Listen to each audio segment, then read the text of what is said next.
Chapter 1. The day they found the body on the shore.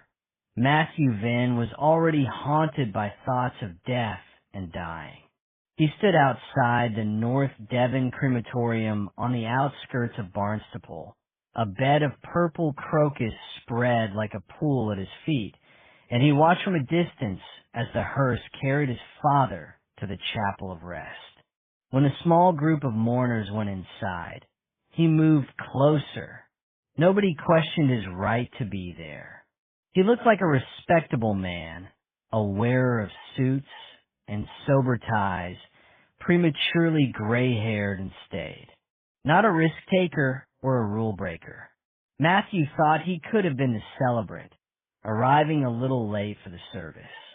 Or a diffident mourner, sheepish and apologetic, with his soft skin and sad eyes. A stranger seeing him for the first time would expect sympathy and comfortable words. In reality, Matthew was angry, but he'd learned long ago how to hide his emotions. He checked his feet to make sure that no flowers had been crushed, then walked between the headstones towards the path. The door to the chapel of rest had been left open. It was a warm day for so early in the year, and he could hear the service underway inside. The rich and passionate tone of a voice he'd have known anywhere. Dennis Salter rousing his troops, persuading them that Andrew Venn was in heaven and they might be sad for themselves, but they should not be for their brother. Then came the heavy breathing of an electric organ and the slow and deliberate notes of a hymn that Matthew recognized but couldn't name. He pictured Alice Wozencroft bent double over the keys, dressed entirely in black, hands like claws, a nose like a beak, as close to a crow as a woman could be. She'd been old even when he was a boy. Then he'd been a member of the Barham Brethren by birth and by commitment. His parents' joy and hope for the future. Now he was cast out. This was his father's funeral, but he wasn't welcome. The hymn ground to a dreary close, and he turned away. Soon the service would be over. His father's coffin would slide behind the curtain and be turned to ash. The small group of mostly elderly women would gather in the sunshine to talk. Then they might move on to his mother's house for tea and home-baked cakes. Tiny glasses of sweet sherry. His name might be mentioned in passing. These people would understand that a bereaved woman would be missing her only son at a time like this. Though, despite their sympathy, there would be no question that he should have been invited. It had been his choice to leave the brethren. Matthew stood for a moment, thinking that lack of faith had little to do with choice. Doubt was a cancer that grew unbidden. He pushed away the guilt that still lurked somewhere in his body, physical like toothache, the root of his anger, and the tattered remnant of belief that made him think that his father, the spirit or soul of his father, might be somewhere watching him, still disappointed in his son. Then he walked quickly back to his car. The call came when he was nearly there. He leaned against the perimeter wall of the cemetery, his face to the light. It was Ross May, his colleague, his constable. Ross's energy exhausted him. Matthew could feel it fizzing through the ether and into his ear. Ross was a pacer and a shouter, a pumper of iron, a member of the local running club, and a rugby player. A team player except, it seemed, when he was at work. Boss, where are you? Out and about. Matthew was in no mood to discuss his whereabouts with Ross May. Can you get back here? Someone found a body on the beach at Crow Point, your neck of the woods. Matthew thought about that. Accident? It happened, even in still weather. The tides there were treacherous. Someone out in a small boat and washed ashore? No. The clothes are dry and they found him above the tittle line. And there's a stab wound. Matthew had only heard Ross this excited before in the run-up to an important match. "Where are you?" "On my way. Jen's with me. The news has only just come through. There's a plod there who went out to the first call. Like you. HQ thought it would be an accident." "Plod." Matthew bit back a criticism about the lack of respect for a colleague. "You speak about a fellow officer like that, and you'll end up back in uniform yourself." This wasn't the time. Matthew was still new to the team. He'd save the comment for the next appraisal. Besides, Ross was the DCI's golden boy, and it paid to go carefully. "I'll meet you at the scene. Park at the end of the toll road, and we'll walk from there." The last thing they needed was a car stuck in the sand on the track to the point. This early in the season, there was little tourist traffic. In the middle of the summer, it could take him more than an hour to drive home from the police station in Barnstaple, nose to tail behind big cars that blocked the narrow lanes, and would have been ridiculous even in the London suburbs where they were registered. Today he sailed over the new bridge across the River Tawe. Upstream, he glimpsed Rock Park and the school where he'd been a student. He'd been a dreamer then, escaping into stories, losing himself on long, lonely walks, imagining himself as a poet in the making. No one else had seen him that way. He'd been anonymous, one of those kids easily forgotten by teachers and the other. Pupils. When he turned up at a reunion a few years ago, he'd realized he'd had few real friends. He'd been too much of a conformer, too pious for his own good. His parents had told him he'd be a great preacher, and he believed them.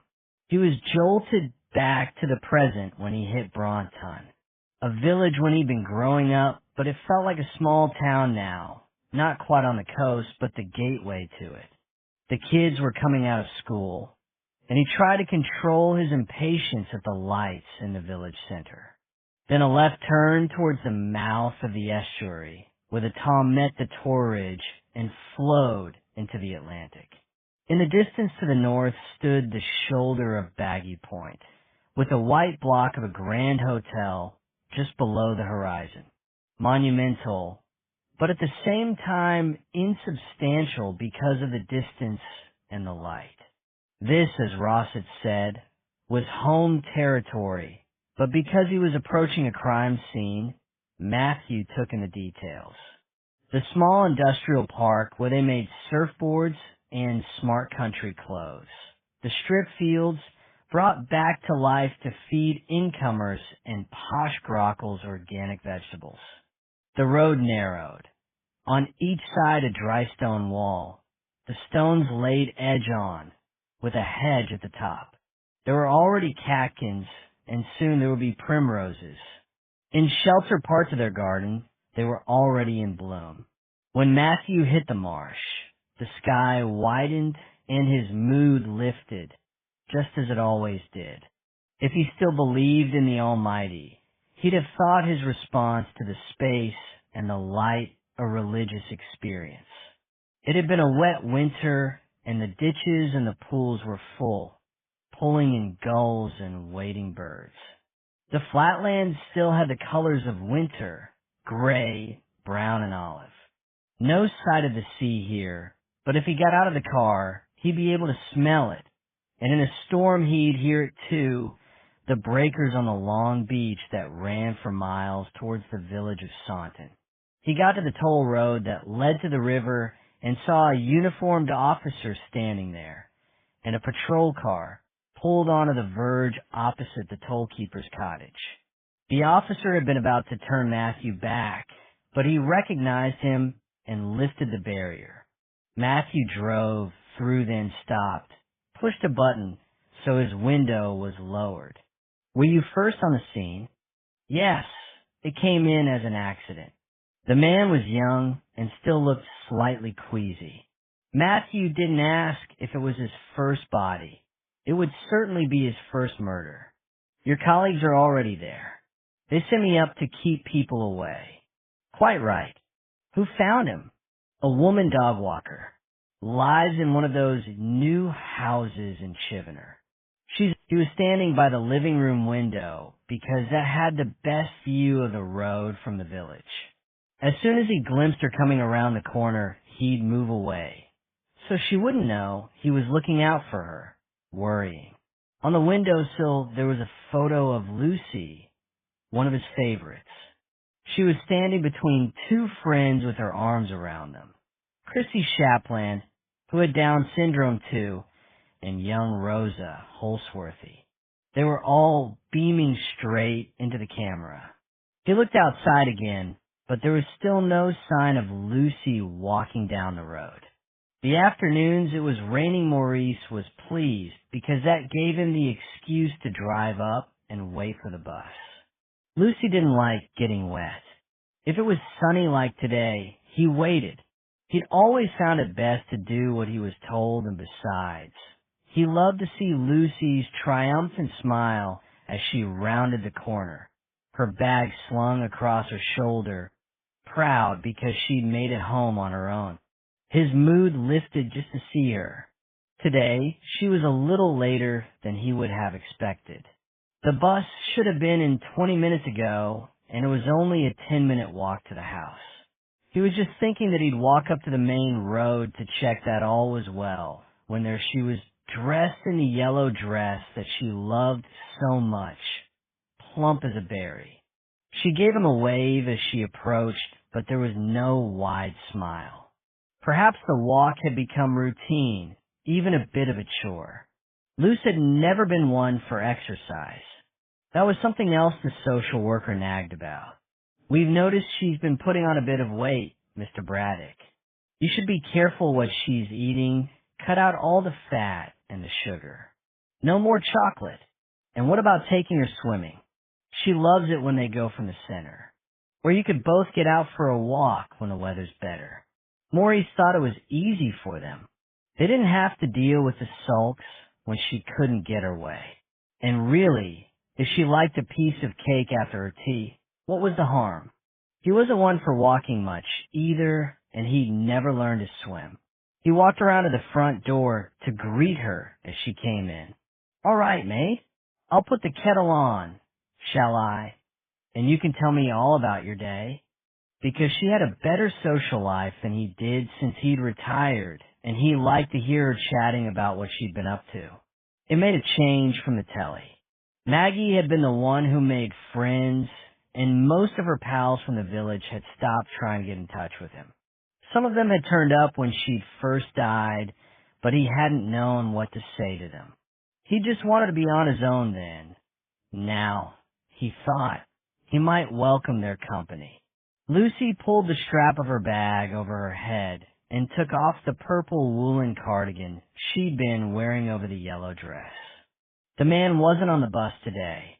Oh, he was in the kitchen now, kettle switched on, not giving her his full attention. He opened the biscuit tin and set it on the table.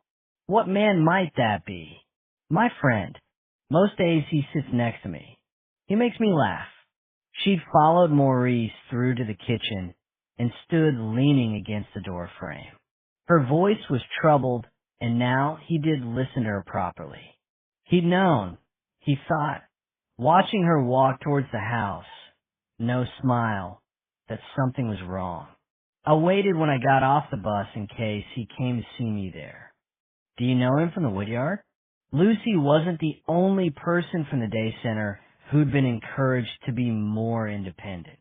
She shook her head. He doesn't go to the day center. I've seen it before, though. On the bus. He tells me secrets. She frowned again. Her accent was pure North Devon, just like his. Warm and thick like the cream his mother used to make. Not always very clear to strangers, but he was tuned into it, tuned into her moods.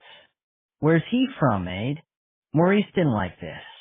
Lucy was a trusting soul. Anyone who showed her kindness was a potential friend, or a boyfriend. Maggie had tried to talk to her about it, about the people she could hug and the people she should keep at a bit of a distance, but he couldn't find the right words. I don't know. She looked away. I've just seen him around. making it clear she didn't want to answer the question. She could be stubborn as a mule when she chose. Maurice turned back to face her. Did he ever do anything? Say something to upset you. She shook her head and sat down heavily. No, as if the idea was ridiculous. He's my friend. Her face was still red with the exertion of walking. And he didn't do anything he shouldn't? He didn't touch you. Maurice tried to keep the worry out of his voice. Luce picked up the tone of a person's voice better than she understood the words. No, Dave. He was always nice to me. And there was that wonderful smile again that lit up the room and made the world seem better. Maurice felt a rush of relief. He didn't know how he'd manage if someone hurt his daughter. He'd promised Maggie at the end that he'd always look after her. He had a brief picture of the overheated room in the hospice. Maggie, thin and bony with hair, so fine he could see her pink scalp through it, gripping his arm. Fierce, making him swear. She should have known him better than that. Known he loved Lucy as much as she did. And perhaps she had known, because afterwards she'd smiled and said sorry. She'd lifted his hand to her lips and kissed it. He chased the image away. He gave me sweets, Lucy said. Every day on the bus, he gave me sweets. That made Maurice worried again. He thought he'd phone the social worker and tell her it wasn't safe for Lucy to travel on her own on the bus. If he had to, he'd scrape together the money and pay for a taxi himself. Where did he usually get off the bus, this man? Maurice set the mug of tea in front of Lucy. She liked it milky and weak. Here, she said, with me. That's why I was late. I waited in case he'd got another bus and he'd come back to see me. Maybe you'll have seen him in the village then. She reached out and took a biscuit from the tin.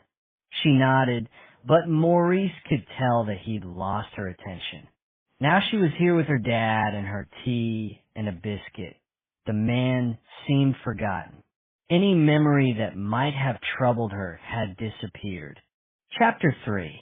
The woman had the door of the toll-keeper's cottage open almost before they got out of the car. There was something hungry, desperate, about her need for information. I'm D.I. Venn, Matthew said. This is D.S. Rafferty. Hillary and Colin Marston. You're here about the body. She looked them up and down. You're detectives. Unexpected death, your chap out there said, but this isn't natural causes, is it? Not just a heart attack or an accident. There wouldn't be all this fuss for an accident. Perhaps we could come in and ask you a few questions? Of course. She backed away and they were led into a hall. A pair of Wellingtons stood at the foot of the stairs and a wax jacket hung on a peg next to a smart black coat, which seemed out of place in the cottage. It was hard to age her. The hair had been dyed almost black and she was wearing makeup. Late 50s? Matthew wondered. Early 60s? She was big-boned and strong, taller than the man who stood behind her in the passage. She wore black trousers and a black jacket over a white top, office wear for a middle manager, Matthew thought. The coat must belong to her. Again, out of place here on the edge of the marsh. Her husband seemed more at home. He was short and round, a woolen jersey stretched over his stomach. Matthew thought they must have moved in recently. There was a hint of a Midlands accent, and he'd seen the previous residents. An elderly couple who'd come out to collect the toll and have a chat at Christmas. Perhaps the automatic barrier had been installed because the couple had retired, or one of them had died. It seemed all he was thinking about today was death. The woman led them into a living room, and the man followed. The room was cluttered, a little untidy, uncared for. It was as if they were camping out here. Moths. Sue wondered what had brought them to the house. They all sat awkwardly for a moment, staring at each other across an orange pine coffee table. Matthew relented. Both of you go. There might be a wife, kids, or an elderly mother, and Jen was brilliant with families. Give me a ring when you've got something. He looked at his watch. It was gone 6, and the light was already fading. A buoy in the estuary was flashing. Let's meet at the station at 8:30 this evening, and we'll pull together all we know. Asterisk, asterisk, asterisk. He stood outside the gate to Spindrift and waited for a moment. The curtains hadn't been closed, and he could see the kitchen, fully lit like a stage set. An orange pan was on the stove, and a jug of daffodils stood on the green oilskin cloth that covered the table. Matthew had bought them the day before as buds, and they were nearly open. And as if this was a piece of theater, a single actor stood back on in front of a chopping board. Hair, so blonde it was nearly white. A t-shirt with a logo that urged support for whales or dolphins or the entire planet. There was a chest of drawers full of the shirts, and Matthew was too far away to make out the detail of the design. Jonathan, his husband and love of his life, the endless optimist who had lifted him from depression and brought him to what felt like home. He still wasn't sure what Jonathan had seen in him, how they could be so happy. Matthew lifted the latch on the gate and walked into the garden. Perhaps John heard the noise because he turned and he must have seen Matthew's shadow, or a movement at least, because he waved. Inside there was the smell of good soup and new wood. John was replacing rotten window frames. The house was his project, and once the day job was over, he spent his spare time working on it. Unlike Matthew, he had boundless energy, the build of laborer. There was sawdust in his hair and on his shoulders. Good timing. I was just about to have a beer. John approached, the knife still in his hand, to kiss him. I can't. I have to go out later. Work. Matthew explained about the body on the beach and thought he hated work coming so close to home. Weren't you stopped at the toll gate on your way in? I took this afternoon off to get on with the window in the bedroom. Lou time. I was home not long after midday. There was nobody on the gate then. Did you see anything unusual? Am I a suspect? A big grin. The question was intended to lighten the mood. He could sense Matthew's stress. A witness, maybe. He wasn't in the mood for jokes. A pause. Oh fuck, I'm sorry. Edith would then. It was your dad's funeral. Did they let you in? I didn't try. Oh, Matt, I knew I should have gone with you. John was brave. He would have faced out the relatives and the brethren. He would have stood at the front, singing his heart out, and then charmed the old ladies afterwards. Matthew was a coward, more scared of embarrassment than breaking up a fight in a bar or facing an addict with a knife. Dad would have hated a scene, Matthew said. Staying away was the least I could do for him. They would have been the ones causing the scene, not you. But he gave Matthew a hug to show this wasn't something they'd fall out over. They shared a meal, soup and freshly baked bread, cheese, and a salad. John's competence astounded him. How could one man be so good at so much? Where had his confidence come from? In contrast, he felt endlessly incompetent. I should go, Matthew said. He'd loaded the plates into the dishwasher. At least he could do that much. I've sent Ross and Jen to track down the relatives. We still don't have a name for the man. He pulled on a jacket. Outside it was clear and still, with a slice of moon and stars sharp in the night sky. The only lights came from Inn's Toe and Appledore on the far shore. Don't wait up. It could be an all-nighter. And Jonathan wouldn't wait up. He'd potter with his projects and go to bed when he was tired. Matthew, However, couldn't settle when Jonathan was out. He'd fret, watching out for the headlights sweeping past the bedroom curtain. Sometimes John would go to the folk club in the pub in the village, drink too much and walk home, arriving almost as it was getting light. Then Matthew would pretend to be asleep and say nothing. His mother had nagged and his father had hated it. Chapter 4. Jen let Ross drive the few miles to Ilfracombe. He took it for granted that he'd be behind the wheel, and sometimes she couldn't be ours to make a fuss. Besides, it meant she was free to text the kids and check they were both in doing homework and that they'd forage for something to eat.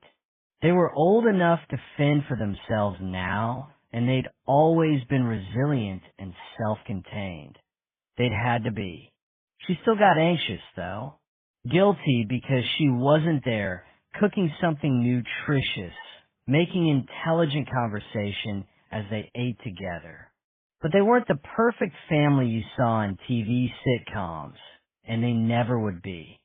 She tried doing the selfless wife and mother thing when they lived in Merseyside, and it had nearly killed her. Literally. That didn't mean that she didn't wish she could be better at it. More organized, they're more for them. It wasn't that she liked work better than she liked Ella and Ben. Not exactly. But work gave her life structure and meaning, and she needed it. Without it, she'd go crazy. They texted her back. Yes, they were both in. Yes, they'd found pizza in the freezer. No, they weren't planning to go out again. When they first moved to Devon and they were younger, Jen had found a string of childminders for them. But the women she'd employed had been used to polite kids and parents with regular hours. Despite their professional smiles, they'd struggled with Jen's rackety scousers, their bad language, and their independence. In the end, Jen had made do with Adam, a sixth form lad, who was happy to babysit for pocket money as and when needed. It wasn't ideal. Often, Jen had come home to chaos, Adam on the sofa, engrossed in his phone, while the kids ran riot upstairs.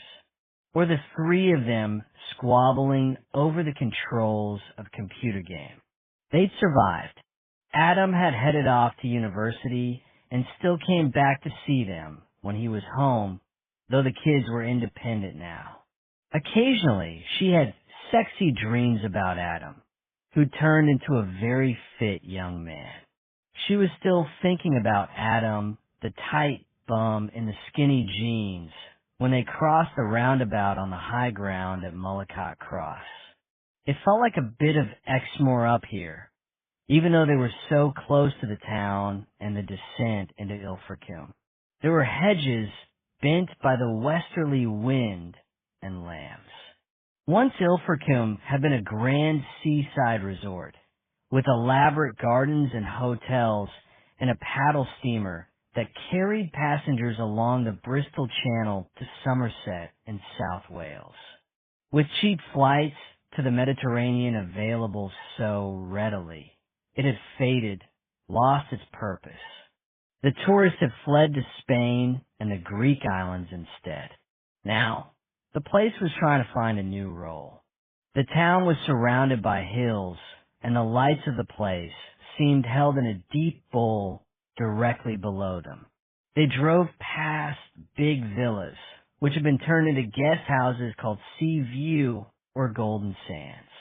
Most had no vacancies boards, not because they were full, but because this early in the season their owners had decided it wasn't worth opening. Ross followed his sat-nav into the town center, stopped at the top of a long, steep street of three-story terraced houses, beautifully proportioned, but decaying now and turned into flats and bedsits. Some had boarded up windows. An empty can, which had once held strong lager, rolled down the pavement. Hope Street, Ross said, otherwise known as Addicts Avenue. I thought I recognized the address. Jen liked Ilfracombe, the mix and edginess of it. A few of her friends lived here, and she considered moving herself because the houses were cheaper, the parties wilder, and he's someone who traveled light, Jen said. It could be a monk's room. Ross was standing beside her, his back against the closed door. Or a prison cell. Asterisk, asterisk, asterisk. They found Gabby in the kitchen. An old-fashioned airing rack hung from the ceiling, and she was taking towels and pillowcases from it and folding them on the table, smoothing the pillowcases so they wouldn't need ironing. Jen recognized the technique. The woman stopped what she was doing when they came in. An open bottle of wine and a half-full glass stood on the scrubbed pine table. "What time are you expecting Caroline back?" Jen could have fancied a glass of wine herself. God knew when she'd get home to have one. Not until 9. I think I explained. She's a social worker for a mental health charity attached to the church where her boyfriend to cure it. This is one of her nights for an evening session. She's passionate about it. A pause. Her mother committed suicide. Maybe that's why she's so dedicated to the cause. And Mr. Walden was one of her clients? Yeah, Gabby said. Like I told you, one of her lost sheep. Isn't it a bit unusual inviting a client into your home? Jen thought social workers were trained to keep their distance. All the professionals that she'd ever met had been detached to the point of not caring. Well, I didn't think it was a good idea. Gabby paused. When I first met him, I thought he was odd, creepy. I wanted him out. Cassette, if I knew more about him, I'd be more supportive. Did you find out any more about him? Gabby shook her head. Cassette, she couldn't tell me any more because of confidentiality, so that didn't help much. A pause. In the end, it's her house. I guess she can have whoever she wants to stay. We'll need to come back tomorrow to speak to your friend. Jen looked at her watch. The briefing would start in half an hour, and she didn't want to miss that. When will be a good time to catch you both before work? About 8:30? Neither of us start early. She walked them to the front door. Jen thought she could be an actor as well as an artist. She gave nothing of herself away. Asterisk, asterisk, asterisk.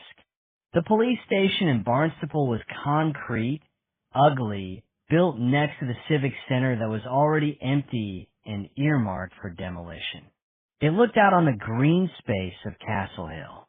There was no castle now, and the hill, round as an upturned cup, was all that was left of the earthworks that had supported it.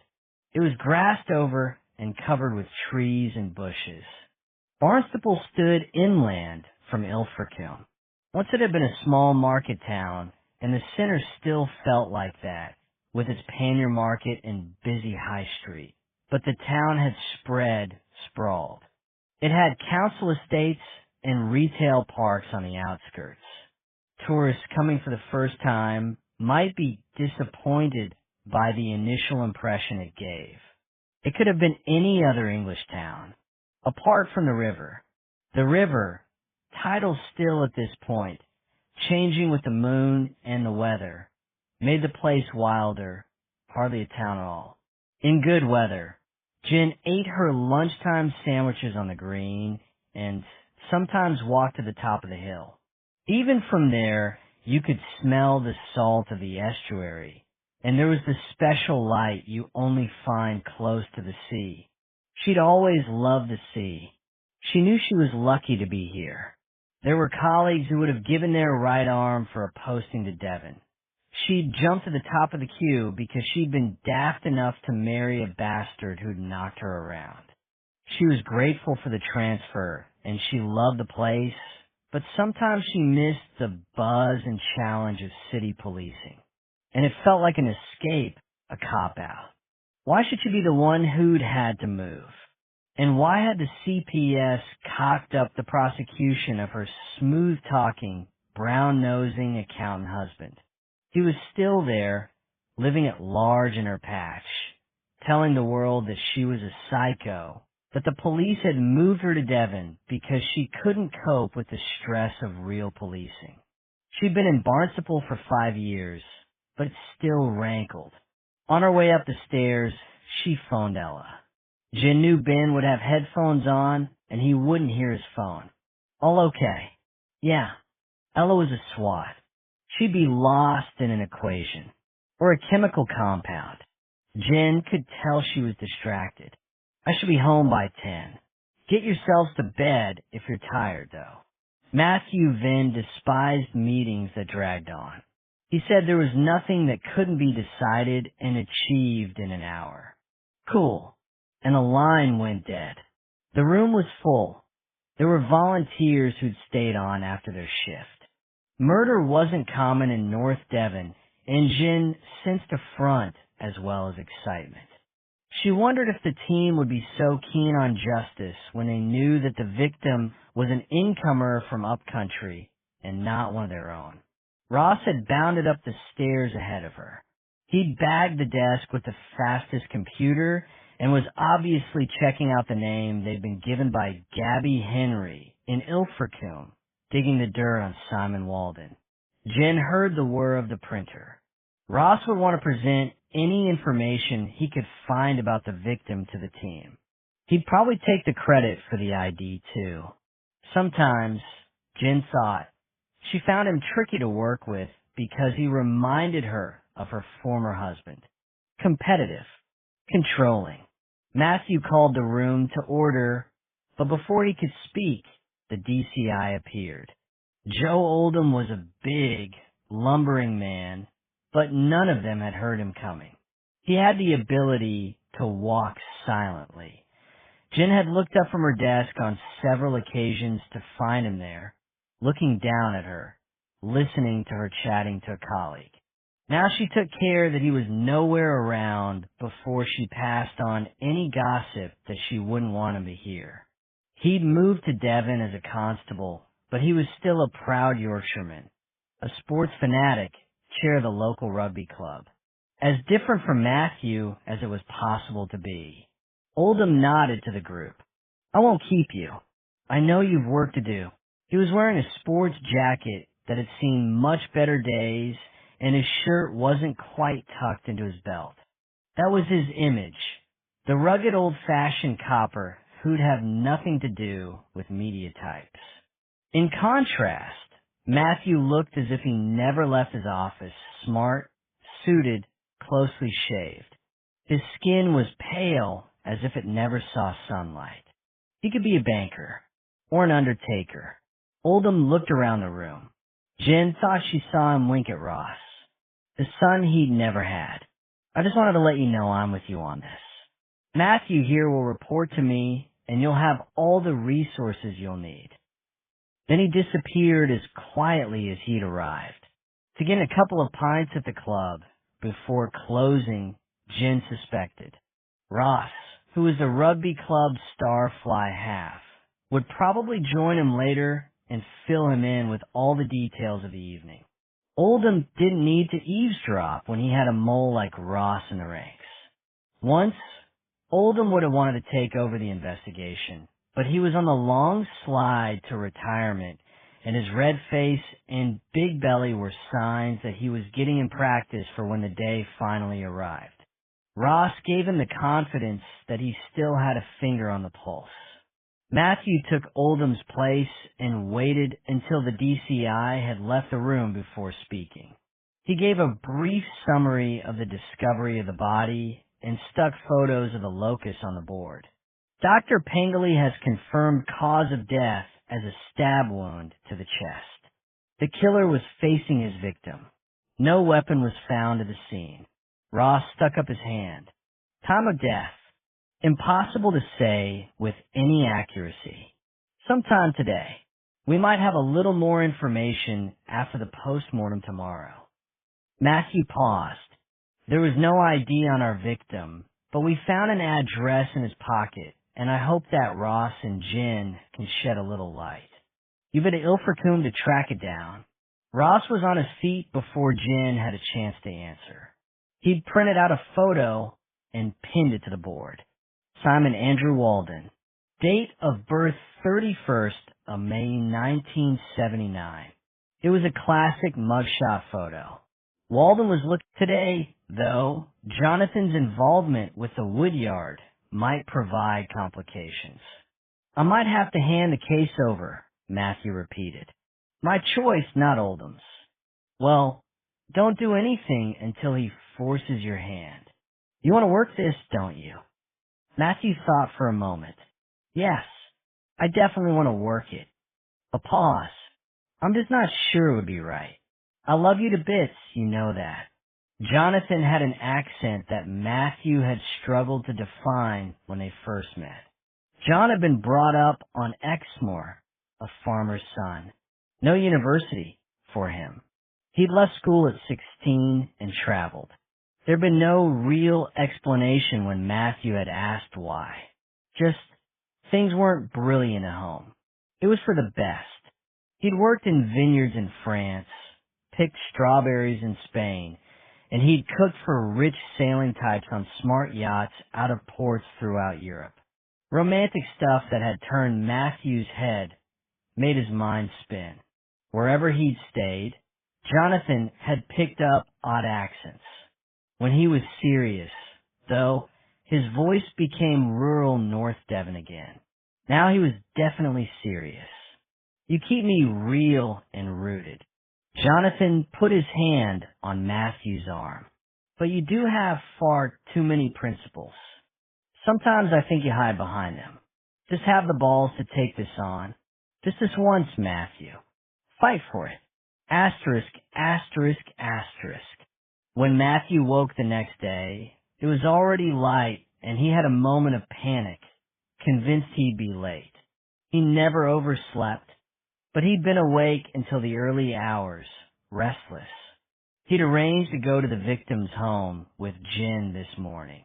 He needed to get a feel for the place and the people who had known Walden best, and he had a brief rush of horror when he thought he'd missed the appointment. The other side of the bed was empty, but when he checked his phone, he saw that it was still early and he had plenty of time. All night, he'd been aware of Jonathan sleeping beside him, motionless, the gentle breaths not moving his body. Jonathan had a gift for sleep that Matthew envied more than anything. More than his husband's easy confidence, his courage, his ability to laugh off hurt and insults.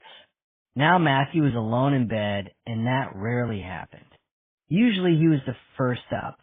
Jonathan was in the kitchen, and there was the smell of coffee and toast. For years this had seemed unattainable. A companion, a shared home, love. Matthew thought he was the most fortunate man in the world, and the anxiety and insomnia of the night before seemed like an indulgence. But your father died less than 2 weeks ago, and you only found out because of a notice in the North Devon Journal. His funeral was yesterday. Cut yourself a bit of slack, Matthew. You're going through a tough time. Dump the guilt. Then Matthew felt himself smiling, because he could hear Jonathan's voice speaking the words. They stood together in the kitchen, drinking the coffee. Jonathan had already eaten the toast. He knew Matthew didn't do breakfast. Outside, everything was clear and sharp-edged, sparkling. A breeze blew the river into tight little waves and scattered the light. There were new daffodils on the edge of the grass. Walden's body had already been moved to the mortuary, and the CSIs had finished their work, so there was nobody on the toll gate to stop cars coming through. The barrier lifted automatically, as it always did on exit, as he pulled out onto the road that led towards the sea. Matthew saw Colin Marston standing on the verge, scanning the flat land leading towards Bronton Burrows, the extensive area of dunes that stretched between the marsh and the shore. On impulse, Matthew turned the car left at the junction, away from the village and the main road and towards the coast. This way to Ilfracombe was longer, but he had time to spare, and there would be less traffic, and the route brought back memories. His father had worked for an agricultural supply business, and occasionally, during school holidays, Matthew would be allowed to go with him on business calls to farms along the coast. His father had converted to the Brethren to marry, and away from the house, he'd seemed more relaxed, younger. Not like the rest of the sect. They'd chatted about trivial things, football, fishing, and his dad would describe the customers they'd be visiting. Jeff Brand would be a good enough farmer if he didn't take to the bottle whenever he hit a bad patch. And then when they'd driven into the sunset towards a whitewashed farmhouse at the head of a valley leading down to the sea. Mary Brownscomb's a grand woman. She kept the business going while her Nigel was ill with cancer, and she's still making a go of it now. The woman had been out in the yard when they'd arrived. Everything had been flooded with the red glow from the sun setting over the sea at the bottom of the Brownscombe land. Matthew had thought it the most beautiful place in the world. Magical. It was a picture book farm with ducks on a small pond by the side of the house and bales of hay in the barn. All the young Matthew had seen of the woman when he first got out of his dad's vehicle was her outline. She'd come up to them and given his dad a little hug, and that was when Matthew had first seen her face, the gray eyes, and the dark hair tied back with a bit of baler twine. Good to see you, Andrew. Matthew had been expecting an old woman.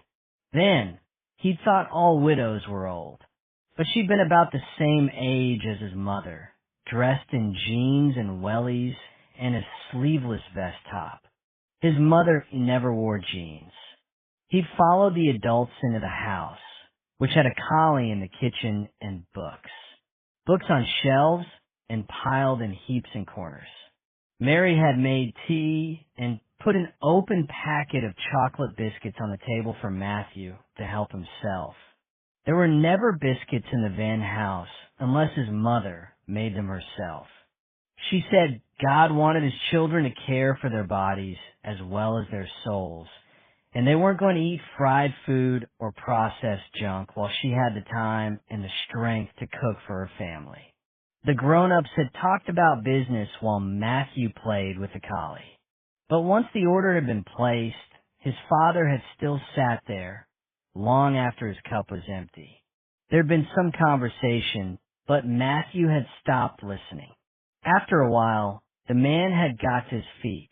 I'll be back next week, and the boy will be at school then, so I'll be on my own.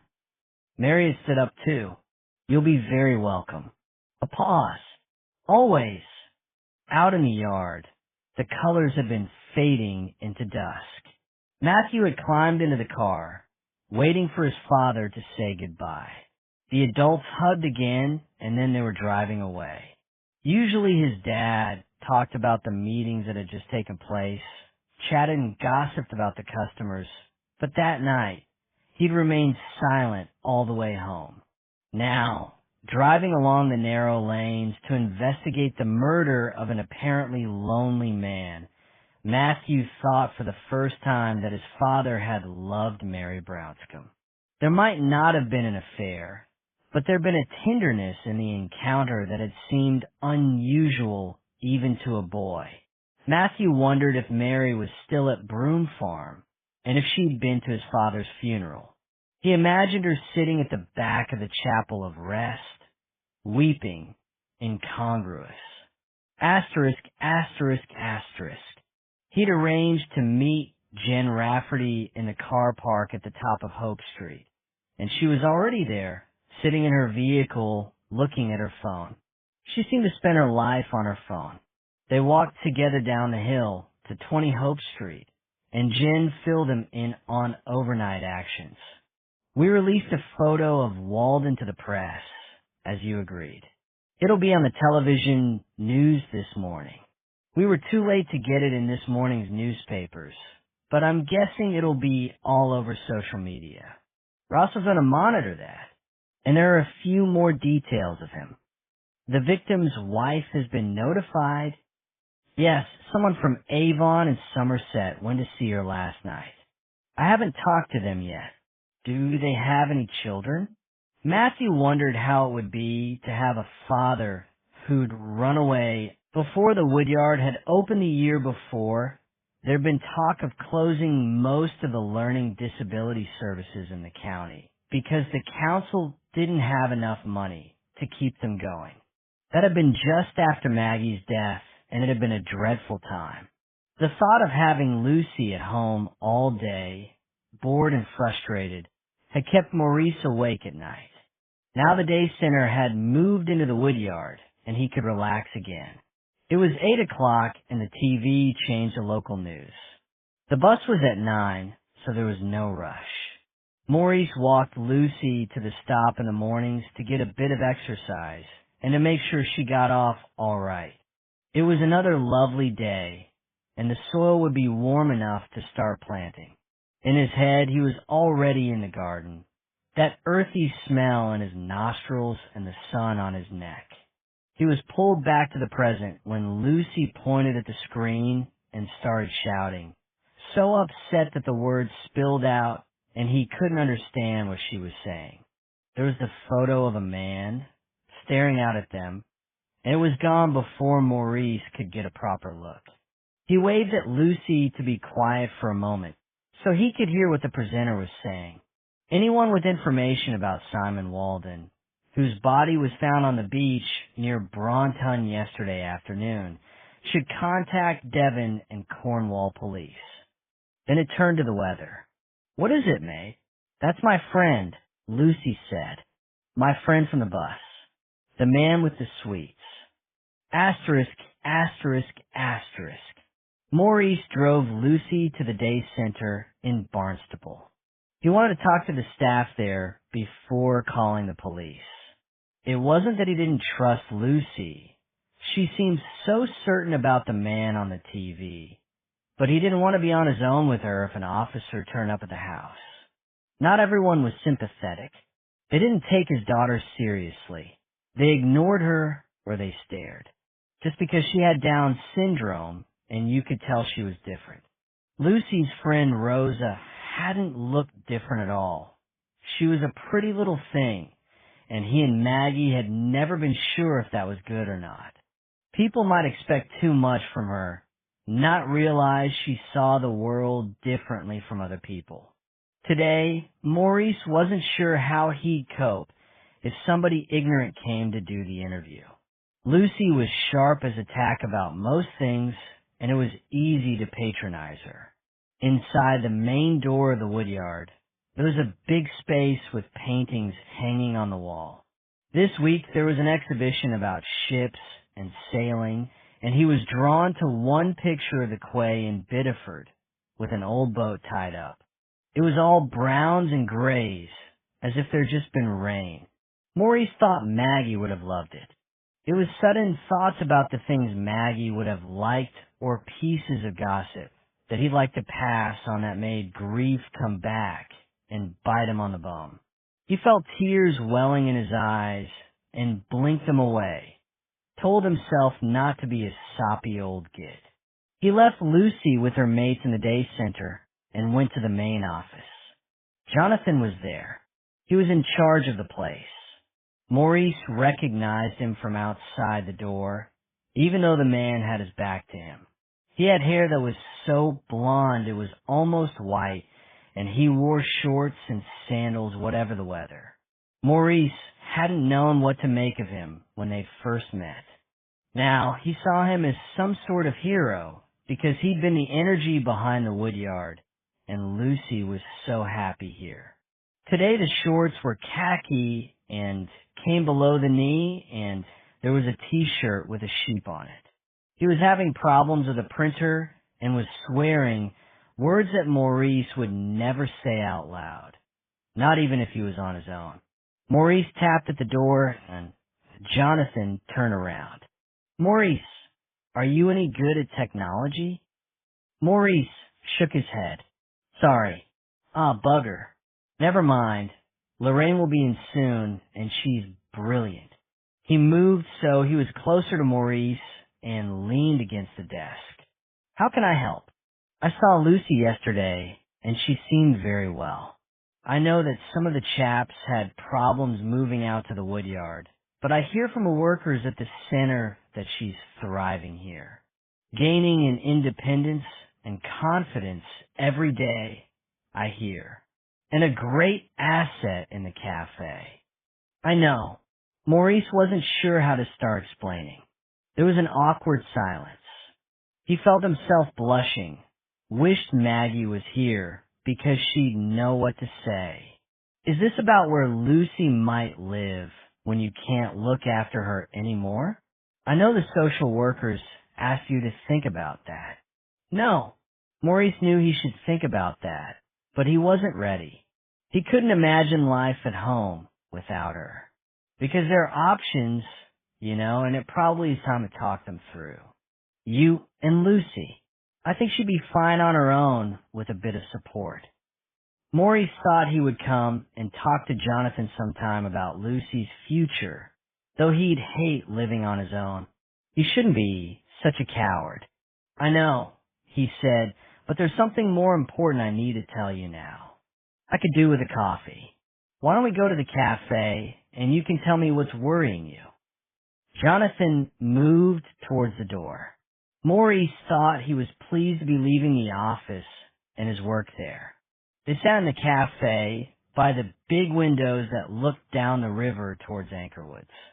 The tide was out and there was an expanse of mud, the skeletons of rowing boats left to rot.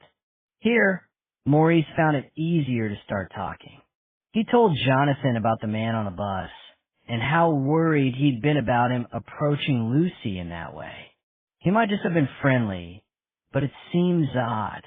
Luce said he got off at her stop each evening, but when I saw his picture on the telly, I knew he wasn't someone I recognized from the village. I don't know everyone there. Sometimes there are incomers. But it's weird, don't you think? As if he was stalking her. You hear of people taking advantage of vulnerable people. Bullying. Sexual assault. There was something in the newspaper only last week. Maurice stopped for a moment. He wanted to say that if this Walden had plans to harm his daughter, he didn't mind if someone had killed him, but Jonathan might take it the wrong way. If the police were involved, you had to be careful what you said. And Lucy definitely identified the man on the TV as the person who was chatting to her on the bus. Yes. Maurice sipped his coffee. It was stronger than he liked, but it would have been rude not to drink it. She was certain it was him, and she's good at remembering pictures. Jonathan nodded. "You do know you'll have to talk to the police. If he's been going out to Lovecott each day on the bus, they'll want to know what he was doing there, who he might have been meeting. It's hardly the center of the universe, Lovecott. Is it? Only 6 miles from town, but it feels like the back of beyond, and I can't think why he'd be making the regular trip." Maurice nodded. "I wanted to make sure they sent someone who'd understand to talk to Lucy. Someone patient, who wouldn't get her flustered or upset. And I hoped you would be there with her.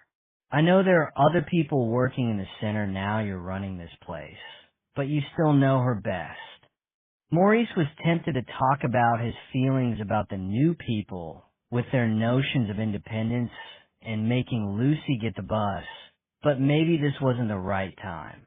And deep down, he knew Jonathan would think it was good for Lucy to learn to do more on her own. "Of course, I can do that. I'll make sure it's all carefully handled." Jonathan gave a quick grin.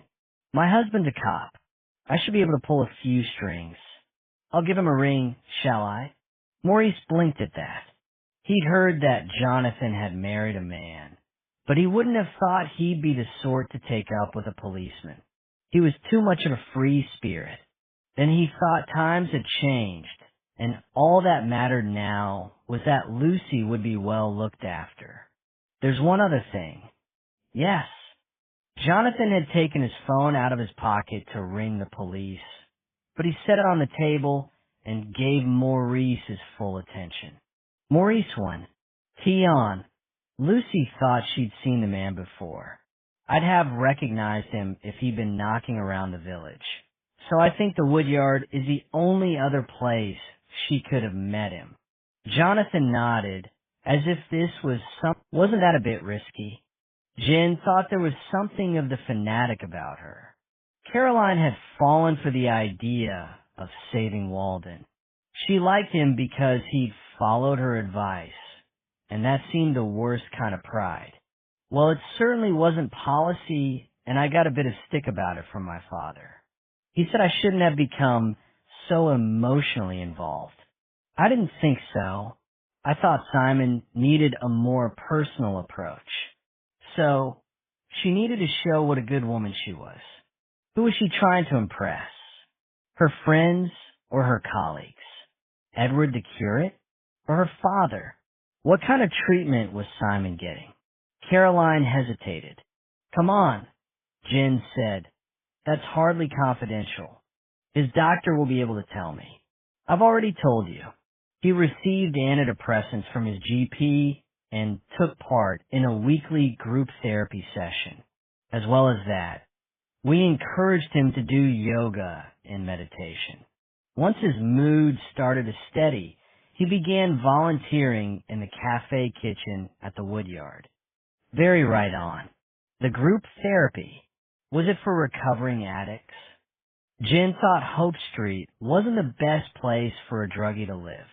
As Ross had said, the street was known as a place where dealers hung out, though it was more likely because there'd been alcohol in his system when he killed the child in a road traffic incident.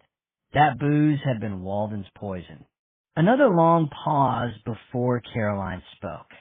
When he first came to St. Cuthbert's, Simon was so drunk he could hardly stand. That's not breaking a confidence. Anyone who was there would tell you that. We filled him full of coffee and let him sleep at the back of the church for the night. A few days later, he came along to the center there. It was a few weeks before I found out he was sleeping rough. By then, he was much more stable. And you offered him a bed here? You must work with a lot of homeless people. What was it about Walden that made him so special? There was a moment of silence. I'm not sure. There was something about him that made me think he was worth the effort, I suppose. A kind of intensity, a charisma. I probably should have asked Gabby first, but it is my house. He moved in, but he hadn't stopped drinking. He hasn't been drunk like that first time. Besides, I'm not the booze police. I can't take responsibility for all the people I work with. How did he pay the rent? If he was volunteering so much, he wouldn't be eligible for job seekers allowance. Caroline shook her head. I don't know. He said he could pay, and he did pay every month. So, if he had access to cash, why was he homeless? Accommodation's not that easy to find around here. Not reasonably priced accommodation. But the woman sounded uneasy, defensive, as if she too had been worried about the source of Walden's money. She looked at her watch. Is there anything else? I should be going soon. Was Simon close to anyone? Friends he might have made at work in the hotel? Any of the other service users? Caroline answered immediately. No, he was a loner. Did you know that he'd killed a child? You know about that? Caroline's eyes looked very large behind the glasses. It was an accident. It haunted him, really haunted him. He still had nightmares about it, and it ruined his marriage. Did Gabby know about that? Your father. Dad wasn't at St. Cuthbert's the night Simon turned up. I told you, he's not hands-on these days. He gives more of his time and energy to the woodyard. He even dragged Edward along there to help at one time. Her mouth snapped shut. Again, Jen thought her relationship with her father was more complicated than she was letting on. That night, it was just me and Ed. That was when Simon let it all spill out about the child and his guilt. Simon spoke about it in group therapy but Dad never attended those sessions. And I don't think Simon ever talked to Gabby about anything important. "We'll need your fingerprints," Jen said. "The CSIs will organize that. Can you let Gabby know? You think one of us might have killed him. For what you've said, Simon Walden didn't know anyone else." Jen realized she'd been too sharp. She couldn't understand why she found the woman so hard to like. Caroline was compassionate, doing good work.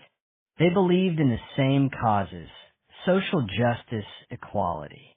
But no, it's about elimination. "We'll try to trace any stranger who might have visited the house. The house is often full of people, musicians, artists. Gabby sings too, and she's always bringing people back." "All the same," Jen said, "we'll be asking for your fingerprints. Do you have any problem with that?" There seemed something odd about the woman's reluctance to cooperate. "Of course not." Caroline marched towards the door, expecting Jen to follow her. Chapter 9. The woodyard was a monument to Jonathan's confidence and competence, and Matthew regarded it with a mixture of pride and envy. He was a good detective, but he never achieved anything quite as great as this. This place would still be a derelict timber yard with a decaying warehouse at its heart if it weren't for his husband. After his travels, Jonathan had returned home to Exmoor, taken a low-paid job as carer of a man with learning disabilities, and loved it. He had the right mix of humor and compassion and worked his way through the system without really meaning to no end goal in sight until he was managing a day center. He'd loved that too, and that was when Matthew had met him. Matthew had been policing in Bristol then, the big city, only 2 hours from where he'd grown up but a world away. Culturally diverse, buzzing, alive. He'd felt as alien there as he had in Barnstaple, but anonymous. Nobody cared that his family were religious bigots who disowned him because he could no longer believe in their God, or that he dropped out of university because the academic pressure had stressed him almost to madness. He was good at his job, and that was all that counted. He met Jonathan at a conference about working with vulnerable adults. There'd been a 3-line whip from management that someone should attend, and nobody else in Matthew's team had been interested. It had been his 40th birthday, and Jonathan had been his present. They'd kept in touch, spent weekends together, mostly in Barnstaple, quietly under the radar. Not a real couple. Matthew had told himself. He couldn't be that lucky. This was a phase that would pass. Jonathan would set off on his travels again, or find someone more interesting. Instead, he found a new project. The woodyard. It had been a time of local authority cuts, and the day center where he'd worked had been under threat. Jonathan had been transformed from a laid-back guy who moaned about the restraints of his work but left it behind at the end of the day to an activist, passionate, consumed, organized. Matthew would arrive from Bristol to Jonathan's tiny flat in the oldest part of the town, tired at the end of a busy week, to find it full of people. Earnest people talking money, funding applications and lobbying, and arty people like Gabby from Hope Street, painting posters and planning social media campaigns. Businessmen in suits and radical activists all in the same place.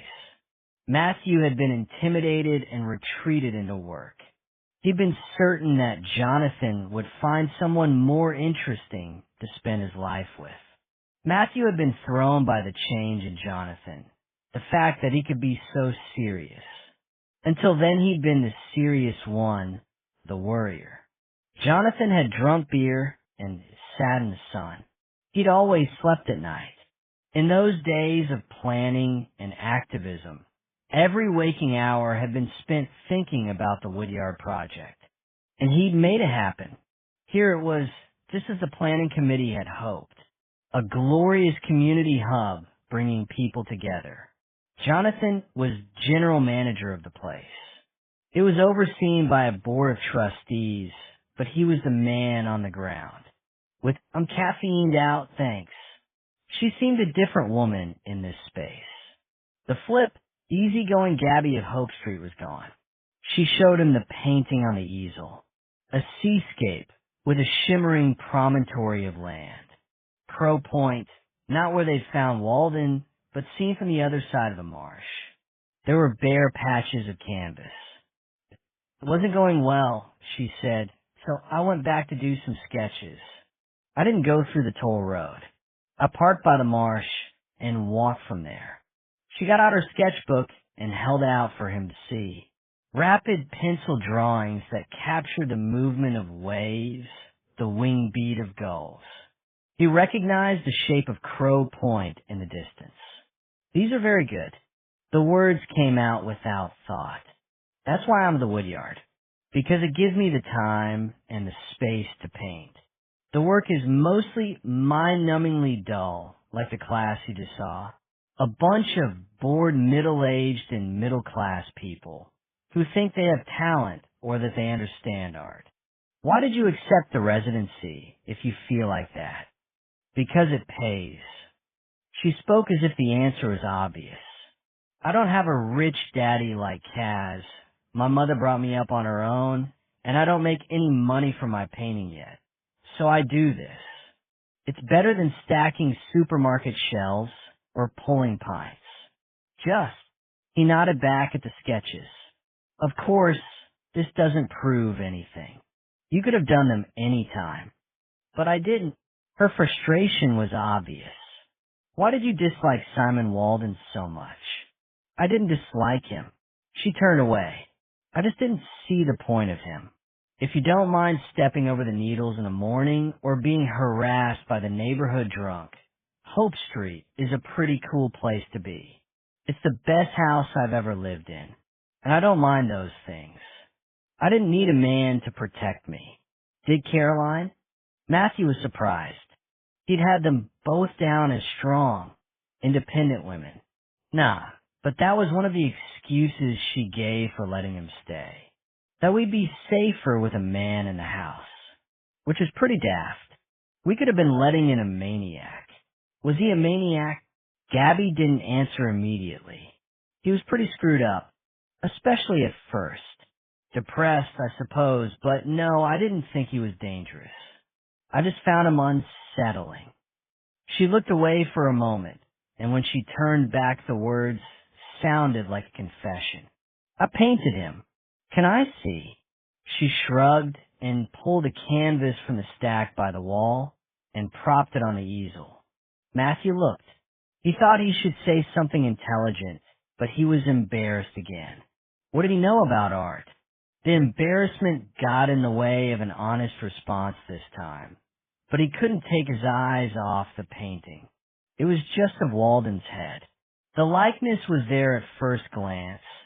Then everything seemed to shift under Matthew's gaze. There were blocks of color that he had never seen in human skin. Matthew took a few steps back and looked again. Walden was staring into the distance, frowning. Did you do this from sketch 2? Again, Matthew felt the ignorance seep into his face like a blush.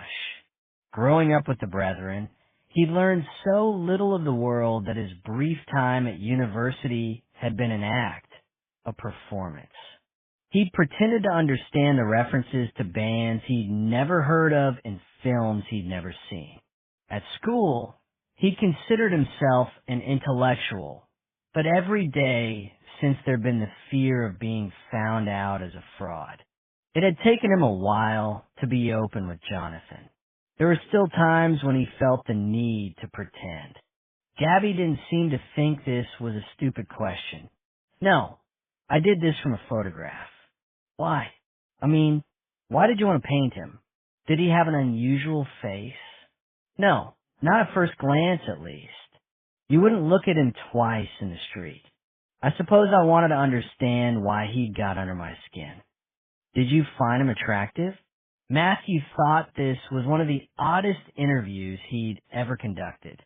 Gabby had pushed to have Walden excluded from the house, but there was something about her obsession that felt like a teenage passion.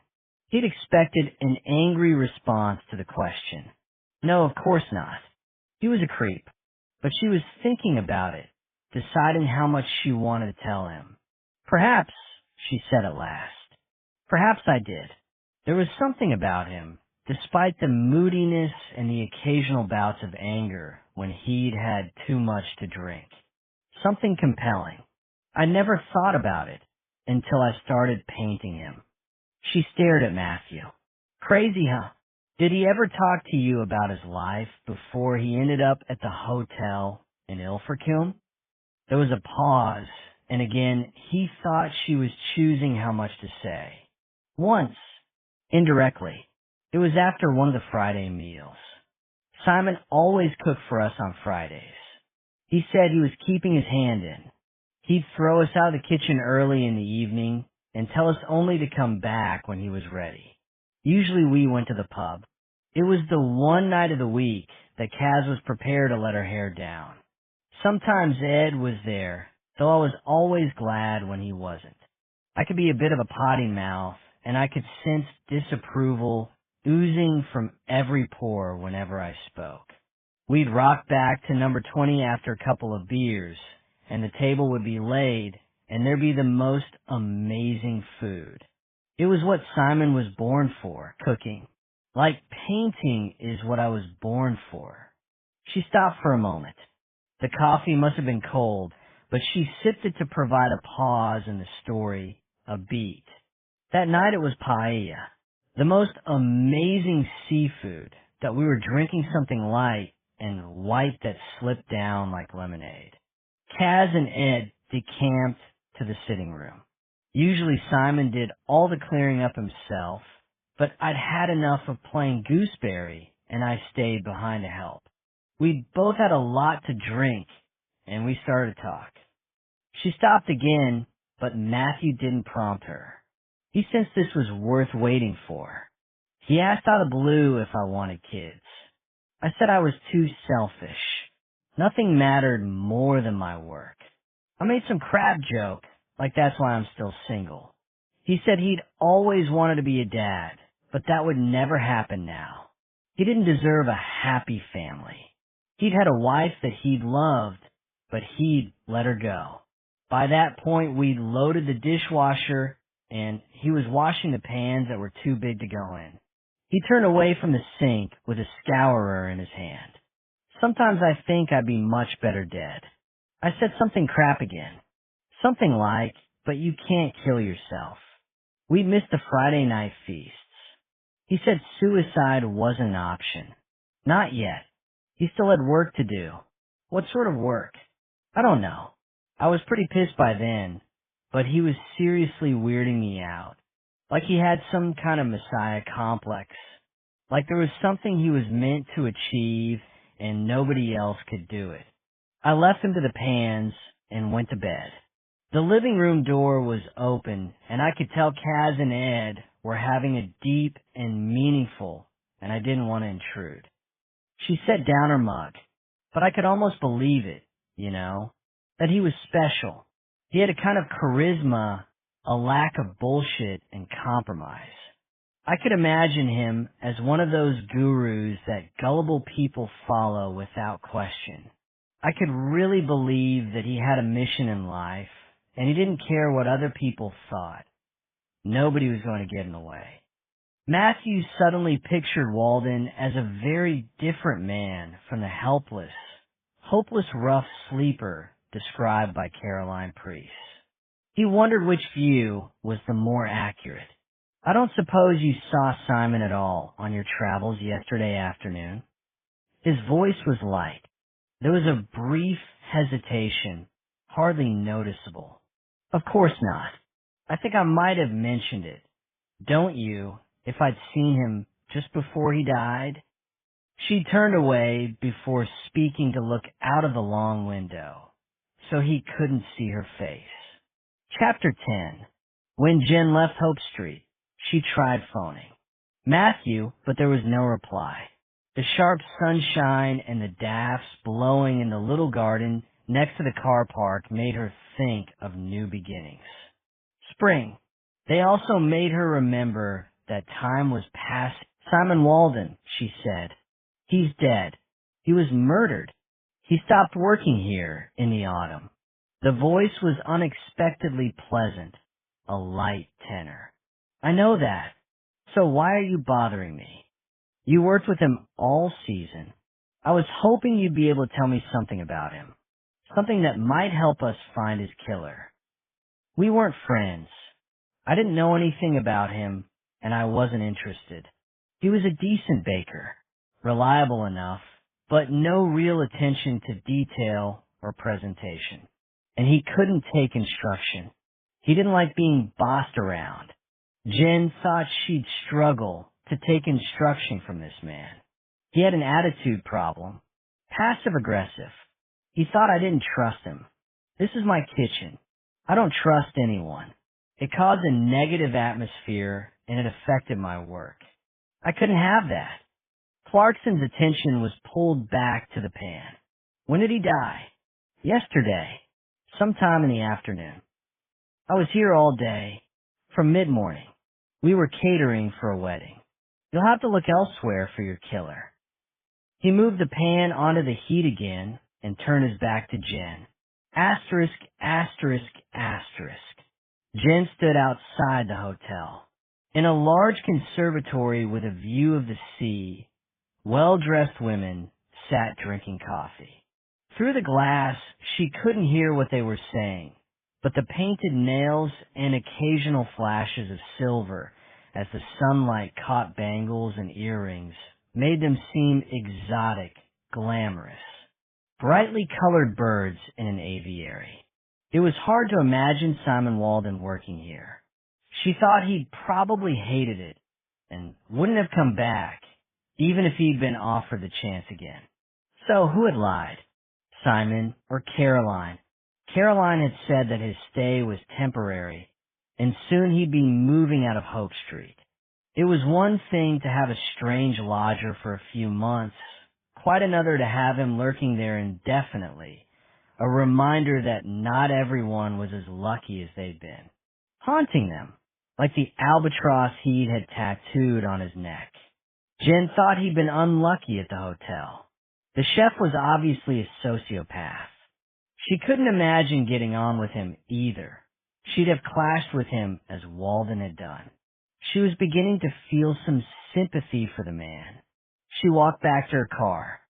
She phoned Matthew again.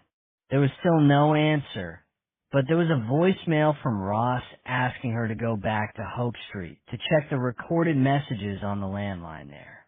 By the time she arrived at number 20, it was mid-afternoon and school chucking out time. Groups of school kids wandered down the high street at the bottom of the road. She let herself into the house with the spare key she'd been given. The CSIs were still working in Walden's bedroom, and she shouted up to them to let them know she was there. She could tell by the powder on the handset that the phone had already been fingerprinted. She lifted it and dialed 1571 to pick up the message. It seemed the messages hadn't been checked recently. There was a list of cold calls, charities seeking donations, insurance companies, one from a dentist reminding Ms. Priest that her appointment with a hygienist was due. Nothing personal. The women at number 20 were of the generation when texts were more common than phone calls. Certainly more common than phone calls to landlines. Then there came the message that Matthew had been most interested in. It had been left 15 days before. First, the usual pause that came once the caller realized he wasn't speaking to a real person. Then a male voice, Johnny, friendly. Jen thought she could catch an undertone of threat, but that could be her imagination. After all, she was looking out for it. How's this as a blast from the past? But you never thought I'd track you down. I told you I would, didn't I? You can't escape your old buddies after all. She got out her phone and set it to record, then replayed the message. The boss would be eager to hear the recording. They should be able to trace the originating number from the phone company. She played it again and tried to place the accent. It was Southern, and she found Southern voices hard to pin down. Walden had come from Bristol, so perhaps that was it. Out on the pavement, she hesitated for a moment, then walked to the corner of the high street. Although the rough sleeper had moved away, a different man stood almost in the same place. He waved a copy of the big issue in front of her, and she felt in her pocket for change. This your regular spot? He nodded. Do you know the people who live at number 20? 2 lasses and a bloke. You a Scouser? Yeah, you. She'd been able to tell just from those 3 words and wondered what his story was. Birkenhead, he said. What brought you here? A woman, he replied. It's always a woman, isn't it? She didn't know what to say to that. I was asking about the people at number 20. You a cop? You don't look like a cop, but I can smell them. He touched the side of his nose. Not hostile, just telling it like it was. She gave a brief nod up the hill towards Caroline Priest's house, investigating the murder of the guy who lived there. She thought he'd know about that, even if he didn't have access to morning television. I heard he'd been having a rough time before he moved in there. What was his name? Jen thought the man was buying time, planning his response. He knew already.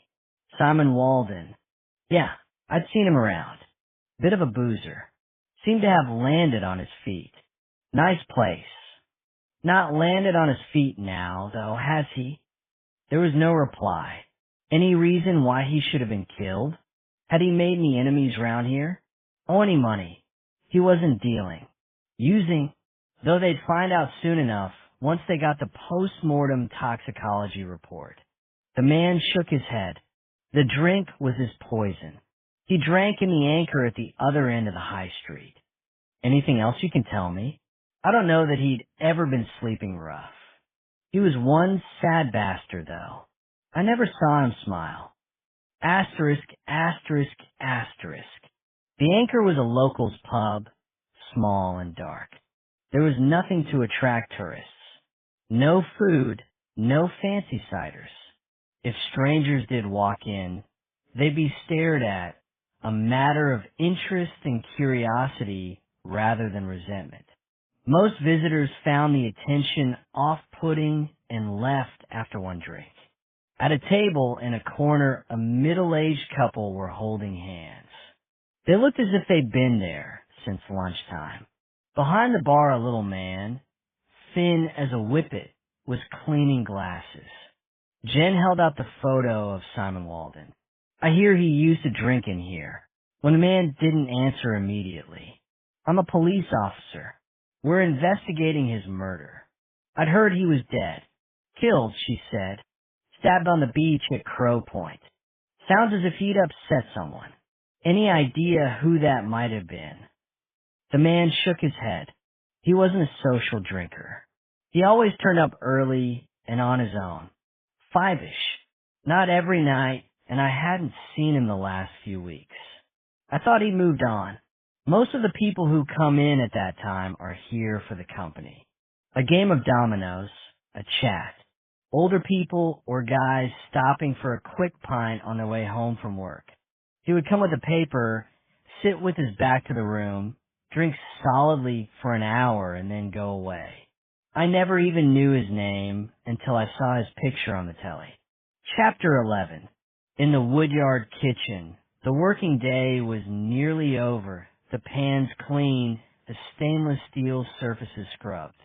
It was open to the cafe, separated by a counter, tiny with an oven and a hob on one side and a sink on the other. Matthew had been to the cafe often with Jonathan. The coffee was good and the cakes were better. A few lingering visitors were finishing tea. They asked Matthew on their way out as he was taking a seat at the table nearest to the counter. The chef, Bob, was a large man but nimble on his feet.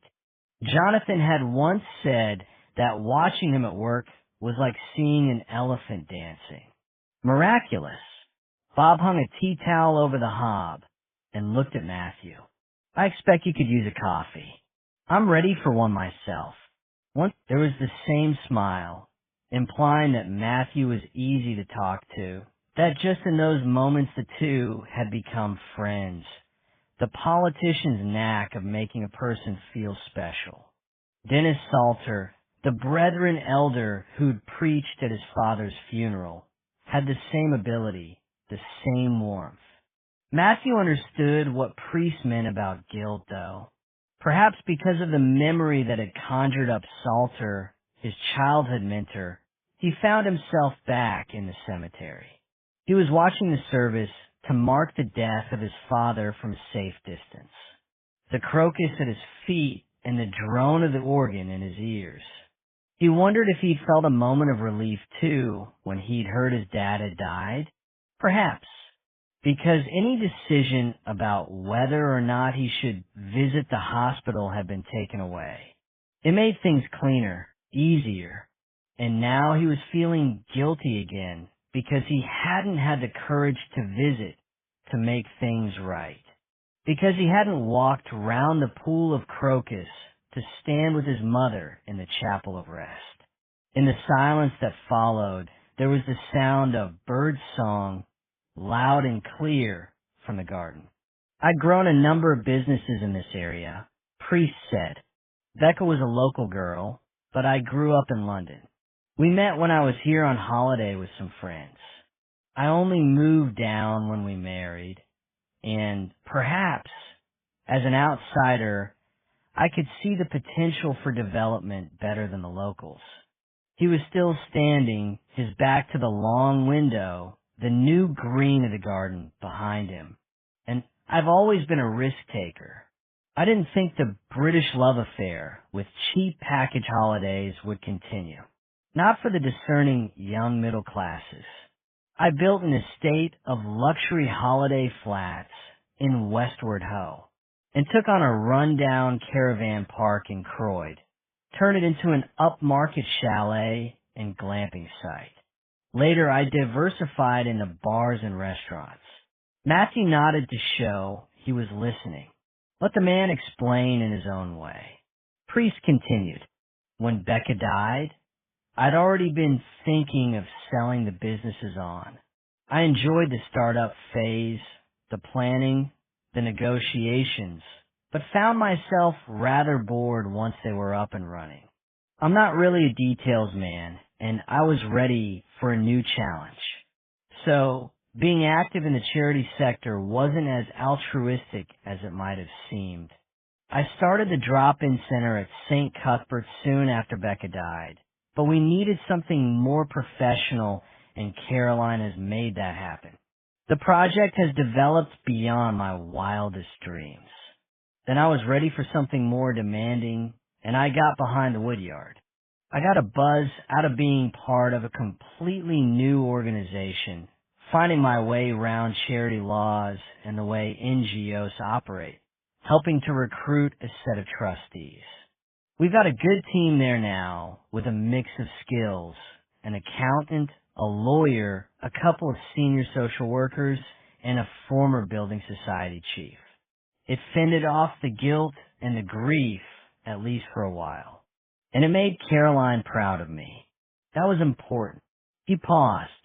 I know it's an old-fashioned thing to say, but my reputation is important to me, and I see the whole of the woodyard as my baby now. My legacy.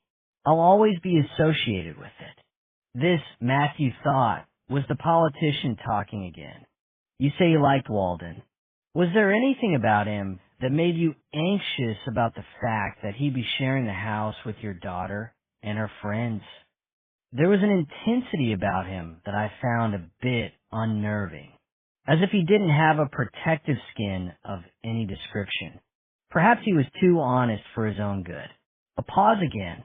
Actually, after meeting him, I was more worried about how he'd fare in that house with two confident young women than whether he'd be any kind of danger to them. Gabby Henry has a sharp tongue, and I'm not sure I'd be able to live with her. She's entertaining for an evening, but I know she'd exhaust me after a while. When did you last see Walden? About 10 days ago. Caroline invited me to have dinner with them. Matthew said, one of the famous Friday feasts. You know about them? Priest smiled. Yes, Simon was a great cook. If I'd still been working in hospitality, I'd have employed him like a shot as a chef. So, it was a good evening. Priest took a while to answer. It was a strange evening. Tense. Simon cooked the meal, but then he was reluctant to eat with us. Caroline persuaded him. She has a knack of getting her own way. It was clear that he didn't want to be there, though. Perhaps I was being paranoid, but I felt that his resentment was directed at me. I can't think of anything I'd done to upset him. As I told you, I'd never seen him at the woodyard. Was Walden drinking that evening? Gabby had spoken of Walden getting maudlin drunk on occasions. No, and perhaps that was all it was. He was trying to clean up his act, and maybe he found it hard to be social without alcohol, especially when everyone else was drinking. Priest paused and gave a little wry smile. Caroline's friend, Edward Craven, was there too, and he makes rather awkward company. I know she's very fond of him, but I find it hard to be entirely natural with a cleric in a room. Matthew could understand the awkwardness. He'd spent his life surrounded by people of religion, but he wasn't going to confide in Christopher Priest. He stood up. Thank you for your time. After leaving the house, he sat in the car for a moment, wondering if he'd gained a clearer sense of the man who died.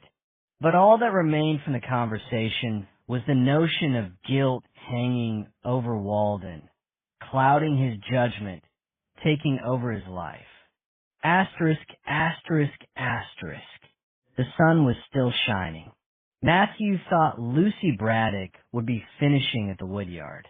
Her father had decided to spend the afternoon in Barnstaple and would give her a lift home. There would be no need for her to take the bus that had carried Simon Walden to Lovecott every day in the week before he died. Perhaps it was the sunshine or the uneasiness the interview with Priest had provoked, but Matthew couldn't face the gray box of the police station yet, or Ross's repressed energy. He'd have to be there for the evening briefing, but that would be soon enough. So instead, he drove into the town center and left his car there. Then he walked towards the bus station. If he was quick, he'd get to it just in time for the Lovecott bus. In the end, he was there with 5 minutes to spare, and he waited until a line of elderly women laden with shopping bags and a couple of mothers and babies had boarded. He showed the driver his warrant card and a photo of Walden. Do you recognize him? He took this bus every afternoon last week. The woman shook her head. I've been off on maternity leave. This is my first day back. You'll need to talk to the depot. Matthew hesitated, but instead of jumping back down to talk to his supervisor, he pulled his wallet out of his pocket and bought a ticket to Lovecott. He'd follow the route Simon Walden had taken and see what happened. The front seat was vacant, and he sat there. He'd never bunked off school, but he thought it would have felt like this. He sent a message to Jen and Ross, saying he probably wouldn't be back at the police station until the evening briefing. The bus went back across the bridge to the stop where Lucy would usually get on. A middle-aged woman boarded.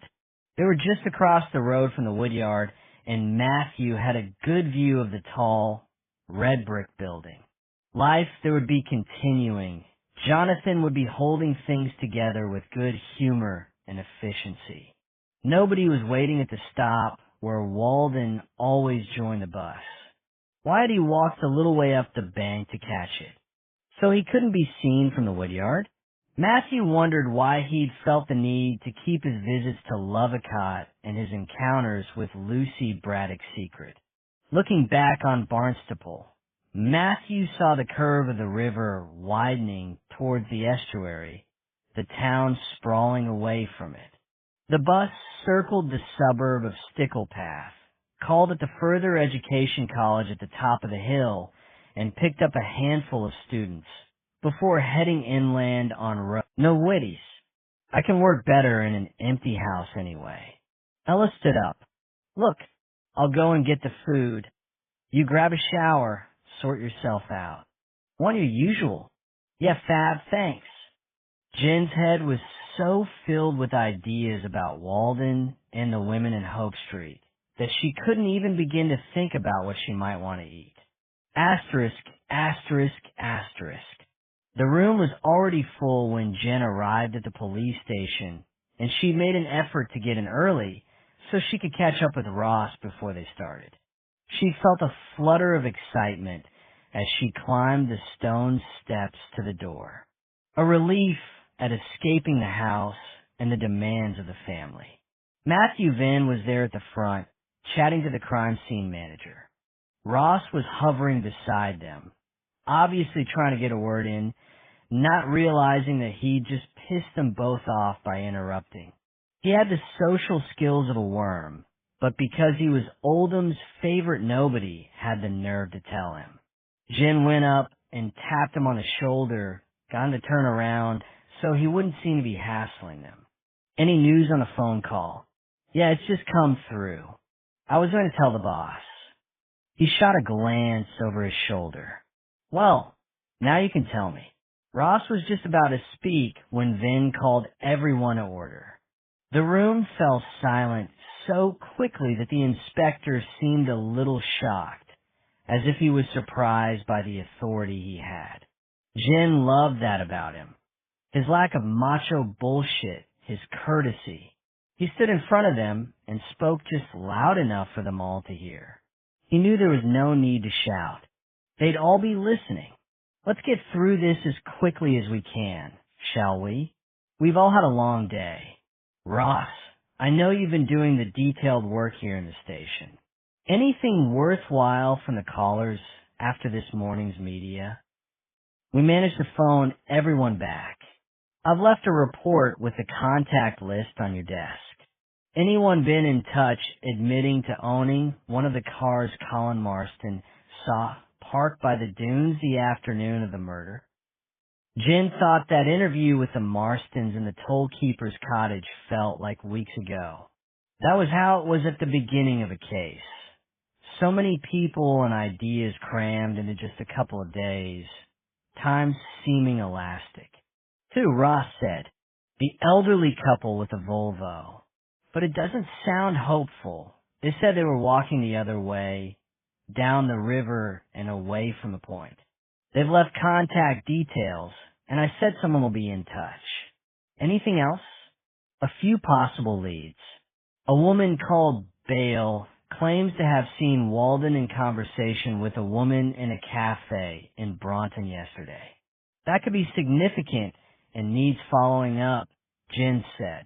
According to Caroline Priest, Walden didn't need a lift into Barnstaple yesterday morning because he was skipping his group therapy session. He told her there were things he needed to sort out. She thought he was going to Kingsley House to discuss his return to work, but we know now that couldn't have been true. They weren't prepared to have him back, and he'd have had to go through Bronton to get a Crow Point. Matthew nodded, agreeing it could be important. We know he doesn't drive anymore, but he could have walked it from there, just about. So that's an action for tomorrow. Get the witness in to make a statement.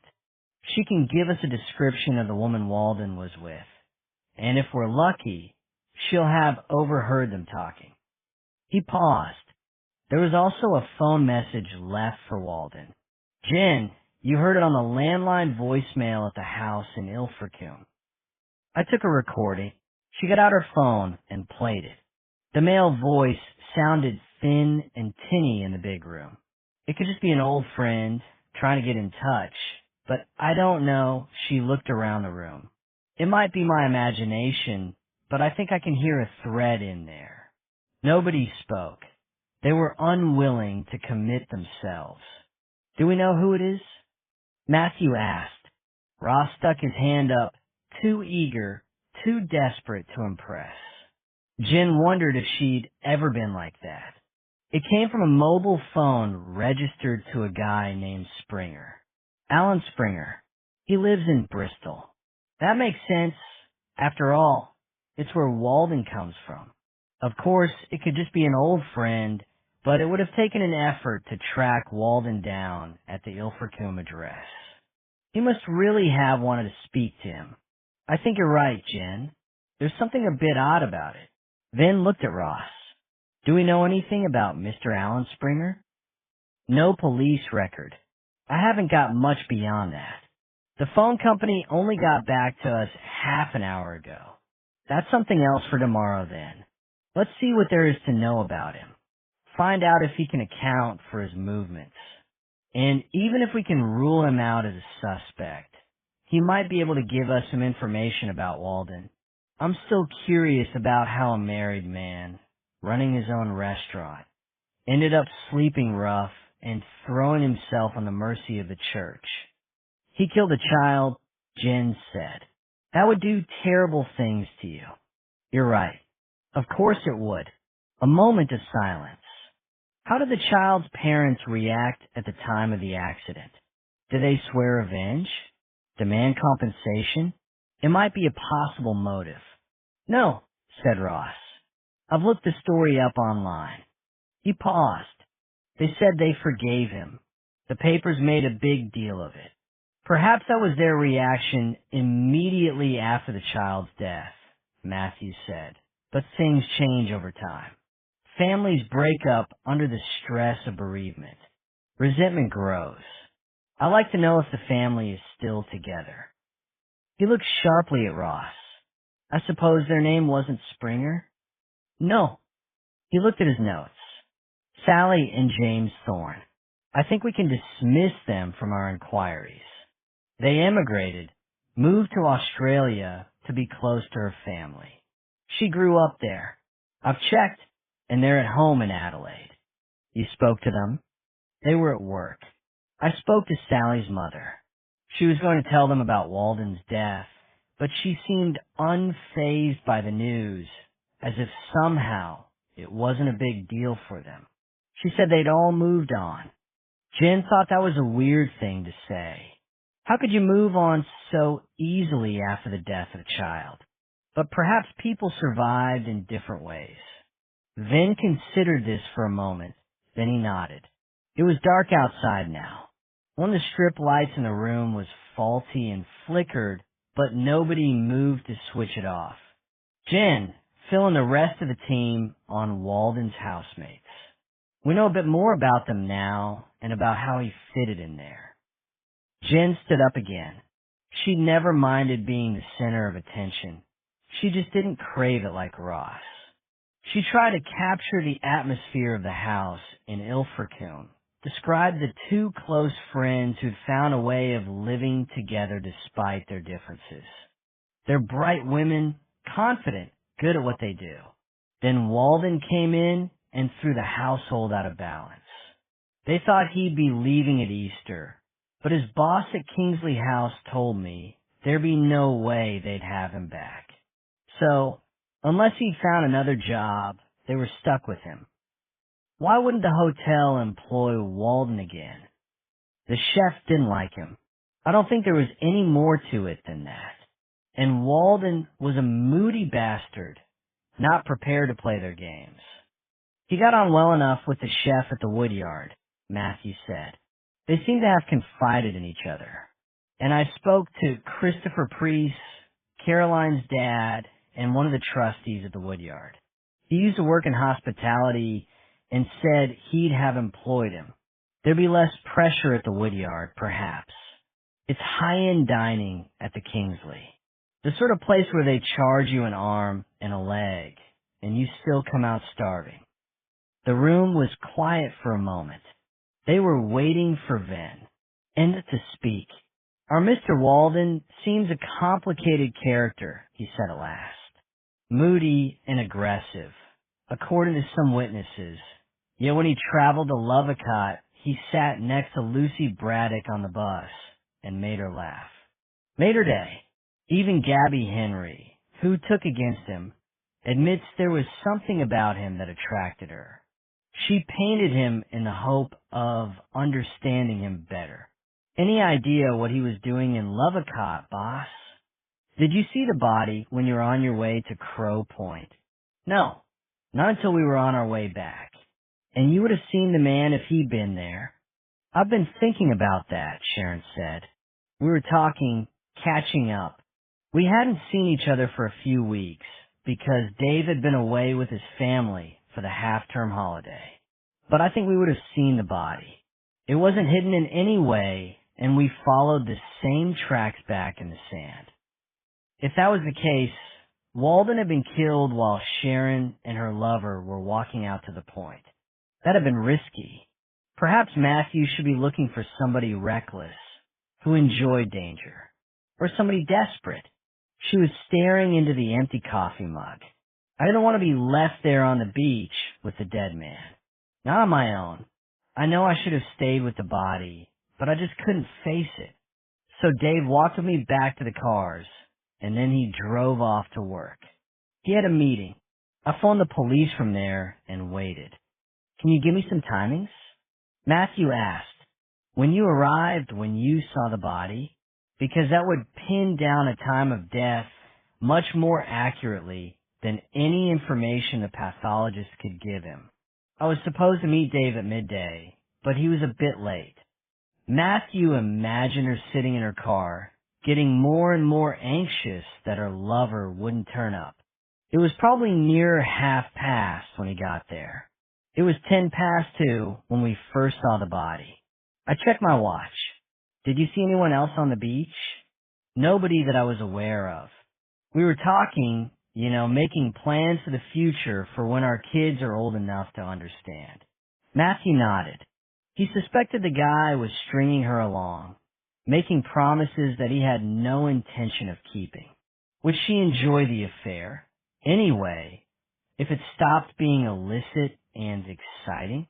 But relationship counseling wasn't in his job description, and it wasn't his place to give advice. He stood up and told her how helpful she'd been and left the house. As he unlocked the car, he heard the music again, compulsive and manic, and thought she was trying to dance away her boredom and her demons. Asterisk, asterisk, asterisk. In Ilfracombe the breeze was stronger and eddied through the narrow streets. He knew it was a westerly because he'd heard the shipping forecast that morning, but whichever way he walked it was in his face. He was early here too. Punctuality was a curse, inherited from his mother who thought it was a sin to be late. So he left his car at the top of Hope Street and walked down the hill along the High Street, then on towards the harbor. There was a smell of fried fish. A couple of optimistic cafes had opened early in the season. A gift shop owner had stacked all his goods to one side and was mopping the floor. Verity, Damien Hirst's sculpture, stood at the end of the pier. A huge pregnant woman, triumphant, one arm raised. From one side, all her internal organs were showing, and Matthew was reminded of a body on the pathologist's table, the skin peeled back. In the Lundy Island Ferry offices, there was a short queue of people booking tickets. A woman sat in the waiting room, her coat wrapped around her for protection, looking out of the window. Mrs. Bale, but he knew it was her without asking. She looked so nervous, so mousy, so scared of the world. She jumped to her feet. I've only got half an hour. That's okay. It won't take longer than that. Perhaps I could buy you lunch. Oh no, I always bring my own sandwiches. I'll eat them at my desk later. In the end, they sat on a bench, looking out over the water, wrapped up in their coats. Angela Bale seemed happier outside, where they couldn't be overheard. "What were you doing in Bronton when you saw Mr. Walden?" "It was my day off," she said. "I always meet my mother on my day off. She lives in Bronton, so I get the bus. And she buys me coffee. The least she can do," she says, "because I've made the trip over to see her. That place we went to, the cafe by the stream where I saw your man, is our favorite." Matthew nodded and saw that this trip to Bronton to see her mother was the highlight of her week. She was still talking. "Then I do a bit of supermarket shopping for her and carry it home. She's got arthritis in her hands, and she can't manage heavy bags these days." "What time do you usually get to the cafe?" Matthew thought it would be the same time each week. There would be an element of ritual in her days out. "The bus gets in at 10:45, and I walk straight there." 11 o'clock. Mom was there before me, and she'd bagged our favorite table. "You caught the bus from Ilfracombe?" Angela Bale nodded. "I don't suppose you noticed Mr. Walden on the bus?" "We think he came from Ilfracombe too, you see." "No," she said, certain now. She'd lost her shyness. "He was there before me, sitting at the table next to ours." "What was he wearing?" "Jeans.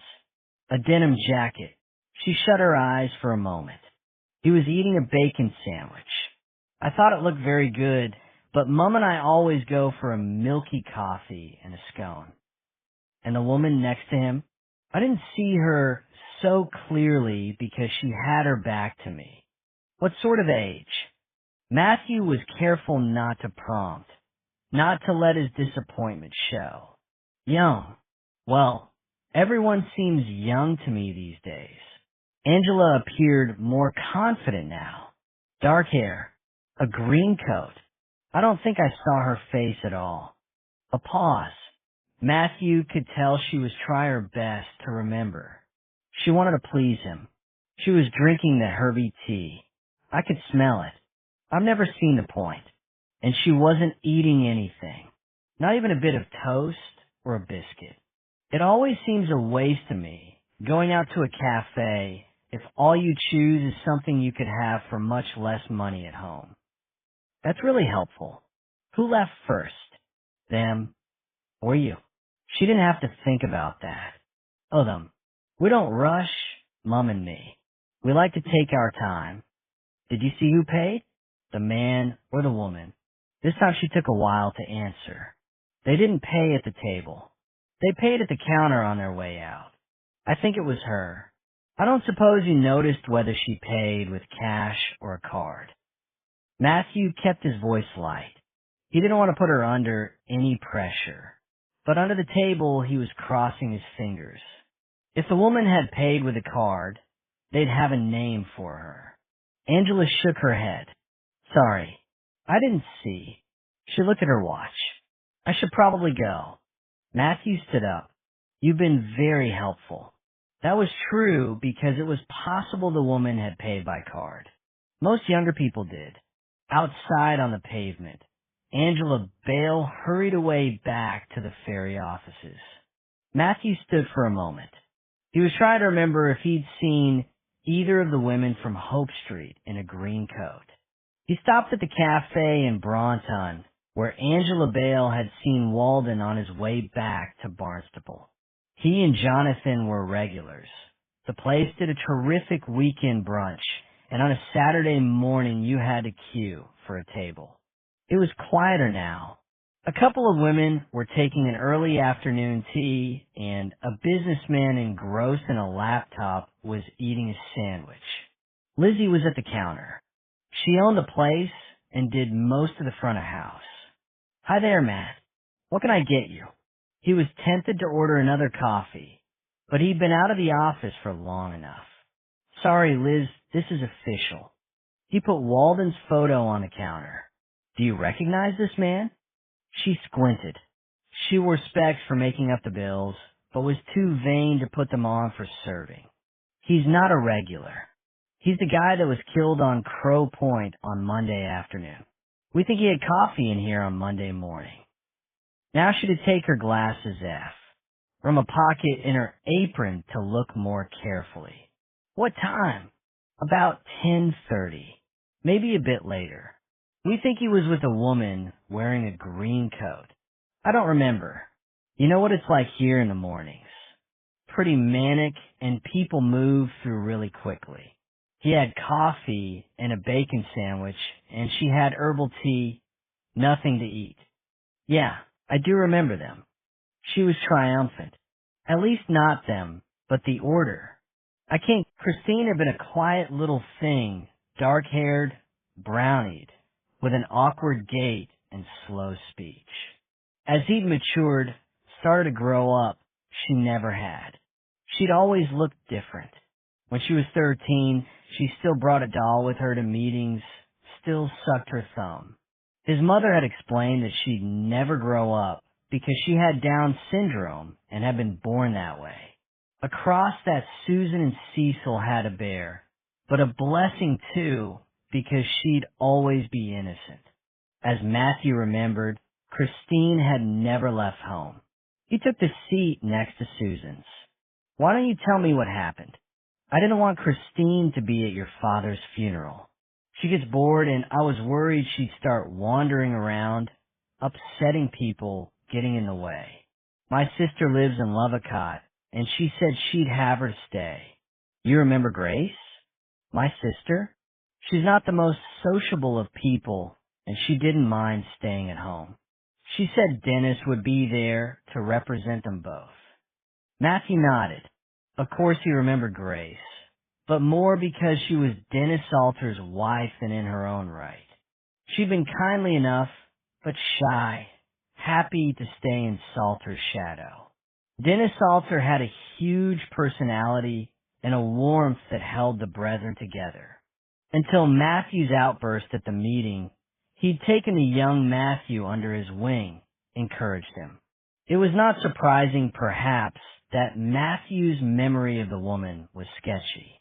Occasionally she'd brought sweets along to meetings for the children, secretly slipping them from her bag when she thought none of the adults were watching, but he remembered little else about her now. Of course. Susan continued. So, Dennis came to collect my Christine on Monday morning, and the idea was that she'd stay with him until last night. I was expecting her back before bedtime. When they didn't bring her home, I assumed they decided to keep her an extra night. To give me a break, I tried phoning, but Grace don't always answer. They go to bed early. I thought if there'd been any problem, they'd have let me know. As the story continued, and she became more upset again, Susan's accent grew stronger. I phoned first thing this morning, and Grace told me Christine wasn't there. When did she go missing? Matthew thought this was the last thing they needed. A vulnerable missing person while they were working on a murder inquiry. He was making links too, wondering about coincidence because Lucy Braddock lived in Lovecott, and she had Down syndrome too. Well, we don't know that. Not exactly. Perhaps you'd explain. Well, she goes to the woodyard 3 times a week to the day center. To give me a break as much as anything. Matthew nodded, but felt his pulse racing. Dennis brought her in yesterday, as normal, and he came back in the afternoon to wait for her, but she never came out with the others, so he just thought she'd taken the minibus home. Her voice suddenly warmed. Poor soul, he's in such a state. He's blaming himself for the fact that she's missing and for not calling me to check. But he got caught up with another emergency. One of the brethren was taken poorly that afternoon, so they went straight out again when they got back to Lovecott. They were in A&E with him when I phoned them at home last night.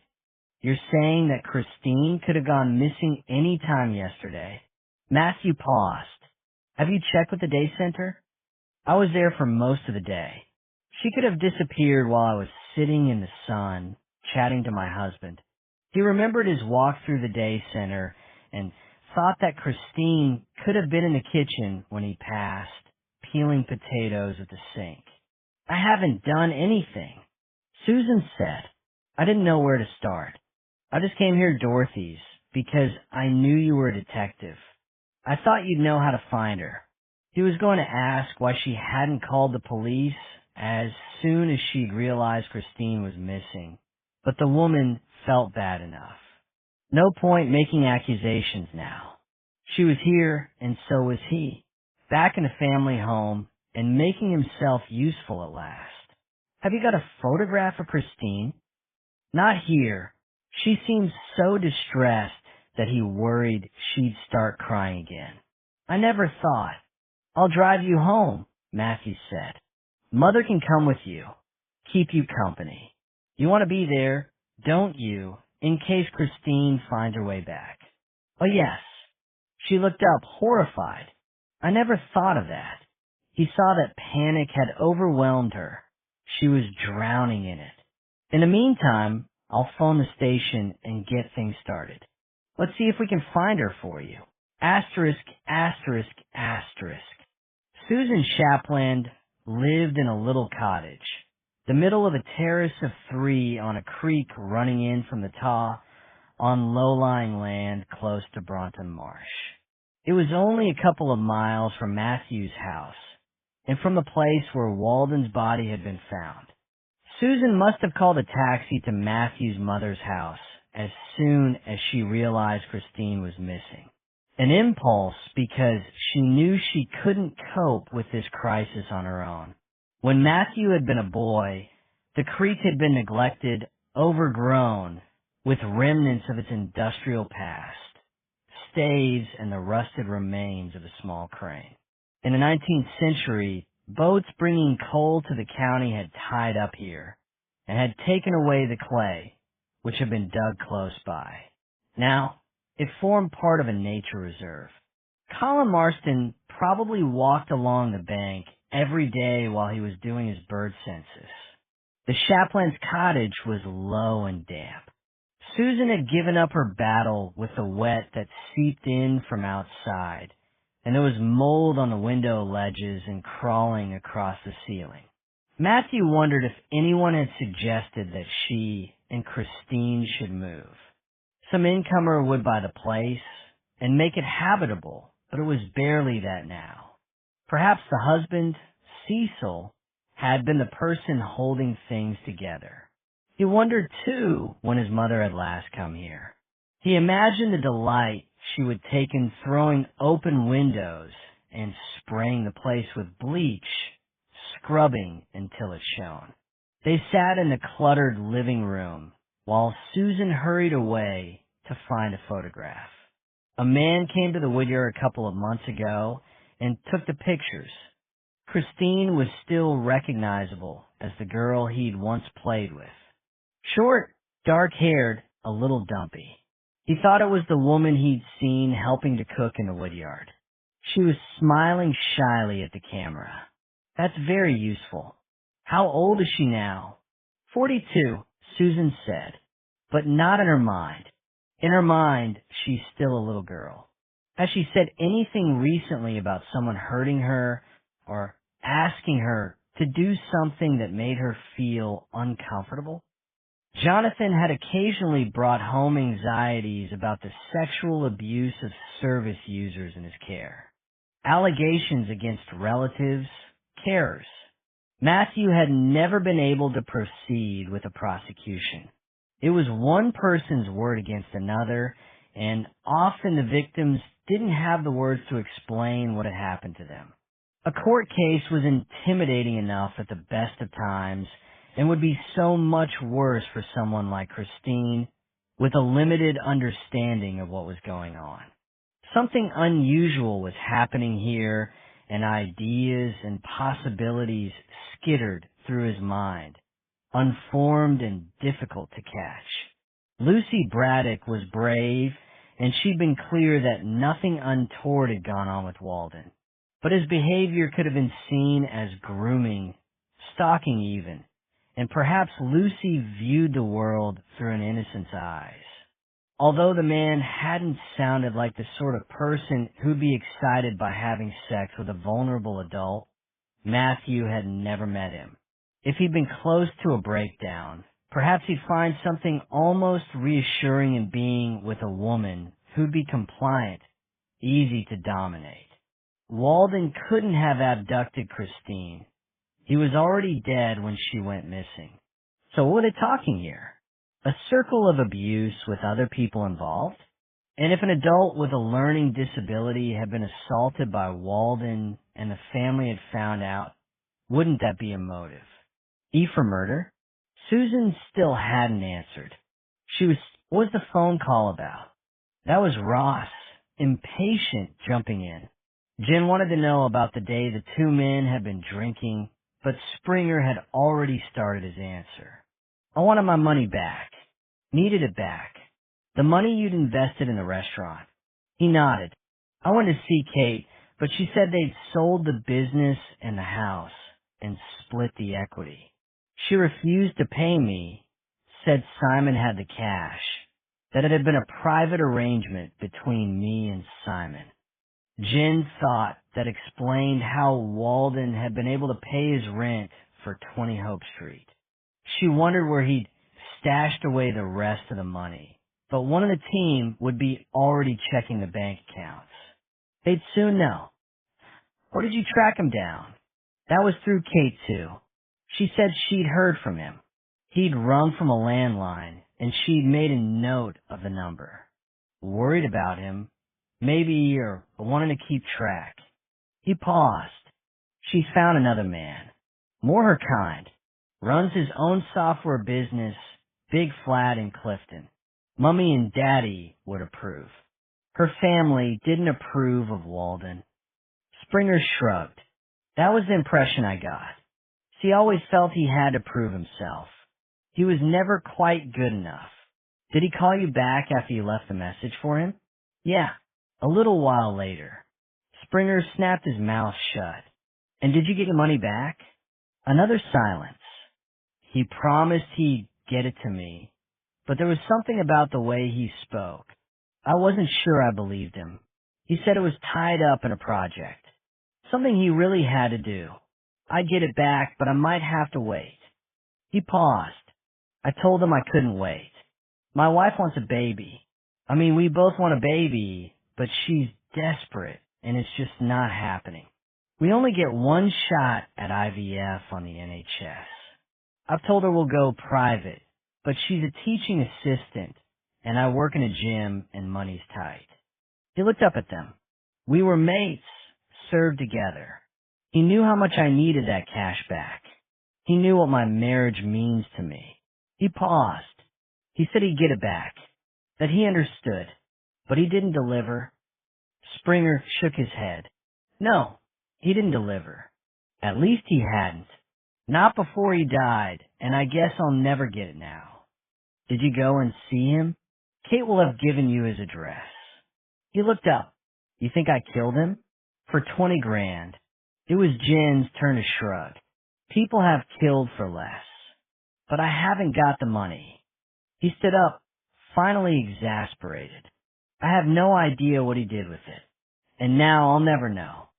Asterisk, asterisk, asterisk. Walden's wife, Kate, had never taken her husband's name. The flat where she lived with her new partner was one of the number in a grand stone crescent in Clifton. She stood at the door and held out her hand. Kate Dickinson, cool and polished. Long legs and skinny jeans, a white linen shirt. Her hair looked polished, too. It was hard to imagine her hooked up with the itinerant cook. Bedminster had been busy, the pavements crowded with shoppers. Pushchairs, cycles ridden illegally to avoid the busy road. Express supermarkets and pound shops. Chuggers and buskers. This seemed like a different world. Calmer. Lighter. The apartment was on the first floor, and the living room spread the width of the house, with views of the downs to the front and over the city roofscape at the back. Polished hardwood floor and classy furniture. Little color and no clutter. The palette various shades of gray. You're here to talk about Simon. As Matthew remembered, the Salters spent most of their life in a room at the back. next to the kitchen, and he'd been taken there too on more social occasions. That had been their private space, more comfortable and more welcoming. He rang the doorbell and Dennis appeared, older of course, but recognizable.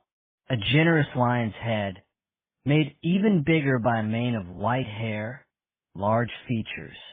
Matthew held out his hand. Matthew Venn. Perhaps you remember me. Of course I remember you. Come on in, man. Don't stand out there on the doorstep. The arms wide now in greeting. Matthew was astonished by the response. Did Salter think he'd return to the fold? Or had time mellowed him? Perhaps he was less dogmatic now than Dorothy, Matthew's mother, despite his position of authority. Perhaps he welcomed sinners into his home as well as the chosen. You'll be here about Christine. Yes, she's still not turned up and we're getting concerned. Of course, Dorothy would have phoned Dennis Salter and told him that she'd called the police in the form of her son. She would probably have asked his permission first. Matthew's visit wouldn't be any kind of surprise to the man. You were taking care of her so Susan could go to my father's funeral? We were. At least Grace was. I was at the funeral, of course. I couldn't miss that. Dorothy wanted me to lead the service. I can't tell you how distressed we are about the confusion. I'm still not quite sure how it happened. He showed Matthew into the dark front room. This was official, then, rather than a family matter, despite the man's apparent contrition. Is Mrs. Salter at home? If so, it will be useful to talk to her too. Do you really need to speak to Grace? She feels as dreadful about this as I do, though she wasn't responsible. Not at all. It was all my fault. Salter paused. She's not a well woman, and the unexpected can throw her off balance. I'd hate this to make her ill again.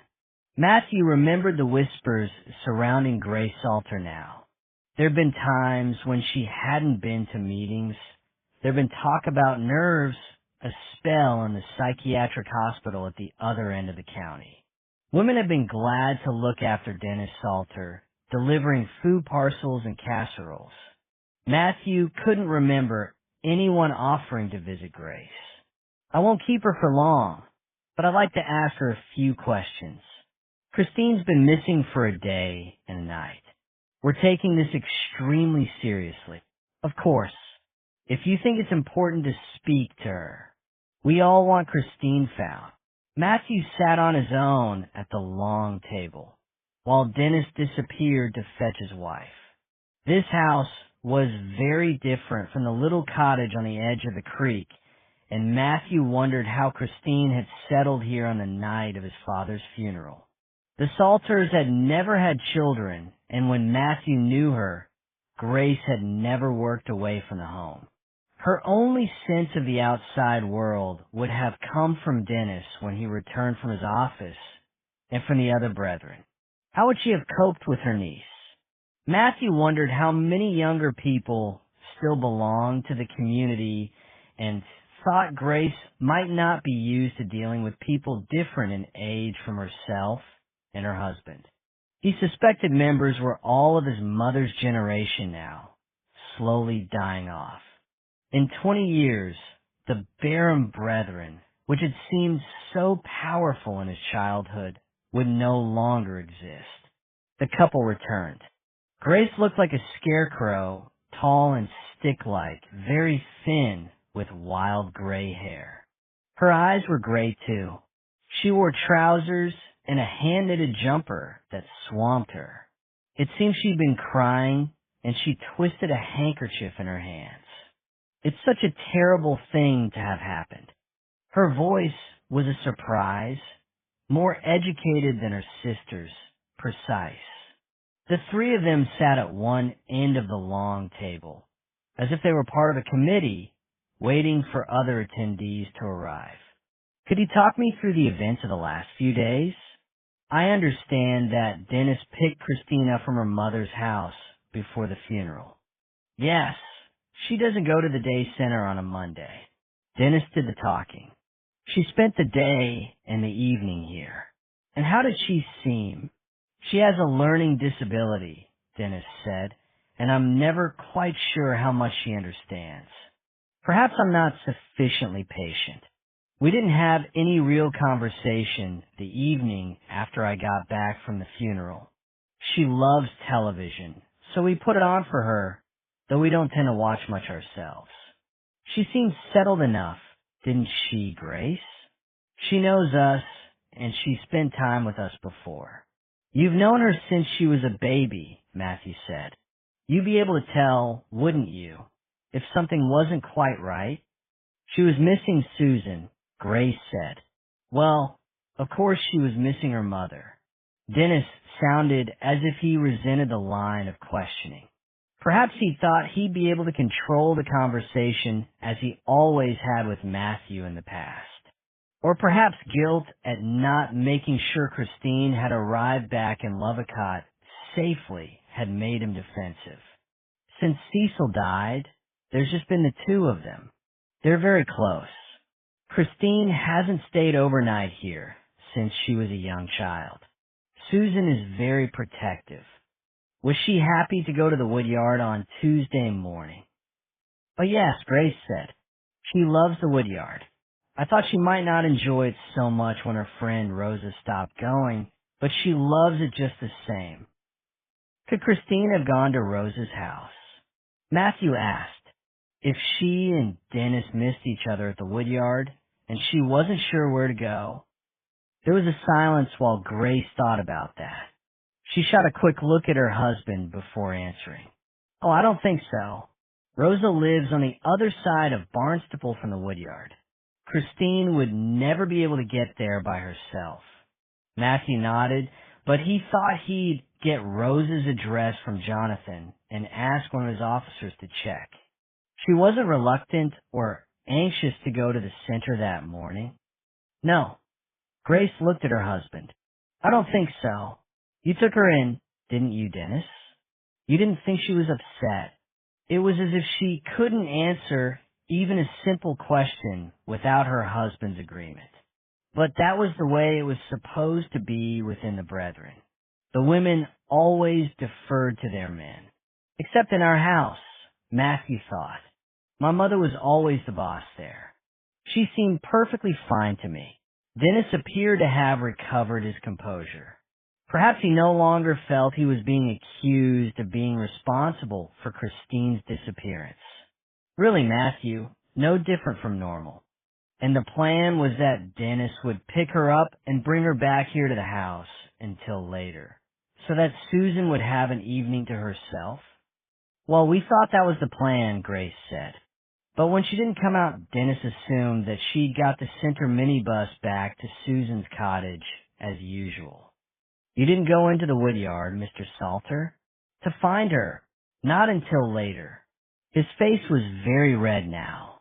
I lost track of time, and when I went to look for her, they'd all gone. The day center was empty.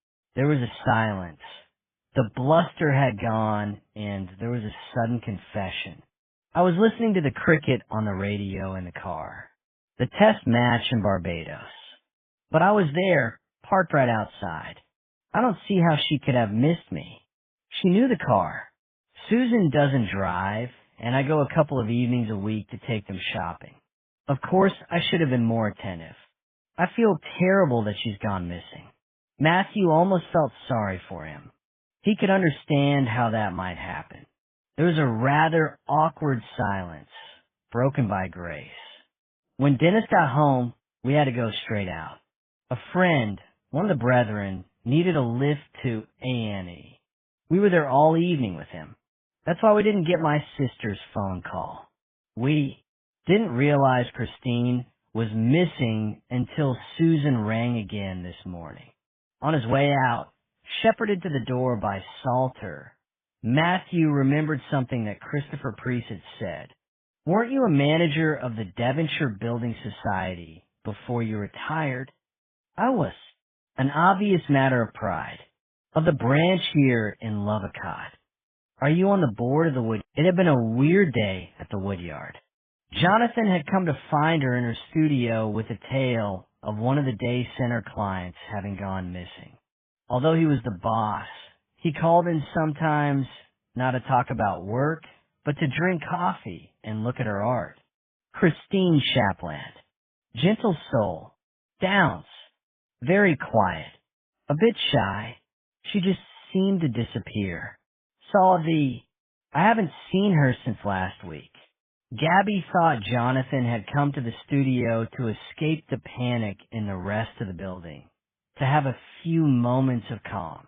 He wouldn't really expect her to have seen the woman recently. Gabby had nothing to do with the day center, except for running an art class there once a week. There seems to have been some kind of breakdown in communication. Her uncle thought her mother had picked her up, and Susan, her mother, thought the uncle was doing it. Nobody's seen her since yesterday. Jonathan had been standing by the window, the light catching one side of his face, turning the blonde hair to silver thread. It's a bloody nightmare. Her uncle is Dennis Salter. He's on the board of trustees and should have known better. He should have gone in for her, or at least looked out properly. It'll be the Woodyard that gets the blame, though. The press will have a field day. He'd turned towards Gabby then, and she thought she'd never seen him so tense, so fraught. Why don't you talk to Christopher Priest? He must be good at handling the media. Yeah, maybe. But Jonathan hadn't seemed too sure. I just want her found safe and well. This, on top of the murder of one of our volunteers, seems like a nightmare.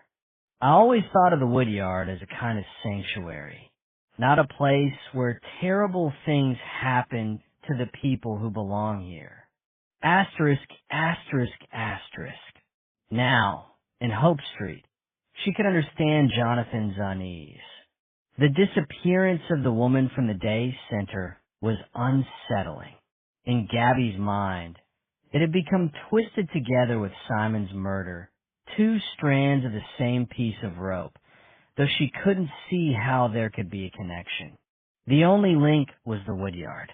What else might Simon Walden and a woman with a learning disability have in common?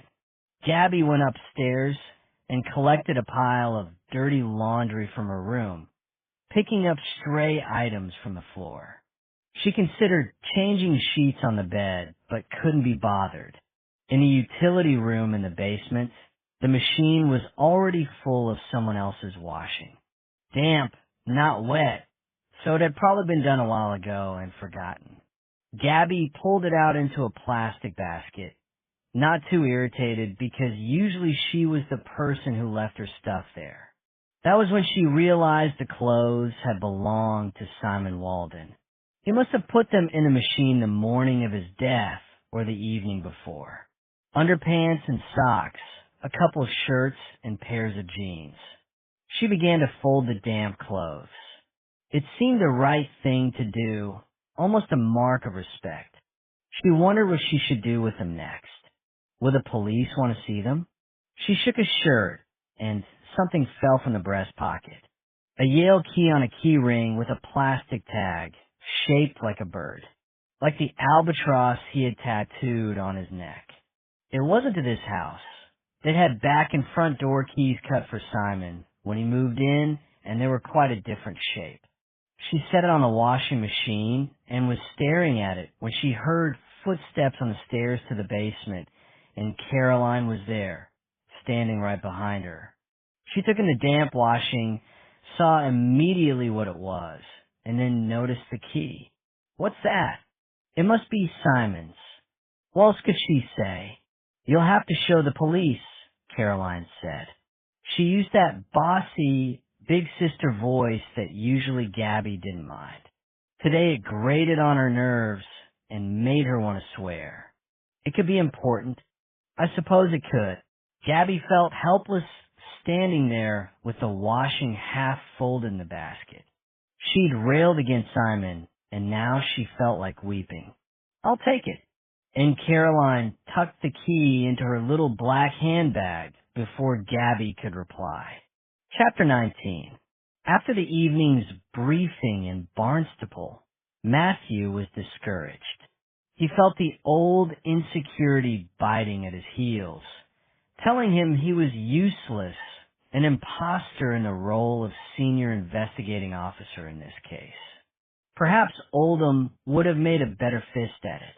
They had so much information now that he should have formed some idea about who might have killed Walden, some notion at least of a strong motive, but there was nothing substantial, nothing to act on. Too many stray leads that needed to be followed up, and Christine Shapland was still missing. There'd be another night of anguish for her mother. Another night of Matthew knowing he'd let his mother down. On the way out of the police station, Jen Rafferty stopped him. "I don't suppose you fancy a drink." A pause.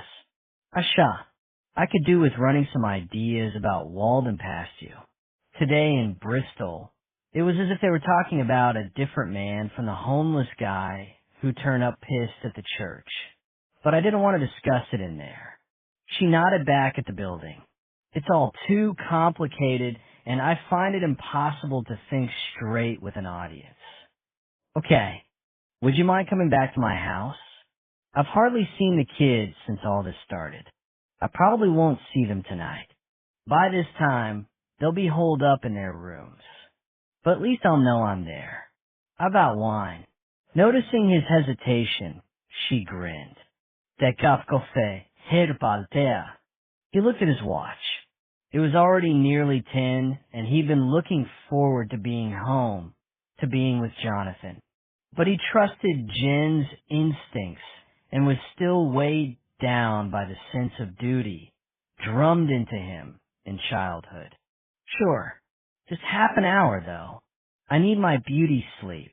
Asterisk, asterisk, asterisk." He sat in Jen's cottage. She'd lit the wood burner before running upstairs to check on her children and putting on the kettle, and the small room was already warm. She'd lit candles and switched off the big light. The edges of the space drifted into shadow. He felt himself grow drowsy and was almost asleep when she came in with a tray, mugs, a packet of biscuits. Her Scouse voice shook him awake. "Only digestives. The bloody kids ate the chocolate ones." He stretched, tried to focus. "What's been troubling you?" "It's Walden. When we first ID'd him, I had him pegged as a rough sleeper, a drunk, who'd been scooped up by a well-meaning do-gooder and helped to put his life back together. But I don't think he was ever like that. I mean, I think he was a drinker, and there must have been a moment of crisis when he turned up at the church and met Caroline, but he must still have had money somewhere. He can't have drunk away 200,000 pounds. That's a fortune. Besides, while he was working at the Kingsley, he still had an income. He could have been a gambler. Reckless." She shook her head. "Nobody's mentioned that. His business started falling apart because it expanded too quickly. But everyone put that down to Kate's ambition, not because Walden was spending wildly. His wife or his mate would have told me if he'd had a gambling problem." "What are you saying exactly?" "That I'm not convinced he was homeless when he landed up at the church. He might have been lonely and depressed. But at the end of the season in North Devon, it's not that hard to find a landlord prepared to let you stay in a holiday rental. Besides, that tiny room in Hope Street was almost empty when he was staying in it. He must have accumulated more stuff than that. I left home with 2 suitcases and a bin bag when I ran away from Robbie at an hour's notice. I know I had 2 kids, but everyone has more possessions than a couple of pairs of jeans." She paused. Gabby Henry had the impression that Walden was still fond of his wife, but we didn't find a photo of her or of his army mates in his room. I just don't see it. And there's a gap in the timeline between him leaving work at the Kingsley and moving into Hope Street. According to the women, he'd been rough sleeping during... Yes. Well, There's something I'd like to show you. I can't leave St. Cuthbert's. Is there any way you could come here? Asterisk, asterisk, asterisk. St. Cuthbert's was right in the middle of Barnstaple on a cobbled lane that ran on to a series of almshouses, black and white timbered, ancient but still used for their original purpose of caring for the elderly. It was too narrow for cars, though pedestrians used the lane to cross between two busy streets. The church itself was newer, Victorian, rather too grand for its setting, and it backed onto the road, shutting out the traffic noise. Beside it, and surrounded by grass holding a couple of mature oaks, stood a former dame's school of the same age as the almshouses. It had been used for many years as the church hall, but recently it had been renovated and it housed the charity where Caroline Priest worked. Jen had always loved this part of the town. She felt she was stepping back in time. It was an oasis of peace. A skinny young man with bad skin stood outside the old school, smoking a roll-up cigarette. He took no notice of Jen.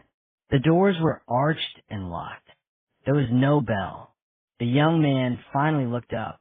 "You'll need to go around the back." The building had been extended at the back and was connected to the church by a new, open cloister of stone and wood. The extension was beautifully done, but Jen wondered how it had slid past planning rules. Surely the old school was listed.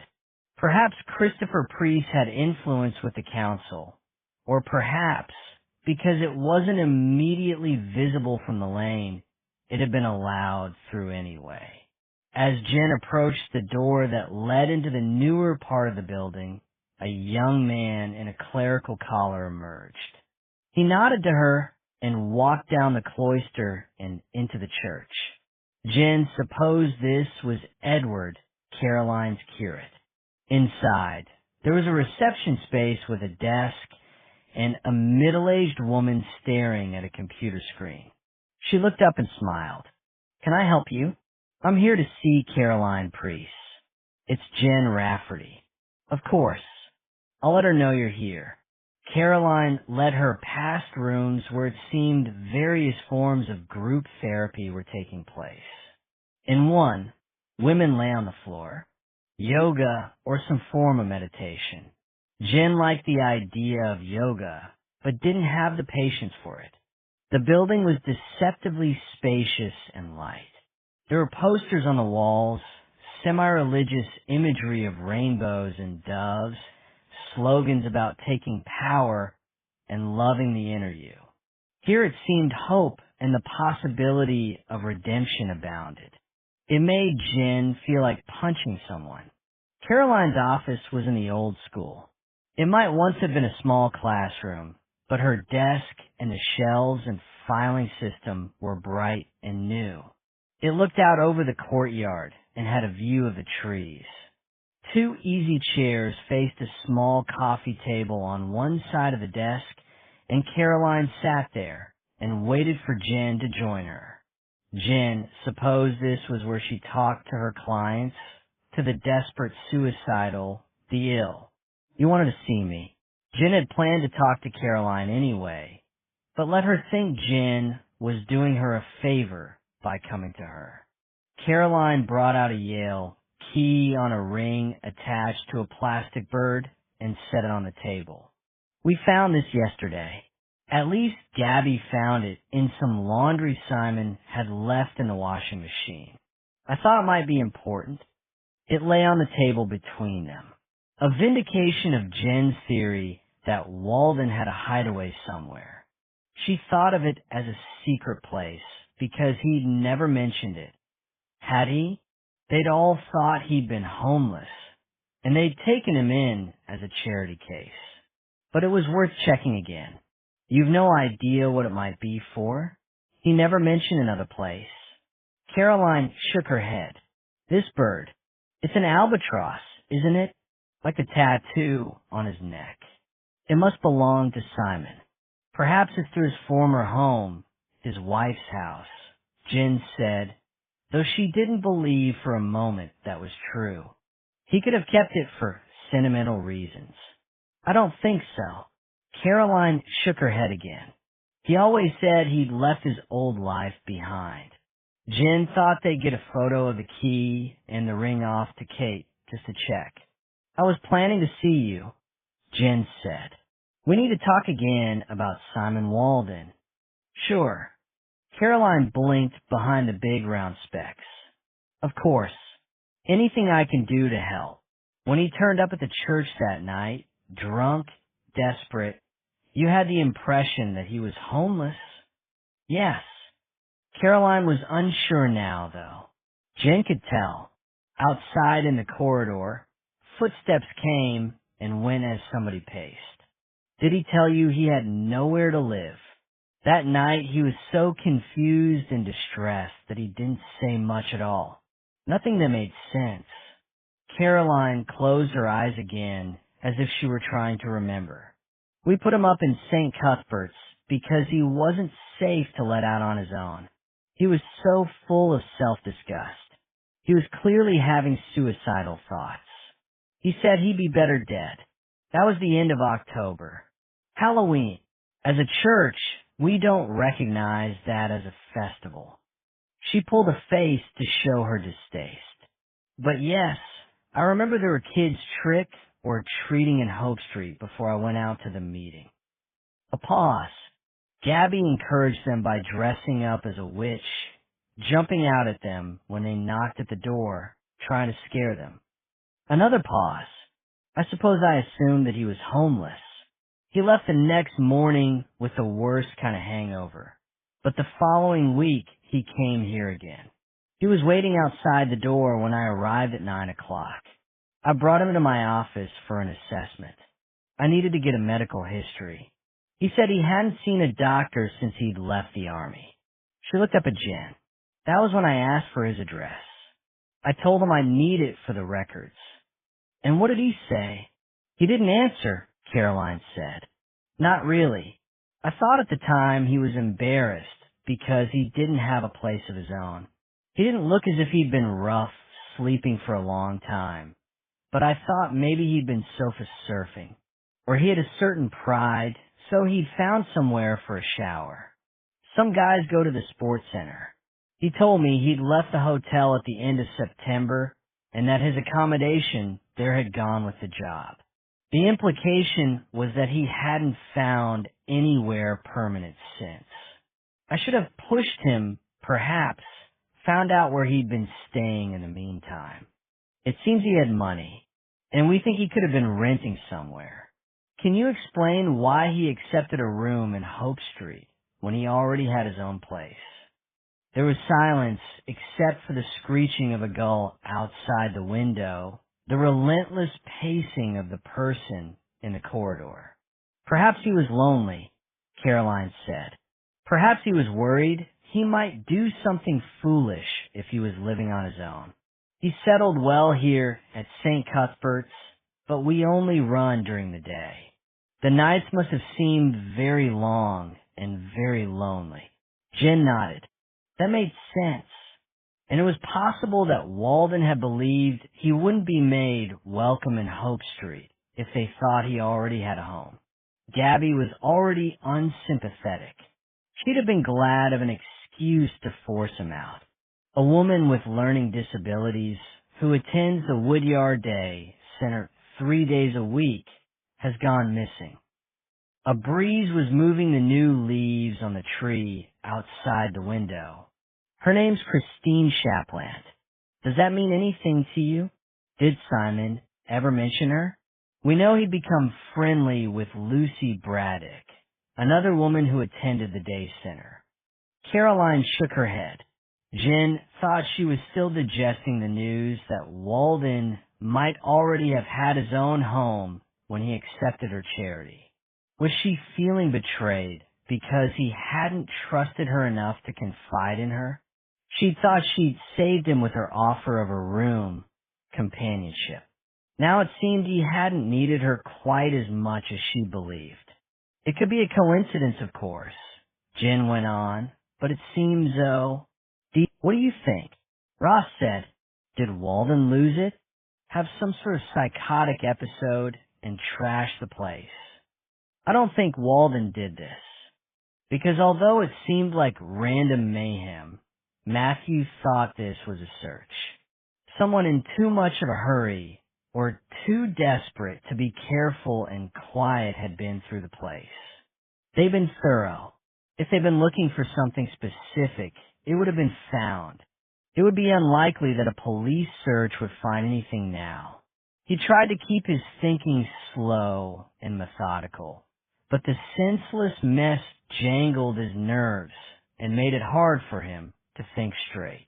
He walked through to the bedroom, aware of Ross and Jen following. It suddenly hit Matthew that Walden would have hated this. The intrusion, the disorder. He hoped the man hadn't seen it before he was killed. That led on to the question of when the place had been ransacked. Surely after Walden's death, Matthew thought. There had been no sign of a break-in. Perhaps the key found in Walden's laundry had been a spare, and one had been stolen from his body, along with the phone, wallet, and credit cards they'd never found. Unless the women in number 20 had been involved and were very, very clever, and Gabby had pretended to find the key in the washing machine after they'd already used it. Walden had kept all his photographs in his bedroom, but they'd been left untouched. It seemed the searcher had been looking for something bigger than a slip of paper that could be hidden behind an image. The glass hadn't been smashed. Another indication, Matthew decided that this was a search, not an act of revenge or hatred.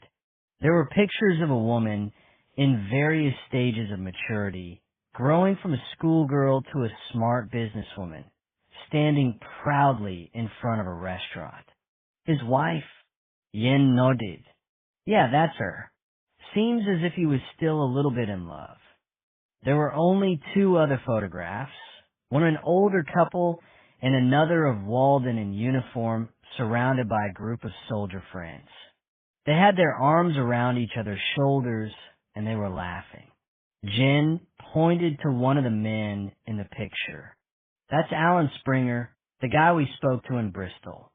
The one who claims Walden owed him money. The rest of the room was a heap of clothing and bedding. In the small bathroom, the bath panel had been ripped off and the lid of the cistern had been removed. There wasn't much else to damage there. We'll lock it again and get the CSIs in. Matthew thought there was little point adding to the confusion by doing a search of their own. I doubt that the person who did this left their fingerprints behind, but it would be interesting to see if anyone else involved in the investigation has been in here. They stood outside while Ross called it in. It was proper rain now, not a downpour, but deceptive, insidious. Matthew felt it seeping into his skin down the neck of his shirt. He pushed open the door of the bookmakers and went inside. A middle-aged woman was behind the counter. A couple of men stood in front of the machines, and another was glued to a television showing a horse race. All glanced at him briefly, then turned back to what they were doing, except the woman at the counter. She turned towards him. Hiya. He felt as if he'd wandered into a different and seductive world. Of course the brethren had been hot on the sin of gambling, a vice on a par with adultery, sodomy, and not wearing hats to meetings.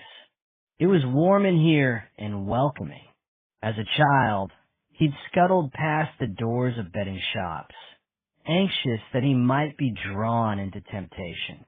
Even now, he experienced something of the thrill of a guilty pleasure just by being inside. The manager had a badge that named her as Marion. He introduced himself, but didn't explain his true interest in the flat. The last thing he needed was her talking to the press. It looks as if there's been a break-in upstairs. I wonder if you heard anything. No. She was interested, but he thought she hadn't linked the tenant to the dead man at Crow Point. You're not safe anywhere these days, are you? Do they take much? It's hard to say. He paused while the horse race came to an end, and the punter tore up his slip in disgust. So, you didn't hear anything? She shook her head. I wasn't even sure if anyone was still renting. You never see anyone going up. I just thought they must be out at work all day. And no one hanging around outside? She laughed. Anyone hanging around outside would be my punters having a fag. He smiled back and was about to leave when she called him back. Hang on, there was a letter for him. It arrived a couple of days ago. It was too big for the letterbox, and it had to be signed for, so the postie brought it in here. One of the juniors was on and took it. If I'd been around, I'd have told them there was no point because we never saw the tenant and we didn't have a key. Another question answered. She disappeared into a room at the back and emerged with a large white envelope. He took it from her and left the warm, comfortable room. Ross and Jen were still on the pavement, miserable now. He put his hands on both of their shoulders, felt that their coats were sodden. Come on, what are we waiting for? Asterisk, asterisk, asterisk. They sat in his office.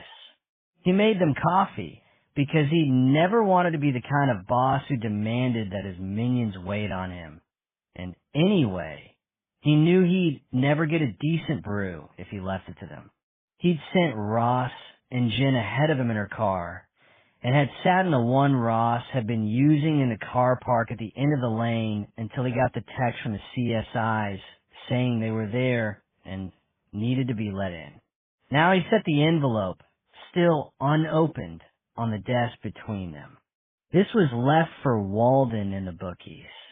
I've checked the postmark. It was sent just over a week ago.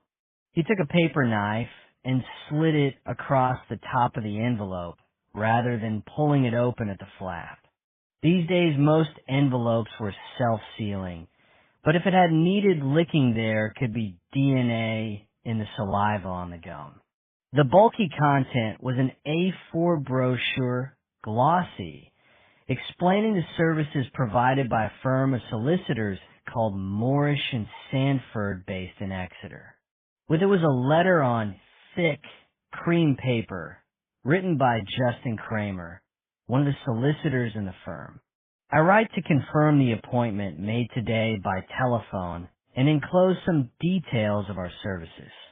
I look forward to discussing your concerns and to seeing you on March 11th at 10:30 in our offices. The date of the appointment was less than a week away. There was no explanation of the concerns that had prompted Walden to contact the lawyer. Matthew was wondering why Walden would have needed a solicitor. Perhaps Walden had decided to buy a property with all his money. But why would he choose a solicitor in Exeter, at least an hour's drive away? Part of a fancy firm who provided potential clients with glossy brochures? Matthew was about to phone the number on the letter to find out when Vicky, the young PC who'd taken responsibility for the search for Christine Shapland, knocked on the office door. She looked flushed, excited. I thought you'd like to know. There's been a sighting. A passenger on the Lovecott bus thinks he saw Christine. Might be nothing. He said it was just a glimpse as the bus went past. There's a patch of woodland near a pool. There was a big house there once, but it burned down years ago and nothing much is left. Someone was sitting there next to the water. It was too far away to see the face, but he recognized the clothes, described them exactly. Chapter 22. The rain stopped as they drove towards Lovecott. The clouds ripped apart to let through shafts of sunlight when they climbed out of the vehicle. It was wet underfoot, though water dripped from the trees, and Jen's coat was still damp after she'd stood outside Walden's flat in Braunton. She was starving, couldn't remember the last time she'd eaten. She wanted to stop to pick up some chocolate or a sandwich from the canteen, but the boss had said there was no time. Jen thought he cared. Now Matthew pushed open the door. You heard that we found Christine? I asked Ross to let you know. Yes. Jonathan got up and put his arms around Matthew, squeezed him. I don't know how to thank you. I was starting to think that we'd never get her back. He was still beaming when he returned to his seat. Have you worked out what happened? Not yet. Matthew sat in one of the easy chairs facing the desk. Outside, the lights were coming on in the town. The tide was high in the river, and the street lights along the opposite bank were reflected in the water. Christine's okay, but she can't explain what happened, what she was doing there. She got cold and wet, and she's dehydrated. It seems as if she was waiting for someone. Perhaps she misunderstood what Dennis Salter told her, tried to make her own way back to Lovecott, got off the bus too early. But you don't think that's what happened? Not a question. Matthew shrugged. It's too soon to say. I checked the bus that Lucy usually takes. The bus driver didn't recognize Christine, and she probably would stand out. The following silence was broken by a wailing sax, the sound floating up from the yard. The cafe was holding its regular jazz night. Matthew thought they should be there, sitting in the half-light, a bottle of wine on the table in front of them, not agonizing over a dead man and a woman who had mysteriously disappeared. Would you like me to talk to her? Jonathan asked. Not tonight, but tomorrow if they let her home. I've known Christine and her mom for years, since the old day center days. Chrissy's not confident like Lucy, not very used to strangers. Matthew nodded. Yeah, that would be kind. Something positive at least had come of his need to touch base with Jonathan. I've got to go. Evening briefing. And I have to finish this sodding paperwork. I can't even make the simple figures add up. I'll see you at home. At this rate, you'll be back before me. Don't be too late. This was the closest Matthew could ever get to being demanding, and even that felt like a risk. Asterisk, asterisk, asterisk. The police station conference room again. Whiteboard and pinboard. Officers slumped in chairs waiting for this to be over so they could go home and sleep. Oldham had left ages before, but nobody commented on that. The rest of the team had all put in extra hours in the search for Christine Shapland. Matthew wondered if they resented the fact that he'd found her, apparently without any effort. They'd think he'd been sitting in his office and responding to a phone call from a member of the public.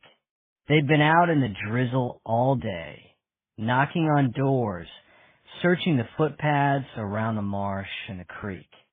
Huge congratulations on finding Christine Shapland. If you hadn't got word out so speedily or so accurately, we'd never have got that witness call. I'll just check with the hospital and she'll be fine. A big thanks to everyone from her very grateful mother. He looked at the room. No appreciative difference in attitude, but he'd done his best. And he'd meant it. We're not sure yet if Christine's disappearance is linked in any way to the Walden murder.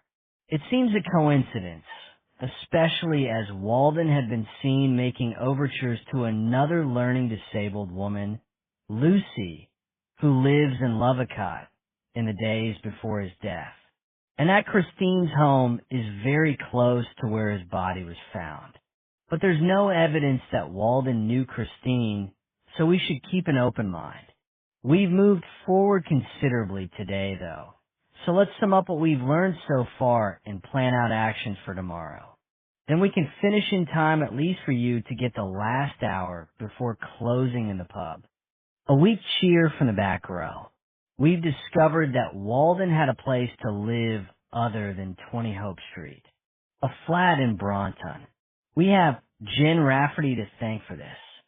She's not here, so I can tell you that, without the danger of making her feel she's indispensable. A pause and another little cheer. So, I'd be very interested to know why he moved into the house in Ilfracombe with the two women. Vicky Robb, sitting at the back, stuck up her hand. Could he just have been feeling lonely and desperate?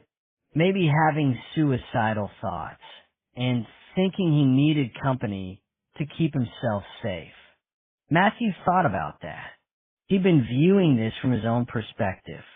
He needed solitude far more than he needed company, but not everyone was like him. He nodded. Yeah, he said. Good point. Yes, that makes sense. The woman colored with pleasure, and Matthew continued. Someone has been in the flat and trashed the place. It looks more like a search to me than an act of vandalism. A search by someone in a hurry. There would have been a lot of noise, glass and crockery got smashed. So it could have happened at night when the bookie shop below is shut, or very early in the morning. Can we get some canvassers into Braunton tomorrow to do a house-to-house? Find out if anyone saw or heard anything unusual. There was no break-in, so they would have used a key. It's possible that the killer stole one from Walden after his death. So, we're talking an evening between Monday and Wednesday inclusive. It seems likely that the person who was in Walden's flat was implicated in his death. So, this is important. Ross stuck up a hand. They could have used the same key we used to get in, the one Walden had left in Hope Street. They could Ross, and that would implicate one of the women living there. Let's hit the canvassers to show photographs of Priest and Henry, and ask specifically if any of the women were in Braunton on that night. It occurred to Matthew that they could be close to tying up the investigation. It could be that easy. They'd get a description of someone lurking outside Walden's Braunton flat, and they'd have their culprit. In his mind, he explored a variety of scenarios that might fit. Could Walden have been murdered simply for access to the flat? Perhaps by one of the men Walden had met through St. Cuthbert's? An addict raging for a fix, desperate enough to commit murder. Maybe Matthew was overthinking this, looking for complex motives that didn't exist. It was possible that word had got out about Walden's wealth, and he'd been killed just for his money. Greed often provided motive enough. But the man wouldn't have been daft enough to keep cash in his flat, would he? He turned back to the room. How we tracked down Walden's bank accounts. Ross shook his head. Sorry, there doesn't seem to be any account in his name. The hotel must have paid him through his bank. Nobody gets paid by cash anymore. I'll check with him tomorrow. That has to be a priority. Matthew tried to hide his irritation. He thought that even if Walden hadn't hidden cash in the Braunton flat, there might be information there that would have allowed the intruder access to the money. Passwords, the e-reader that allowed transfer of funds, building society passbooks. It seemed even more likely now that greed had been the main motive in the case. Walden's attachment to Lucy Braddock and the disappearance of Christine Shapland could be nothing but distracting coincidences. He continued, We were given a letter that had been delivered to Walden and left at the bookmaker's shop below his flat. It was from a firm of solicitors in Exeter. Ross, you were going to check that out. Ross stood up. Matthew hadn't had a chance to discuss this with him beforehand, so he waited with interest like the others. Walden first contacted the lawyers to make a will, Ross said, but apparently he got in touch again wanting advice about something else. They wouldn't give me the details over the phone, but apparently one of the partners will be in North Devon tomorrow and is prepared to fit us in. He waved his fingers in the air to indicate the quotation marks. Honestly, they're the most pompous bunch of arses I've ever dealt with. It took me more than an hour to get past the receptionist. What time can he see us? He's coming here to the station at 3. Ross paused. You'd better see him, boss. I doubt he'll be prepared to talk to a lowly constable. Matt, I don't understand what Chrissy was doing all the way out there, Susan said.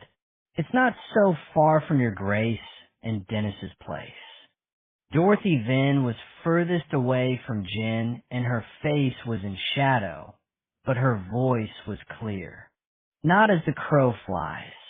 We used to walk from Lovacott up to the pond when we were children for the summer picnic with the brethren. You remember those picnics, Susan? What wonderful times we had.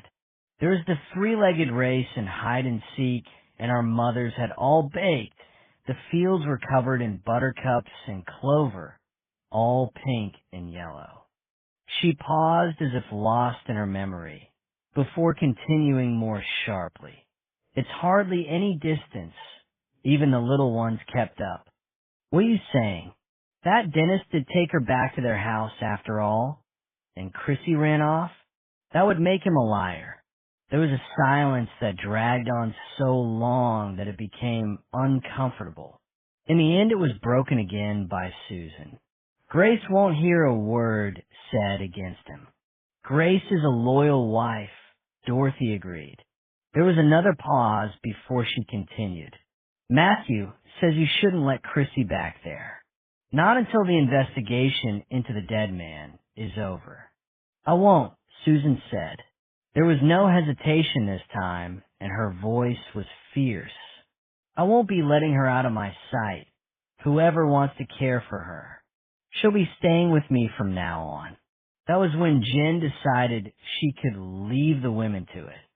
Susan would be there for Christine in the unlikely event that she needed protecting. She could talk to Christine tomorrow, when the woman had had a good night's sleep and when she was back at her own home. She'd have more to tell them then. She said her goodbyes and left.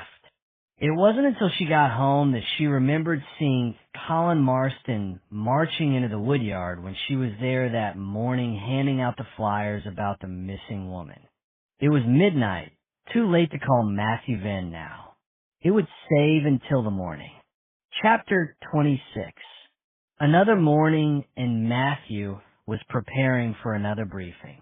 It was gray outside and not long past 7, so he'd had to switch on the lights. He stood in the empty room trying to order his thoughts, planning for the day.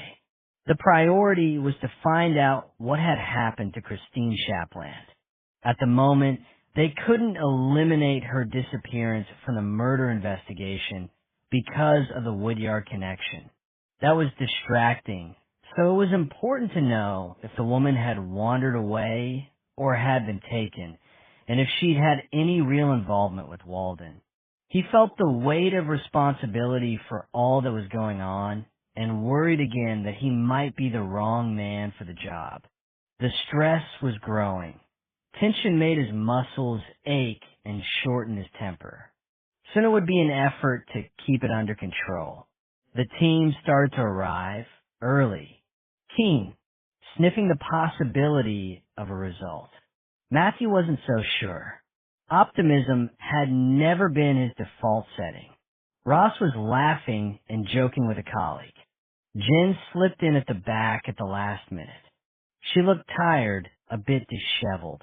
Matthew wondered if she'd been hitting the wine when she got in from the hospital the night before. He wouldn't have blamed her. Christine Shapland. He leaned back against the desk at the front of the room and thought he must look like one of the older teachers at his school, jaded, a bit of a joke. We need to find out what happened to her as a priority. Even if there were no murder inquiry involved, she's a vulnerable adult, and if there was an abduction, we need to find the perpetrator. I'll just phone the hospital, and she's fine. She's going to be allowed home this morning. Jen, I'd like you to wait until she's home and go to see her. Jonathan's offered to go with you. He's known the woman for years, and the mother trusts him too. She wants him there for the interview. You met Susan at the hospital, and I don't want to introduce someone new at this stage. Yin nodded. Matthew thought she'd rather be a part of the main Walden inquiry, but she could see the sense in what he'd asked. He turned back to the room and raised his voice a notch. After all this time, he allowed himself to show his impatience. Ross, where are we on Walden's finances? That missing 200 grand? It can't just have vanished in a thin air. I've already left a message for the human resources guy at the Kingsley Hotel. I'll try again now. Find out how Walden was paid when he was working there. I'm sure you find this kind of detail tedious, Ross. Not as exciting as you'd like, but it's important, and I have asked you to treat it as a priority. There was a shocked silence in the room. Matthew never criticized a colleague in public. Ross blushed and shifted in his seat, but Matthew was running out of patience with the man. This inability to find Walden's money was becoming ridiculous. The solicitor who dealt with Walden's Will is coming in this afternoon. If all else fails, he might have some idea about the finances. I'll sort it out. Ross sounded moody, resentful. Please do. Matthew turned his attention back to Jen. Once you've spoken to Susan, I'd like you to go back to St. Cuthbert's. Have any of Caroline's clients suddenly come into money or dropped out of the program unexpectedly? Let's see if we can find the person who searched Walden's flat. Matthew was about to send them on their way when Jen raised her hand. When I was canvassing the Woodyard service users yesterday, Colin Marston from the tollkeeper's cottage came in. He looked as if he might be there in an official capacity. I didn't speak to him, and I don't think he recognized me, but it seemed an odd coincidence. Asterisk, asterisk, asterisk. Matthew drove to the Marstons' house immediately after the meeting. From the beginning, he'd had a niggle of suspicion about the couple who lived on the edge of the marsh. Their interest in the case had seemed disproportionate, and they lived not far from the chaplain's cottage. There was no reply at the door, and their car had gone. He stood, uncertain what to do next, thinking he might just call into his own house for a snatched cup of good coffee and a moment's peace, when he saw Marston in the distance on the ridge of the bank that separated the marsh from the river. It was a still day, misty and overcast, and the man was little more than a silhouette from here. Marston was staring out towards the estuary, not moving, with his back to where Matthew was standing. Matthew pulled his car further down the track and parked close to his house. There was a moment of panic when the man disappeared out of his sight line, hidden by one of their outbuildings, a crumbling boathouse. Matthew worried that Marston might have moved on. He could have walked away towards the point. Matthew thought it would be ridiculously undignified to chase after the man, to arrive breathless and sweating to ask his questions. When he got out of the car, however, he saw that Marston was still there, still staring out over the water. The outline of the opposite bank was blurred by drizzle. Any birds that flew out of the mist would only be silhouettes. The man turned when he heard Matthew climbing the bank towards him. "I'm glad I saw you," Matthew said. "I went to your house, but nobody was in. Hillary's at work." His focus was still on the shore.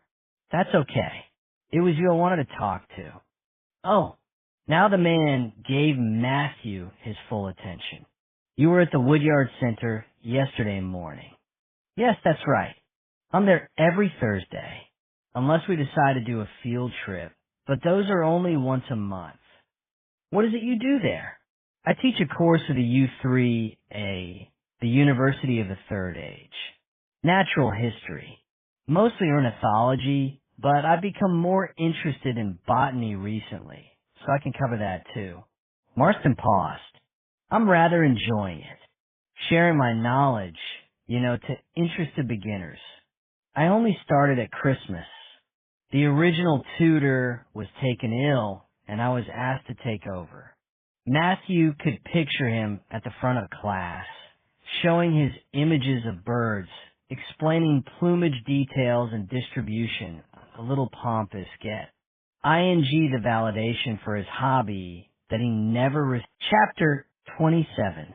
Jen Rafferty SAT in the Shapland's small, dark cottage, which seemed to have grown out of the marsh, listening to her boss's husband talking to Christine. She'd met Jonathan a few times before, at a works Christmas do, and once at their house when she'd picked Matthew up for an early shout. But Matthew liked to keep home and work life separate, and she never really got to know the man. Dorothy Vinn, who'd stuck with Susan Shapland throughout the hospital visit, wasn't there. Matthew had said that he'd been rejected by his family long before his marriage, but Jen thought a gay relationship would be hard for a fundamental Christian to swallow. Perhaps the woman couldn't even bear to be in the same room as her son's husband. Outside, the mist was lying low over the creek, and damp seemed to ooze through the walls and into the room. There was a coal fire in the grate, and Jen felt she'd slipped back more than 50 years to when Susan Shapland was a young woman and North Devon was a very different place. There was a pot of tea on a lace mat and a plate of scones already buttered. Jonathan and Christine sat in chairs closest to the fire, and the man's voice was so low that at times Jen struggled to make out what they were saying. Christine was wearing jogging bottoms and a tracksuit top, gray with pink edging. Her cheeks were flushed from the flames. Despite the chill outside, Jonathan was still in his signature shorts and t-shirt. Jen wondered if he'd worn shorts to his wedding, and thought they made an odd pair. Matthew always suited and smart, Jonathan looking as if he'd just wandered in from the beach. She was sitting at the table, phone and notebook in front of her. She'd record the conversation and take notes too, because her impressions would be as useful as Christine's words. The main thing to say is that you're not in any trouble at all. Jonathan's voice was warm and easy, reassuring. You did nothing wrong. Nothing at all. We just want to find out what happened. That's what this chat is about. And because it's nice for me to escape from the woodyard for a bit and eat your mother's scones. Christine looked up at him, but there was no answer. She couldn't tell where this was leading. So, let's start at the beginning. You thought your Uncle Dennis was going to pick you up from the woodyard on Tuesday night. You'd stayed with him and your Aunt Grace on Monday, and he'd dropped you off that morning. Christine nodded. But when you left the woodyard on Tuesday afternoon, you didn't see him? Christine looked at her mother, who was sitting at the table next to Jen, crumbling a scone on her plate. You can tell him the truth, Susan said. The brethren will never find out.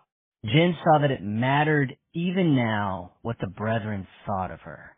It'll just be you and me now, girl. Someone came up in a car, Christine said.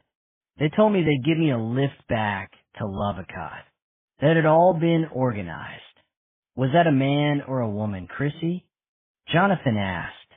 A man. Can you tell me what he was like? She seemed thrown by that. Well, was he dressed like me? Shorts and t-shirt. That made her laugh. No, he was smart, like Uncle Dennis at meetings. Susan jumped in. She means a jacket and tie. Did you know the man? Have you seen him before? If he was a friend of your uncle's, he might have been at meetings with you. Christine shook her head. I'd never seen him before. That's okay. You got into the car with the man. Were you in the front or the back? In the back. So, it was like you were in a taxi. Christine nodded. What happened then, Christine? Just tell us as if it was a story. Your story. Jonathan leaned back in the moth-eaten armchair as if he had all the time in the world.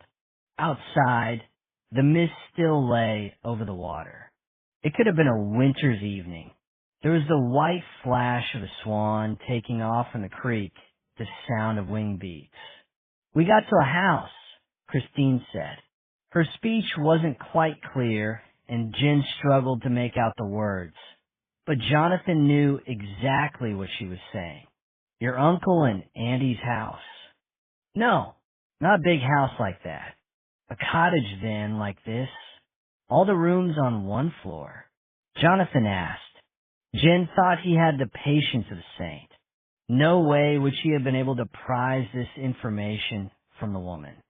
She was fine in interviews where she could get inside the head of the witness and see the world through their eyes, but this was a very special skill.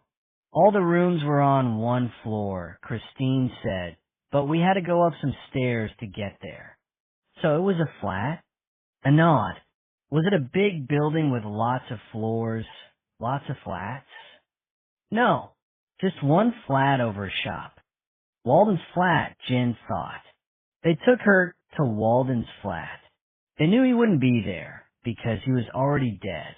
We could have arrived there soon after he took her to the pond. She couldn't help interrupting. Do you know what kind of shop was under the flat? But Christine just shook her head. What did you do in the flat, Christine? Jonathan took up the questions again. I watched the telly. A pause. I liked the telly. With the man who'd driven you there, he stayed for a bit. He gave me some crisps and a bar of chocolate. A can of pop. She shot a look at her mother. Perhaps she didn't get fizzy drinks at home. Did you ask why he'd picked you up? He didn't say anything. Jonathan leaned forward and took Christine's hand. Did the man hurt you in any way? Touch you? No, she said. He asked me lots of questions. It was like a test. I couldn't answer anything. What sort of questions? I don't know. She was close to tears. I didn't understand what he wanted. I said I wanted to come home, back to my mom's house. I didn't want to stay in a flat, and I didn't want to go to Uncle Dennis and Annie Grace's place. I just wanted to come home. Jen could hear Susan muttering beside her, some sort of apology or prayer. She turned and saw that the woman was weeping. Jen pulled out a tissue and passed it across. Christine was speaking again. The man said he couldn't take me to Mom's because he had to leave. He had important things to do. I could make myself at home until my uncle came. There was a bedroom if I wanted to go to sleep. More chocolate and more pop in the kitchen. And did your uncle come? Jonathan asked. Nobody came. Christine was upset again now, reliving the panic, pleating the fabric of her top with trembling fingers. I was on my own, and I didn't know what to do. I thought I'd go out and find someone, but I couldn't get out. She looked up. He'd locked me in. The man had locked me in. That must have been very scary, Jonathan said. I'm so sorry you had to go through that. I didn't know what would happen. I just wanted to be home with my mom. How many nights did you stay there, Christine? She screwed up her face with the effort of trying to work that out. But panic was taking over again, and she was struggling to concentrate. Did it get dark twice? I was there for a very long time. Jen thought she didn't really know. She'd been terrified and confused. Christine looked at them, and her words came out as a wail of pain. Nobody came. We were looking for you. Really, we were. Now Jonathan seemed as upset as she was. We just couldn't find you.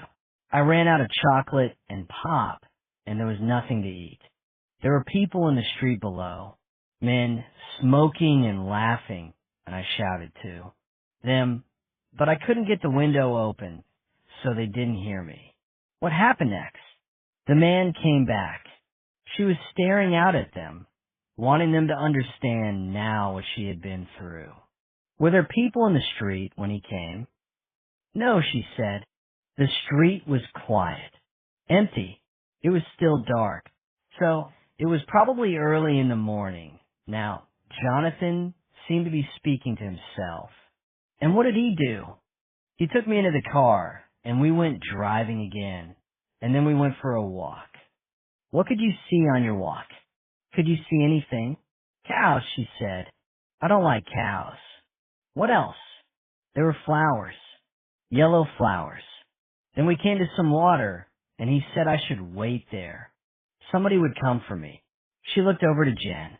And you did come for me, but not for hours. Really, I'm not sure that I do. He came across as rather a strange chap, a bit intense. At first it seemed a straightforward matter of writing his will.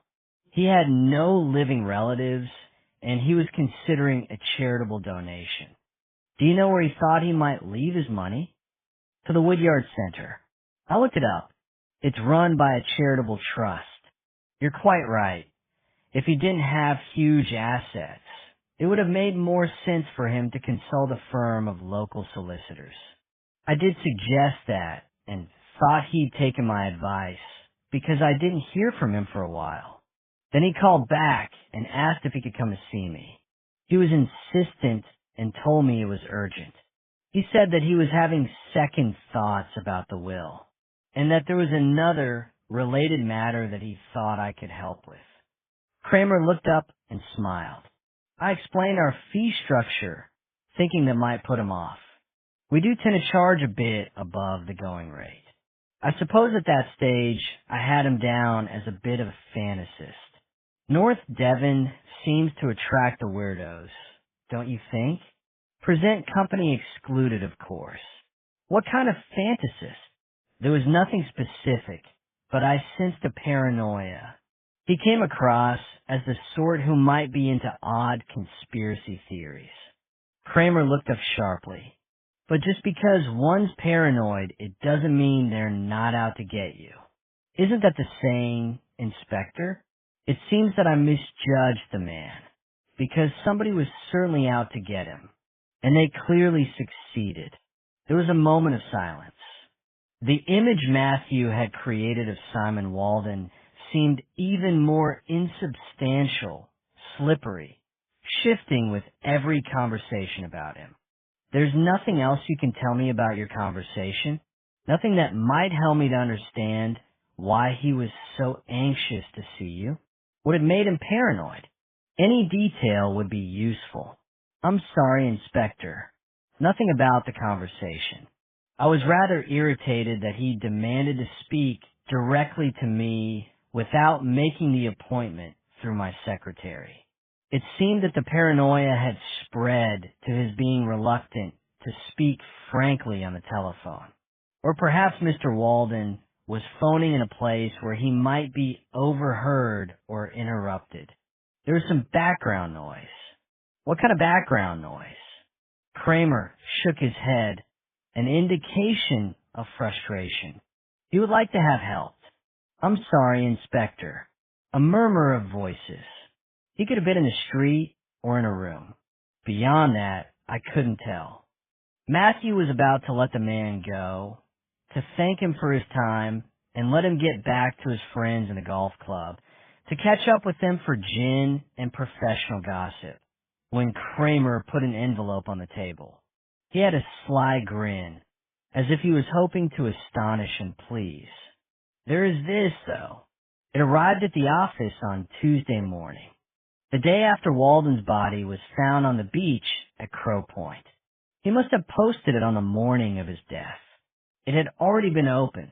Inside was a handwritten note and a building society check for £200,000 made payable to the solicitor's business name, Sanford and Marsh. The note read, "Please keep this safe for me. I'll explain when I see you." It's been a busy week, Kramer said. I didn't get around to asking my secretary to put it into the client's account. You do understand why I found Walden rather an unusual chap? Usually we have to fight to get money from our customers. They don't send us large checks in the post. Matthew looked again at the check. It had been made out by the Devonshire Building Society. Asterisk, asterisk, asterisk. When Kramer had left, Matthew sat for a moment at his desk. It was clear that Walden had experienced some sort of crisis in the weeks leading up to his death. Something that had led him to take the bus to Lovicott with Lucy Braddock and go back to Kramer to firm up an appointment, and to send a large check to the lawyer. Matthew wondered what might have triggered the strange behavior. Was it possible that Walden could have experienced some kind of psychotic episode, as the lawyer had implied? But the women in the Ilfracombe house hadn't mentioned that Walden had been less stable or rational in that time, and Caroline was a professional. She would certainly have picked up on anything unusual or dangerous. There was a knock on the office door, and Ross came in. He started speaking before he'd got into the room, eager, it seemed, to redeem himself in the eyes of his boss. I found out where Walden kept his money. Well, about time. But I think I know that now already. Matthew said nothing. There was no need to rain on the man's parade, and anyway, Ross wasn't in listening mode. Have you got the details there? Of course. Ross laid printed sheets on the desk between them and pulled up a chair. He was so close to Matthew that he could smell the gel on the slicked up hair. He actually had two accounts, a current account with NatWest, where his wages from the Kingsley Hotel were paid, and a savings account with. Now Matthew couldn't help himself. The Devonshire Building Society. Yes. How did you know? Ross looked so disappointed that Matthew almost felt sorry for him. I found out from Kramer, the solicitor. Matthew hardly noticed Ross's reaction to the news. He was too busy asking questions of his own in his head. Why had Walden felt the need to send Kramer all that money? Was it just a coincidence that Walden had deposited the cash redeemed from his Bristol home and business in the building society where Dennis Alter had once been manager? Why had he decided to withdraw the whole amount? And what had happened to make him change his mind about leaving all his money to the Woodyard Center in his will? Chapter 29. Gabby had agreed to spend the afternoon with Kaz and her father, Christopher Priest. Gabby still wasn't quite sure how she'd allowed herself to be talked into it. Kaz had taken her aside after her appearance at the Jazz Cafe the night before. What are you doing tomorrow afternoon? Nothing much. I don't work on Friday afternoons. Will you come out with Dad and me? Her voice had been strangely pleading, and Gabby had thought Kaz didn't ask many favors, so she'd go along with it, but it had seemed an odd request.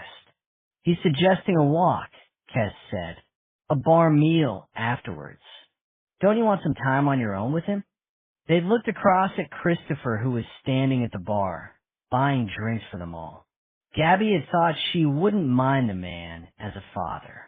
It's the anniversary of my mother's death, Kaz had said. I couldn't bear it if he got sentimental about her. He won't if you're there. Gabby had been made receptive by the response to her singing and several glasses of kava. Okay, she'd said. Why not?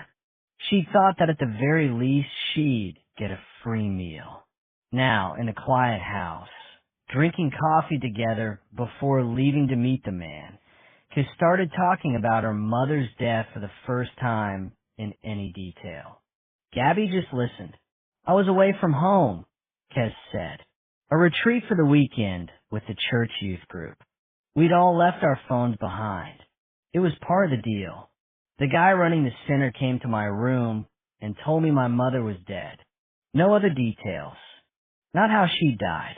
A friend drove me home, but I told her not to come in. Dad was there, waiting for me. He told me my mother had killed herself. She'd hanged herself. Kaz paused for a moment. I lost it. Started yelling. Blaming him. Gabby found it hard to imagine Kaz, usually so controlled and contained, losing it, but her friend was still talking. I said some hateful stuff. I thought we were in this together, working to keep Mom safe. How could you let this happen? He tried to take me into his arms, but I pushed him away. I know I should forgive him, but part of me can't quite.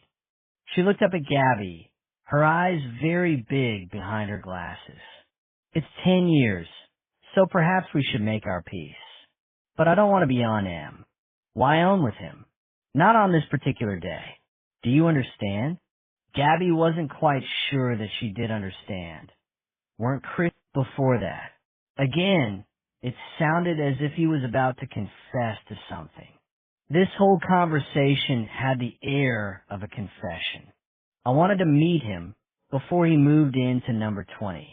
I asked him to the house. Your house. Christopher nodded. I wanted to check that he was all right.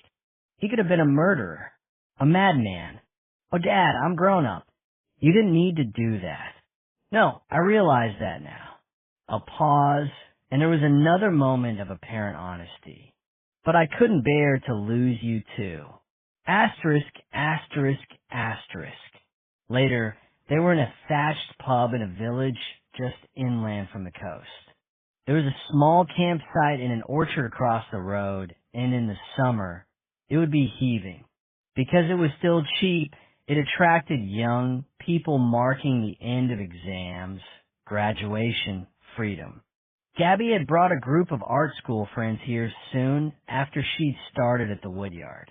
They'd all come from London, and she'd basked in their admiration. But it's so cool here. And this is really where you're going to be working for the next 3 years. How surprised they'd be to hear that she'd been caught up in a murder inquiry. They'd thought this was a place different from the city, a place where violence would never happen. It was Friday night, and Gabby thought it should just be she and Kaz in Hope Street, cooking a meal, remembering the other Friday nights with Simon. She shouldn't be here making small talk with her boss. She felt trapped. She didn't have her car, and they were miles from home. Even if she felt brave enough to opt out, she didn't have the cash for a taxi. In the end, it was Kaz who opted out. Do you mind if we don't eat here, Dad? Gabby and I would probably rather be alone this evening. Christopher seemed almost relieved. Sure, he said, but they made no move to leave and continued talking. Not about Kaz's mother now, but about the Woodyard and Christopher's plans for the place. Gabby's attention strayed. She thought again of the sunlight on the cliff face, the color of the lichen and the sharp, clear spikes of the buckthorn. She'd taken a photo and would have looked at the image on her phone, but knew it would seem rude. A couple of regulars, old men, sat in one corner. They'd been here when Gabby's friends from London had camped in the village. She'd wondered then if they were actors, employed by the landlord to provide a touch of authenticity for the visitors. Now, she thought they were just staking their claim to the place. It was still early and the pub was quiet, and Christopher's voice provided a background, white noise to her thoughts. I just want the police investigation to be over, he was saying, so that the team can get back to work. We can't stand still. We're achieving so much there. The press will find out Walden's connection with the Woodyard soon. Reputation matters so much. It can make or break a project. Gabby shifted in her seat and caught her friend's eye. She's got the message. Look, do you mind if we go, Dad? It's been quite a week. If he was disappointed, he didn't show it. He stood up. Of course. Keep in touch, though. Anytime. He stood too. Thanks. And I'm glad we had that talk. He nodded. And I meant what I said. I'd do anything for you. He put cash on the table, and although he'd just ordered coffee, he left it and walked with him out to the car park. Chapter 30. By the time Matthew left the police station, it was 6 o'clock. Jonathan might already be home, opening a beer, preparing a meal. Matthew had a vague memory that friends had been invited for dinner and thought perhaps he should put off seeing Dennis Salter until the following day. Jonathan was tolerant and understood the demands of his work, but this might be one step too far. Then he remembered Maurice Braddock's description of Grace Salter, battered and humiliated, and he texted Jonathan to say he'd probably be late and they should eat without him. as he started the car and began the now familiar drive to Lovecott. Matthew was honest enough to recognize that he probably wouldn't have enjoyed the dinner anyway. Merrill and Joe were Jonathan's friends, people he'd known for years. Matthew was only just being introduced to his husband's circle. These women were potters who worked in a craft collective on the edge of Exmoor. They were political activists with a deep distrust of the police. When he parked outside the house on the square, it was dark. In the Golden Fleece opposite, people were gathering for some sort of celebration. Young women in tight, skimpy dresses and older ones in long, sequin frocks. Men in various forms of formal wear. One unexpectedly in a kilt. There was a lot of laughter. Someone walked in carrying a bunch of silver balloons with a number 60 printed on them. A birthday party then. The sort of party he would hate. He knew he was allowing himself to be distracted because he didn't want to face the Salters, but he got out and rang the doorbell. A hall light was switched on. Matthew saw it through the long sash window next to the door, which was half opened by Grace. Her backlit face was gaunt, all angles and planes. The gray eyes stared out at him. Yes, it's Matthew Venn. I was hoping to speak to you. Is it about Christine? We were so pleased she'd been found. She didn't move to allow him inside, and there wasn't much expression in her voice, no real sense of pleasure. Matthew thought there was something of the robot about her. Is Dennis there? No, she said. He's away at a meeting. He's on the board of governors of the primary school here. Perhaps I could come in and speak to you. I'm not sure. It might be a while. She stood her ground, pale, thin, and angular in the doorway. What is it, Grace? Does Dennis not like you to speak to people when he's not here? What is it he's frightened of? At that, she did let him in. They sat again in the large, formal room at the front of the house. There was no heating, and he felt a chill as he walked inside. From the kitchen, there came the sound of canned laughter. She'd been listening to a comedy on the radio. Should I make you some tea? She couldn't settle and was on her feet again. That would be lovely. He felt cruel because he seemed to be causing her such distress. She stayed in the kitchen for such a long time that he thought she must be hiding from him. The radio was switched off and the house was suddenly silent. Then he heard muffled words and wondered if she was calling her husband on his mobile, leaving a message for him perhaps, asking him to come home. Covering her back in case Dennis was angry that she'd let Matthew in. At last she came back with a tray. She poured tea and offered milk. He thought how different she was from Susan. They made unlikely sisters. All they had in common was their membership of the Brethren. He wasn't sure how he'd persuade Grace to talk. It had seemed easy in advance, driving down the narrow lanes from Barnstaple. Are you very close to your sister? As I remember, you were great friends when you were young. We were. Great friends. Grace shut her eyes for a moment. And now, things change, she said, but she didn't look at him and she didn't explain. Do you often have Christina stay with you? Now her eyes were open and she watched him, wary. Not as often as we used to. Why is that? We're older now. It's not so easy. Perhaps we like our own routines and rituals. Whose idea was it that she should come to stay with you while my father's funeral was taking place?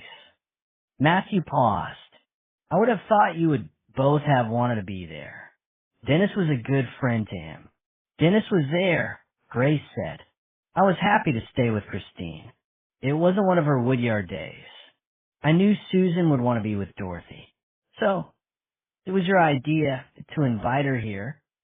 She did. Didn't answer immediately. Really? I can't remember. She looked across the table at him. I'm not sure that it does any good asking all these questions. Christine is safe and nothing else matters. They stared at each other. Matthew wondered if I doubt if I'll be able to get away. Matthew realized that sounded churlish. But I'll try. It's a lovely idea. So I'm forgiven then. He sounded anxious, as though these were more than trite words. The adopted boy, worried about being disowned, searching for a real place to belong. Of course, because Matthew always forgave him. He thought he'd forgive Jonathan anything. Asterisk, asterisk, asterisk. The police station was quiet. Ross was already in and staring at his computer screen. Matthew had just settled at his desk when there was a phone call from Jen asking if it would be okay if she came in a bit later. I really need to spend a bit of time with the kids. Ella and Ben will forget what I look like soon, and if I don't do some food shopping, they'll start eating each other. Yes, sure. Matthew hoped this wasn't an excuse, that she hadn't had a wild night out and just staggered home, too rough to work. You got my message about Jonathan's conversation with Christine Shapland and the meeting with Caroline and the St. Cuthbert's clients? I didn't get anything useful. Saw the... Jen sounded sober enough. Yes. Matthew had hoped to discuss Woodyard affairs with Jonathan the night before, to ask his opinion and share ideas. Matthew thought he should have done that instead of rushing out to Lovecott to talk to the Salters. Now he saw that had been a wasted trip. He hadn't thought it through sufficiently before challenging Grace, and it had left him only frustrated and angry. And Salter had been warned that Matthew knew about his domestic life. He'd become even more closed and secretive. Thanks, Jen said. I'll be in later. If anything important turns up, just give me a ring. Matthew replaced the receiver and wandered over to Ross's desk. Have we got anything from the CSIs after the sweep on Walden's flat in Bronton? If there were fingerprints not on the system, he'd be interested to know if there were any not yet identified. He'd love to find evidence that Salter had been in the flat. He pictured asking the man into the station to have his prints taken, the powder on his fingers like a mark of shame. Salter wasn't a stupid man, though. If he'd carried out the search of the flat, he would surely have worn gloves. And Matthew needed to be careful.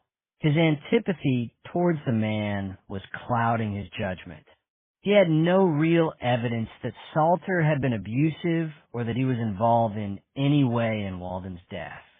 I was just about to chase it up. Matthew left it at that. He still felt guilty about losing patience with Ross in front of other officers. He hated losing control, feeling trapped and restless.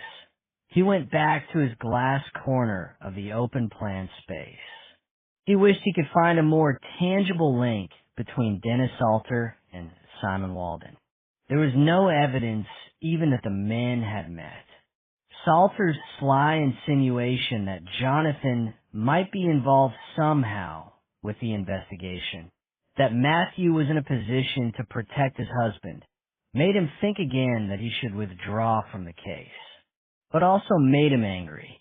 He knew, with a certainty that was almost religious, that Jonathan could not be involved in murder or kidnap. I'll give it until the end of the weekend. If we haven't cracked it by then, I'll take it upstairs. I'll tell Joe Oldham that Jen Rafferty is perfectly able to manage this on her own. Through the glass partition, he watched Ross making his phone calls. There was a sudden, silent mime of excitement, a fist in the air. Ross waved over to him, and once more, Matthew paced across the space between the desks and computer terminals. What is it? Have you won the lottery? Better than that. Go on then, tell me. Matthew wasn't a violent man, but there were times when Ross provoked him so much that he wanted to slap him. and he was in a mood to lash out. The CSIs have come back with their first report on Walden's Bronton flat, and they found a couple of fingerprint matches. We have confirmation that Christine Shapland was there. Ah, I think we already guessed that was the case. There was another match, though. Give me a name, Ross. Stop messing about. You know they took the prints of the women from Hope Street for elimination? I didn't know that, but makes sense. A good decision. It seems that Gabby Henry had been in the Bronton flat. There's no mistake. They found her prints in the bathroom and on the chest of drawers in the bedroom. Matthew thought about that and wondered why he wasn't more surprised. Back in his cubby hole, he phoned the landline in Hope Street. He thought nobody was in, or they were all in bed, and it would just go to answer phone, but it was picked up. Caroline Priest. She sounded tired and unwell.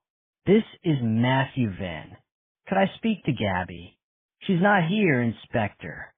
Gabby runs a watercolor class for the U3A in the Woodyard at lunchtime on a Saturday. Not her favorite thing, but needs must. She left half an hour ago. She said she wanted to do some of her own work. There's a painting she was hoping to finish before the students turned up. Asterisk, asterisk, asterisk. Matthew found Gabby alone in her studio at the Woodyard. She was working on the painting of Crow Point. Is it almost finished? He couldn't see how she could make it any better. It had a luminous quality. Light behind cloud. He lost himself in the image for a moment. Yes. She lowered her brush, but she couldn't stop looking at the painting. He still didn't have her full attention. You met Simon for coffee that morning, didn't you? At least he had coffee and a bacon sandwich, and you had herbal tea. She set her brush on the shelf at the bottom of the easel, and now she did turn to face him. What did you find out? He shrugged. Routine policing. Only then did he see the green jacket hanging on a hook on the back of the door. A witness saw you together in the cafe in Bronton and described what you were wearing. She didn't reply, and he continued. Were you in a relationship? I'm not sure that's what you'd call it, but you visited his flat in Bronton. You knew he had somewhere else to live. She didn't answer. We know that you went there, he said. We found your fingerprints. Still she stared back at Matthew in silence. Did you kill him? No, she said, provoked at last to respond. No, of course not. Well, you've done a pretty good job of hindering our investigation, and you admit to being in the area at the time. A pause. You must see how it looks, Gabby. You lied. No, she said. I didn't lie, but I didn't tell you everything I knew.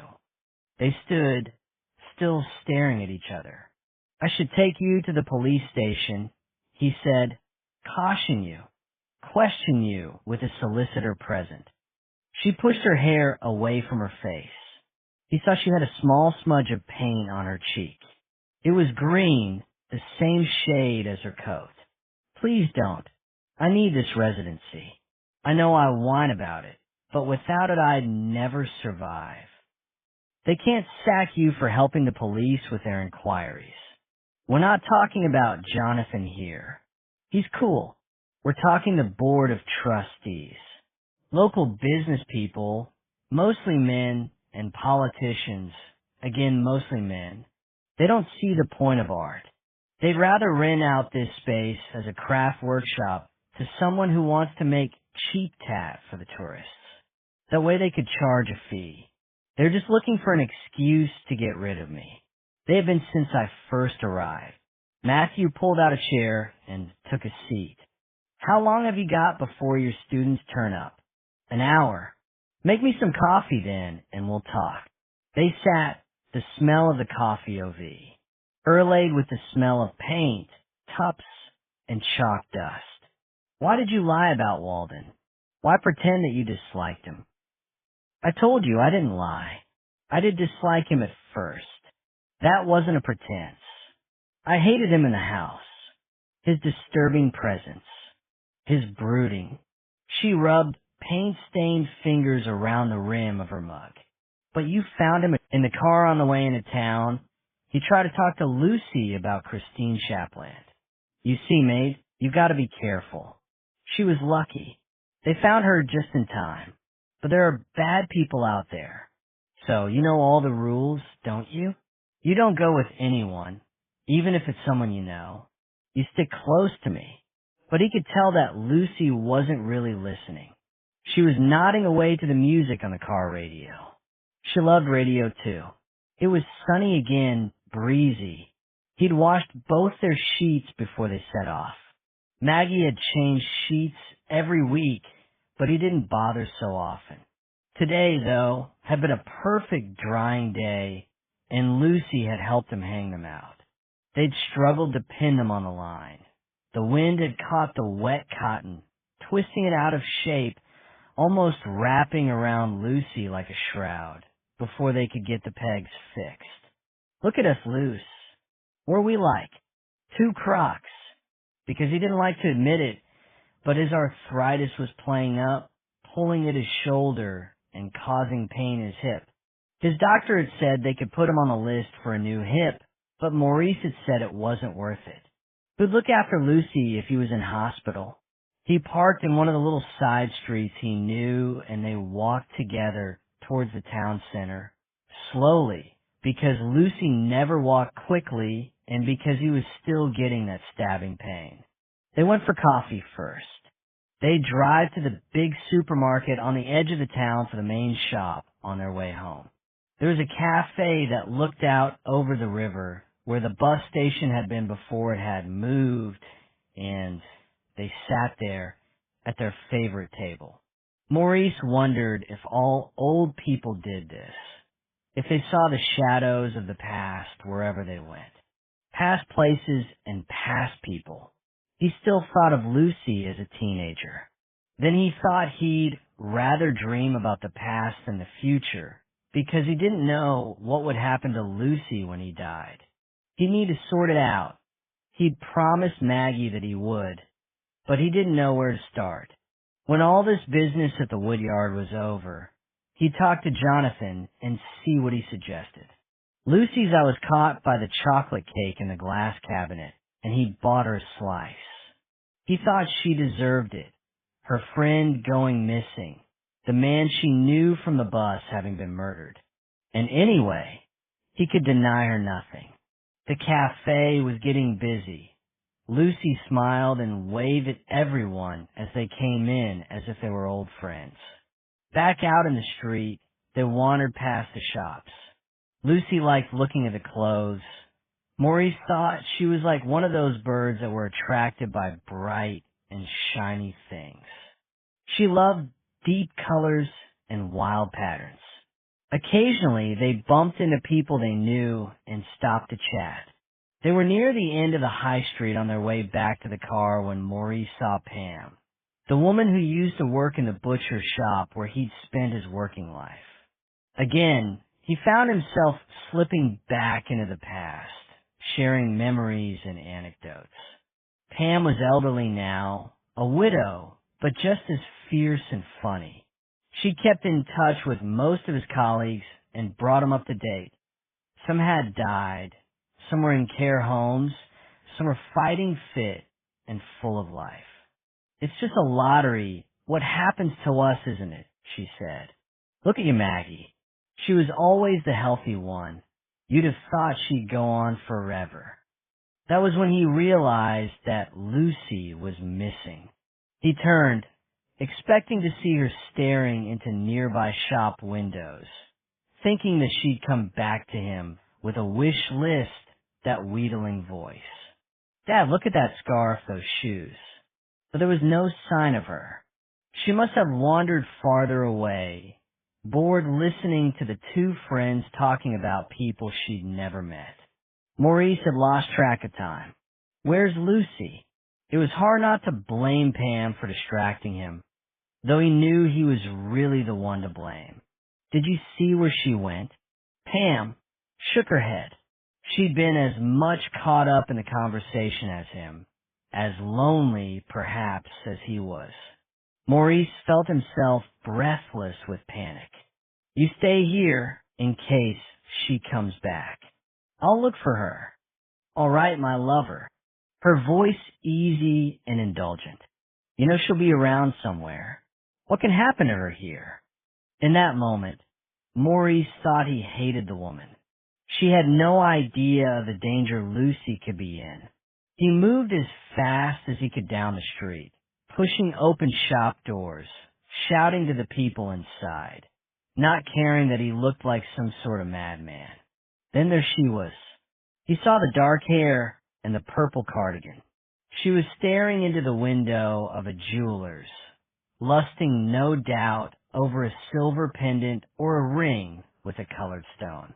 "Lucy," he said, "Maid, you've got no idea how scared I've been. Don't ever go off like that again." The woman turned and smiled. She'd heard the anxiety in his voice, but not his exact words. It wasn't Lucy. It was a stranger who looked nothing like her at all. Asterisk, asterisk, asterisk. Later, back in his own home, talking to Matthew Vinn, Jonathan's man, he couldn't explain what might have happened. "She was there with me, and then she just disappeared." "You're sure Lucy was with you when you started talking to Pam?" Vinn was patient. He didn't ask Maurice to hurry or make him feel bad about what had happened. But Maurice was aware of time passing, the clock ticking. The longer these questions took, the less time there'd be to find Lucy before it got dark. He tried to focus on the question, to be honest. "I saw Pam across the road, and I hurried over to catch her before she moved on. She hadn't noticed me, you see, until I went over to her. I didn't want to miss her." He didn't say that he'd always had a bit of a crush on Pam, even when he was married. Nothing said between them, and certainly nothing done, but it had been there all the same. A connection. Perhaps I left Lucy behind then. I thought she'd followed me, but she might have been looking at the shops and not seen me go. What would she have done, do you think? If she turned around and seen you weren't there? I don't know. Now Maurice was nearly in tears and struggling to hold himself together. "I always have been there for her." "Does she have a mobile phone?" "Yes, I got her one a while ago. She'd been mithering for one. She loves it, texts me when she gets on the bus on her way home, and uses it to keep in touch with some of her pals. But she didn't have it with her today. I told her not to bring it. I told her she could give her full attention to her old dad for a change." "Can I see it?" "Of course. It'll be in her room. I'll fetch it." Maurice stood at the bedroom door for a moment before going in. He remembered Lucy chatting away to herself before they'd set out, and thought he might lose his mind completely if he didn't get her back soon. He took the phone back to the policeman and handed it over. "You find her," he said. "Just you find her." Chapter 33. Jen Rafferty had been enjoying her time at home with the kids. When they'd been younger, she'd found it hard to deal with them after she'd been away at work for a while. She thought she should be delighted to see them again, but it had never been like that. She knew a good mother would miss her children and love their company, but each time she returned to the house, the noise and the chaos had come as a shock. It had taken her a while to get used to the fights, the rolling around on the floor, the hyper behavior and disobedience. She'd known they were playing up, punishing her perhaps for her absence, for taking them away from their father. In the end, the children would calm down, become easier to manage again, but those first few hours of renewed contact had been a nightmare. At work, she was in control. At home, it had seemed she had no control at all. Now, it was easier. If she was honest, it was easier because she didn't see so much of the children. They were more independent. They spent a lot of time in their rooms, sleeping until midday if left to themselves. She wasn't so overwhelmed by Teach. EIR demands. They were better company too. She could share jokes with them. They found the same things. He looked out at them, wanting them to know that this was important, more important perhaps than finding Walden's killer. There's another connection between this abduction and our murder victim. Walden sat beside Lucy on the bus to Lovacott in the week before he died. I'm still not sure how that might be relevant. Anyone got any ideas? Jen stuck up her hand. Could Walden have told Lucy something that might implicate the killer in a murder? There was a moment of silence, and Jen felt the room waiting for the boss's response. They were like kids in a classroom not sure of their friend's answer and unwilling to commit themselves. That might work, Matthew said, but why snatch Christine too? Another silence. He looked around the room and then continued. In the end, motive is less important than finding Lucy. We've got people checking the countryside around Lovacott Pond, where Christine was released, but they've found nothing yet. Ross, you've been looking at CCTV covering the high street. Can you help us out here? Give us something to work on. Jen thought she'd never heard him sound so desperate. Nothing yet. I was talking to a shopkeeper, Jen said. She saw Lucy looking in at her window display.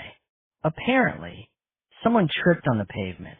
I wonder if that could have been a deliberate diversion. Could Lucy have been taken while everyone else's attention was on the person who'd fallen?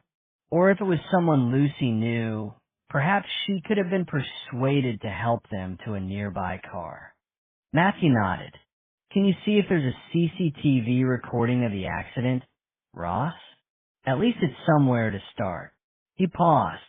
We need to check the alibis of all the people involved in the investigation. The women in Hope Street, the Salters, Christopher Priest. What about the Marstons, the couple in the toll keeper's cottage? Yeah, them too. I know Gabby Henry was in Barnstaple this morning. I went to see her in the woodyard about her relationship with Walden. The timing would have been tight, but she could have been involved. Jen stuck up her hand again. I wonder if I should go back and talk to Christine Shapland? She'll have had another night to calm down a bit, and she might have some snippets of information that could help. She and Lucy were friends. If Lucy was scared or worried about something, she might know. Yeah, Matthew said. Sure, good idea. This time, he didn't suggest that Jonathan go with her. Jen wondered if he'd heard the muttering around the station. Gossip had been spreading. Word was that Matthew was far too close to the case, even that Jonathan should be considered a suspect. After all, he'd been on the coast when Walden had died, and he knew both of the women who'd been abducted. He was right at the heart of the investigation. Chapter 34. Matthew sent A.S. many officers A.S. he could spare back into the town to ask questions and to show Lucy's picture. He told Ross to go with them. The D.C. had been scanning the CCTV for hours and would have lost concentration. It would need a fresh pair of eyes and someone with more patience than Ross to pick up any detail. He knew he'd have to repair his relationship with the man, but this wasn't the time. Matthew had already been on the phone to Jonathan. Can you think where Lucy might be? I've phoned Rose's family, and they haven't seen her. But is there another friend who lives close to the town center? If she suddenly found herself alone, Lucy might have looked elsewhere for help. He'd called Jonathan for moral support as much as for practical information.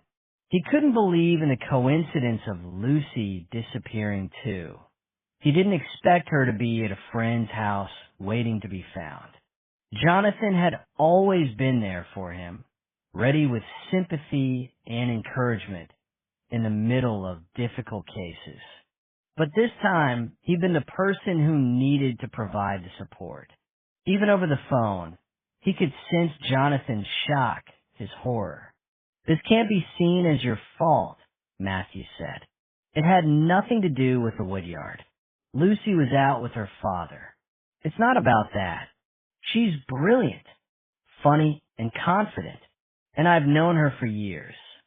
Only then did Jonathan answer Matthew's question. "She might go to the woodyard.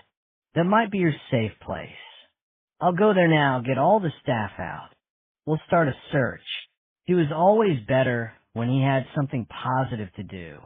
In contrast, Matthew locked himself in his tiny office and tried to think his way through Lucy's disappearance, to shut out the background noise of his own suspicion and anxiety. This wasn't about him. It was about Lucy Braddock. He couldn't help rerunning the events of the previous few days in his mind, though picking at his guilt like a scab. Had his visit to Lovecott and the Salters the night before triggered Lucy's abduction? The decision to go there had been more about his own ego than the investigation, about setting the ghosts of his childhood to rest. Should he have known that Lucy might be in danger? Then he thought this self-indulgent wallowing in endless possibilities would do no good, and he got back on the phone. Christopher Priest answered immediately. "Priest, could you tell me where you were at about 11 this morning?" "I am Soda. Another woman with a learning disability has disappeared. I'm asking everyone who had even a tenuous link to Simon Walden or the woodyard to account for their movements." "I was here," Priest said, "on my own. You won't mind if I send an officer to look at your premises?" Take a statement. Matthew, who was usually so measured and polite, didn't care now about offending the businessman, Caroline's father. "Of course not, if you think it'll help." There was a pause. "Who is it that's gone missing?" "Lucy Braddock, the woman whom Simon Walden seems to have befriended in the last days of his life." Another silence. "I'll stay in until your officer gets here," Priest said, "and do get in touch if there's anything else I can do." Matthew's next call was to Hope Street. There was no reply, and he left a brief message. He'd asked Jonathan to check if Gabby was still at the woodyard, working in her studio. He called Caroline's mobile number. She answered almost immediately, giving her name. "Could you tell me where you've been this morning?" Matthew realized he must sound officious, abrupt, but he could sense the minutes passing and Morris's voice still haunted him. "I've been in St. Cuthbert's since about 10. The center is open at a weekend?" "I'm not in the center," she said. "I'm with Ed in the church." "And you've both been there all morning?" "Yes, pretty much. Ed had a couple of meetings with parishioners a while ago, and I had to wander into town, but otherwise we've been here in the church." "What time were you in Barnstaple?" "About midday." She paused. What was this all about? He supposed the more people who knew now, the better. That way there'd be more people looking out for the woman. Lucy Braddock, another woman with Down syndrome, disappeared late this morning from Barnstaple High Street. "I don't suppose you saw her while you were in town?" "No," she said, then immediately, "Do you think she was abducted like Christine Shapland?" "I'm not sure, because what else could he say? Look, if there's anything Ed or I can do. I mean, searching or anything, do let us know." She paused. "Ed used to help out at the day center. He's very fond of the people there. I know he'd want to be involved. Asterisk, asterisk, asterisk." Next phone call was to the toll keeper's cottage. There was no reply, and that surprised him. The light had faded now. It was surely too dark for Colin to be bird watching, and Matthew didn't see the Marstons as a sociable couple. He couldn't imagine them. Out for dinner with friends, for example, or sharing a few pints with mates in the pub. He tried the mobile number Marston had given him, and that went straight to voicemail. He told himself There was nothing sinister about the silence. Of all the people orbiting the woodyard in this investigation, the Marstons had no motive. Colin might run a natural history course for older students of the woodyard, might have been consulted once about some. She'd added a picture of Dennis Salter as a wild card. She couldn't see how Christine hadn't recognized her uncle, but if he disguised himself in some way, perhaps she might be tricked. Then there was Edward Craven, the picture taken from the North Devon Journal, looking rather grand in full dog collar and cassock, celebrating the day he'd moved to the parish. Jen couldn't think that there was another man involved in the case, and Christine had been clear that a man had picked her up. If Matthew was right, and the abductions were all to do with Simon Walden, one of these people must be holding Lucy. It occurred to her that perhaps she should have thrown a bigger picture of Jonathan Church into the mix. But surely if he'd been the abductor, Christine would have known him, and besides, it would have felt like a betrayal to Matthew. Jen wished the light was better, less shadowy, but it seemed that Susan was thrifty when it came to the strength of the bulb she bought. Jen held up each photo in turn for Christine to look at, tilting it to catch the best of the light. Watching Christine looking at the pictures, Jen thought she seemed focused and concentrated. She'd lost the panic of the previous day. "Can you help me, Christine? Do you recognize any of these men?" "That's my Uncle Dennis." "Yes, it is."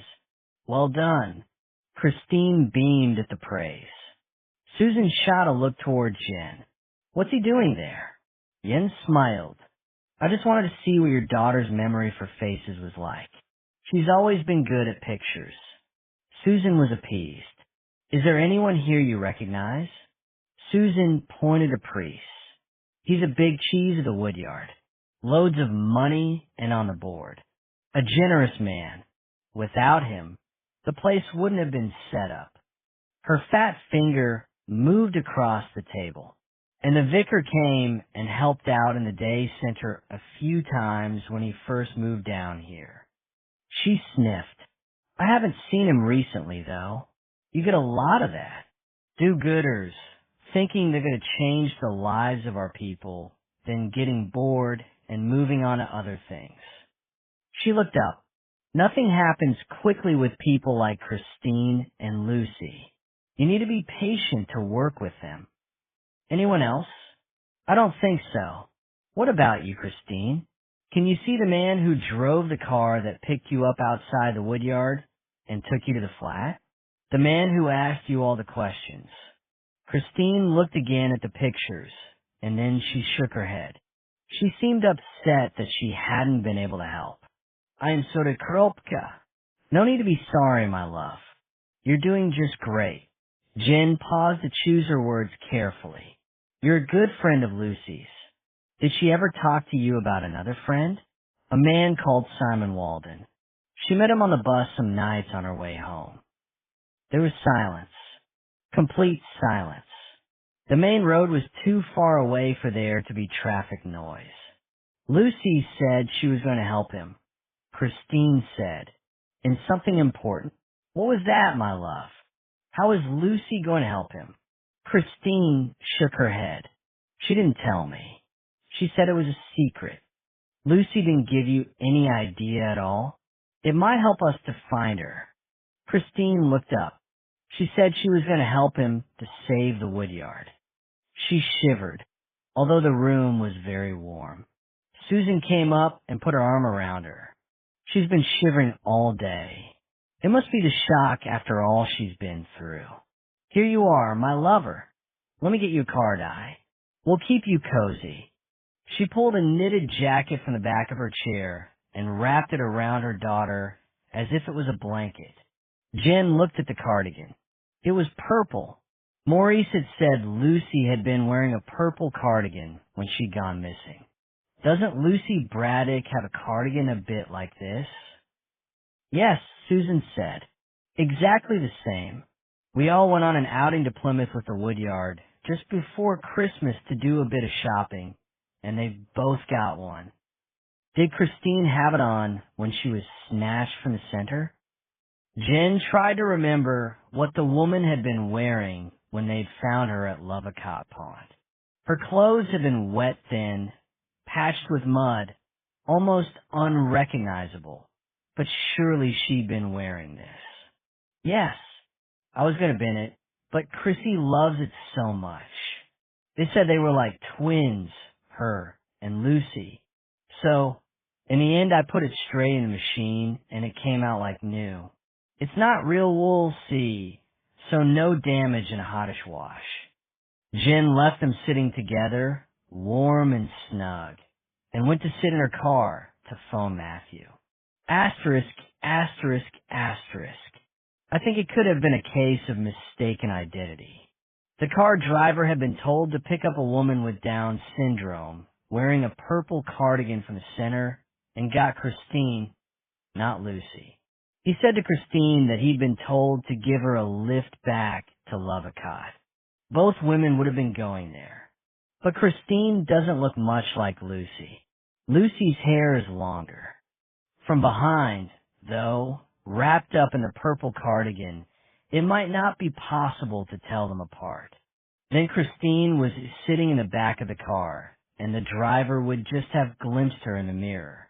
And once he got her to the flat, what could he do? Just say it had been a dreadful mistake and drop her back at the woodyard where anyone could see him?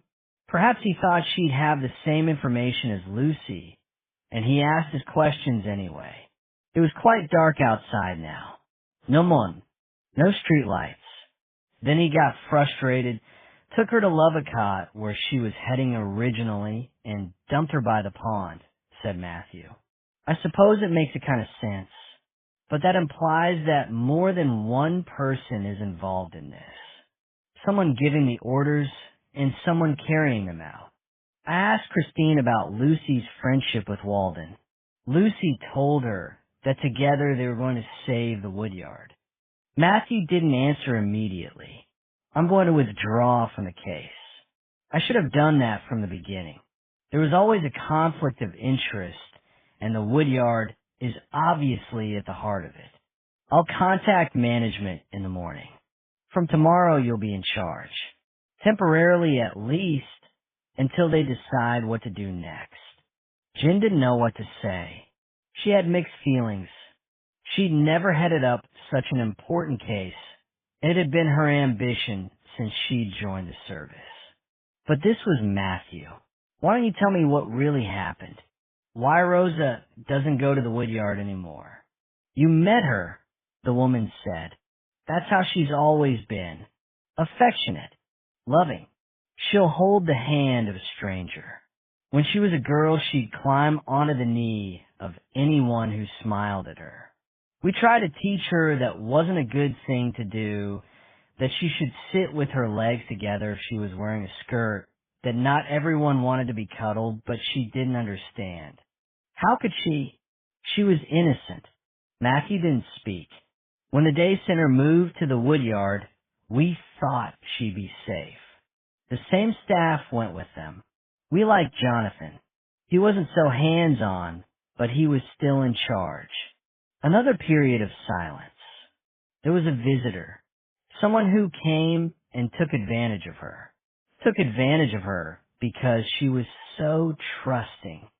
Did Rosa tell you what happened? Not at first. I could tell that something had happened when she came in that afternoon. She said she was feeling poorly, that she needed to stay at home the next day. We thought the move had unsettled her, that it was nothing serious. In the distance, one of the home's residents started shouting, "Help! Mummy! Please help me! Do you need to go to her?" Matthew asked. Janet Holsworthy shook her head. "That's Eunice. She shouts every night just before she goes to sleep. She'll settle now." There was one more scream, low and plaintive, and the home was quiet again. "When did you realize that Rosa had been abused?" "I thought a bath might calm her. I saw that her underwear was torn. There were bruises." "She'd been raped?" Janet shrugged. She couldn't say in any detail what had happened. She wouldn't know the words. But she'd been assaulted. Why didn't you go to the police? To a doctor? But Matthew knew the answer.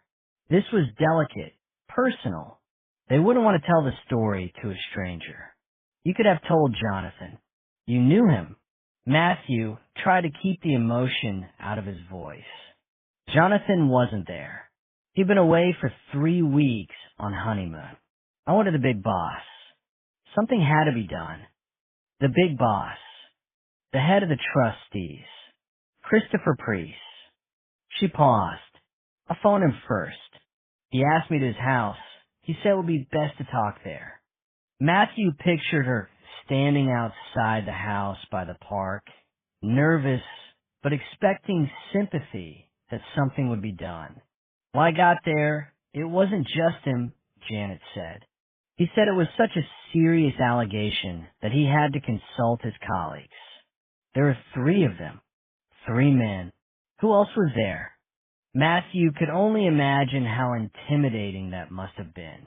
One was another trustee, Dennis Salter. I hadn't met him before. And there was someone else who they said was their legal advisor. Colin Marston. Though what someone who'd overseen contracts in the car industry might have to do with a criminal case of sexual assault, Matthew couldn't imagine. He'd be there solely to intimidate. It must have been frightening for you. Facing those men, it was the word allegation, as if I was making it all up. Mr. Priest said he couldn't understand how it had happened there at the woodyard with all the staff around. I told him it had happened in a counseling session. They'd started that when the center first moved to the woodyard. One-to-one chats in the small meeting rooms. The users talking about the place, their ideas, and hopes for the future. She looked up at Matthew. He asked if I had proof, if I'd been to a doctor or the police, as if I wasn't telling the truth. I told him I couldn't have put Rosa through that. Not yet. That's why I was talking to him, so he could help us through the process. Rosa wouldn't understand without support. She'd get in a state, and she wouldn't be able to explain. Imagine her having to go to court. Another pause, but I told him I'd kept the torn knickers. They were stained. I didn't tell him about the skirt, though, and the fact that the skirt was stained too. I kept that. My secret. She looked up. I was thinking about the American president and that scandal with the young girl.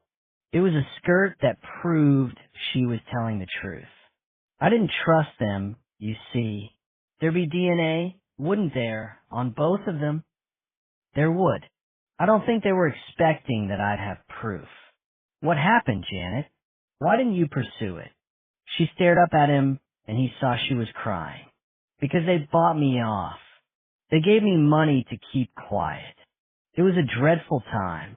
My husband had just lost his job, and there was no cash coming in. We were waiting for the welfare people to sort out his payments. I get attendance allowance for Rosa, but that's nothing, a pittance. We were weeks behind on the rent, and priests offer me money. She shook her head as if she was trying to shake out the memory. I knew it was the wrong thing to do, but he was so persuasive. It was as if it wasn't about the money at all. Not really. He said the woodyard was such a great project, and any bad publicity would mean the funding would stop and all those service users would be left without care. He promised to keep the perpetrator away and make sure that he got help. Never be allowed to do anything like that again. A little gasp, and then he wrote the check. Buy something nice for Rosa, he said.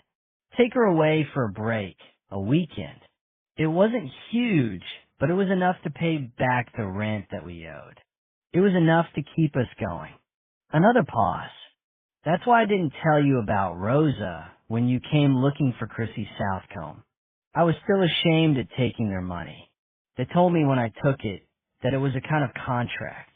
I was promising to keep quiet, to keep the secret. Was Priest the only person to sign the check? Matthew asked. Or did Mr. Salter sign it too? If it was a joint signature, it would have come from the Woodyard account, not from Priest's personal bank, and there'd be a record of that. A record that Walden might have come across. None of the office doors in the building were ever locked, and Jonathan would never have picked up any discrepancy in the accounts. They both signed it. Matthew nodded, but still he showed no emotion. Has anyone else come along to ask you about Rose's story? A man called Simon Walden? Is he the man that was killed out at Crow Point? She seemed shocked. That's right. He was a volunteer at the Woodyard. I think he was taking an interest in what happened to Rosa. No, she said. I've never met him. Matthew felt a stab of disappointment. His theory, his hope of bringing the investigation to a close, was based on Simon having discovered what had happened to Rosa. Janet continued. The only person from the Woodyard we've seen recently is Lucy Braddock. You know, Rosa's friend. She looked at him again, her eyes so tired that they looked bruised. Did you say she was missing? He nodded. That's why I'm here, bothering you. We need to find her. It was a couple of weeks ago. The two of them text from time to time, scraps of nonsense. Then Maurice phoned and said Lucy was missing Rosa. Could he bring her round after the Woodyard? They came to tea.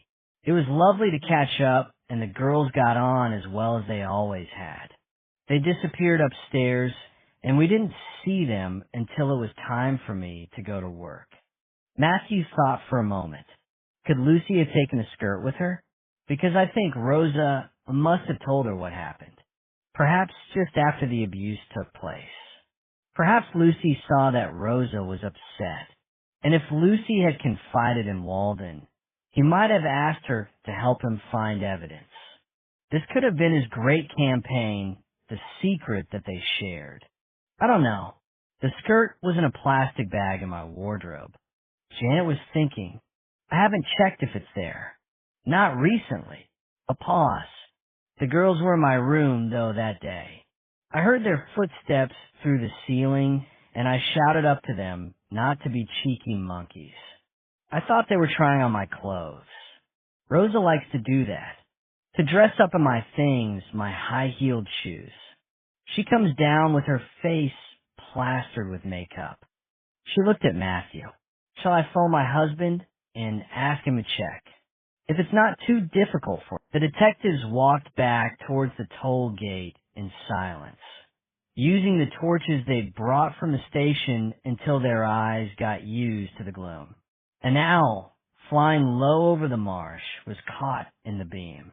At the cottage, Matthew sent Ross to the back door and then rang the bell. No reply. There was a crack in the curtains, and he looked into the front room. It was much as it had been when they'd visited on the day of Walden's death. A bit cluttered, books and files on the shelves. A couple of dirty mugs on the low table. Nobody inside this time, though. He rang the bell again, but harder, leaning on the button. There was still no reply, and, leaving Jen at the front door, he walked around the rest of the house, trying to look inside whenever he came to a window. Ross was still waiting at the back door. This frame is completely rotten. His voice was so low that Matthew had to bend towards him to hear. We'll have no problem forcing an entrance if we need to. All the other curtains were shut tight, and Matthew made his way back to Jen. She was peering through into the living room and waved him towards the gap in the curtains. Look, wasn't Lucy wearing that when she went missing? Across the threadbare armchair was thrown a purple cardigan. He led her to the back of the house and to Ross, who was still waiting for them, pacing, impatient for action. She's definitely been in there. Jen's voice was high-pitched, panicky. Ross put his shoulder to the door. There was the creak of splintered wood, and it fell inside, almost intact. Matthew pulled the door out of the way. Hello. Police. The back door led straight into the kitchen. The kettle was warm, but not hot. Dirty plates on the draining board. In the bin, the remains of takeaway fish and chips. Jen had moved through to the living room and was looking at the cardigan. She showed Matthew the label of the cheap high street chain, where Susan had said they'd been shopping in Plymouth. "I'm sure this is Lucy's." On the hall table there was a phone, a landline. Matthew pressed the redial button and got through to emergency services. "That confirms that she made the call from here." He shouted up the stairs, "Hello, Lucy." Silence. Matthew went up. He told the others to stay where they were. He'd already be contaminating any possible scene. There was a narrow landing with a bathroom ahead, a stained enamel bath. Surely a man who'd been a lawyer would be able to afford better accommodation than this. Perhaps Marston had conned them all, including the Woodyard Board, and lied about his qualifications and experience. Or had the pull of the wildlife on the marsh really been the big draw? Every muscle felt tense, and his heart was racing. He wondered if this was the onset of an anxiety attack. He'd suffered from them when he first went to Bristol as a student, but hadn't had one for years. He wasn't sure what he was expecting to find in the upstairs rooms. Another stabbing, perhaps. Blood. He thought he wouldn't know how to tell Maurice if anything had happened to his daughter. Found himself groping already for the words to explain. For a story, the bathroom was empty. A search team would come in later, but now he just wanted to find Lucy to get her back to her father. He pushed open one of the bedroom doors. A spare room, barely furnished with a single bed and clothes rail. Still no sign of the woman. Nowhere to hide a body. The last bedroom obviously belonged to the Marstons. Colin's clothes were neatly folded on a chair, Hillary's thrown on the floor. He pulled back the duvet, but there was no blood-soaked mattress, no Lucy. He was hit by relief and an overwhelming sense of anticlimax. In the ceiling of the landing, there was a small plyboard hatch that would lead into the loft, but Matthew could tell that Lucy was too big and too physically unfit to get through it. He shouted down to the others. "She's not here." They gathered in the cramped hall. "What do we think?" This was Jen. That they caught her ringing out to the emergency services and realized they had to get her out of the house. They'd know we'd be on our way. Their car's here. So how do they move her? Taxi? Do they get someone to come and give them a lift? Maybe. But Matthew wasn't sure the Marstons would have waited for someone to drive from the town. They were city people, and they'd expect an immediate police response. Or maybe they just walked her out. They hoped we'd find nobody at home. They might not have realized she'd given her name, or the call handler would be bright enough to pass the message on to us. They could be hiding, waiting for us to go away again so they can bring her back. Marston knows the marsh and the shore. He'd be aware of the places to hide her. Asterisk, asterisk, asterisk. They separated. Jen and Ross went inland, following the road that ran along the marsh. That was the more likely place for the couple to have taken Lucy. She would find it hard to walk quickly over soft sand, and they'd want her to move quickly. Matthew headed to the shore towards Crow Point. That was his territory. He thought he'd know it as well as Marston. It was where Simon Walden had been found dead.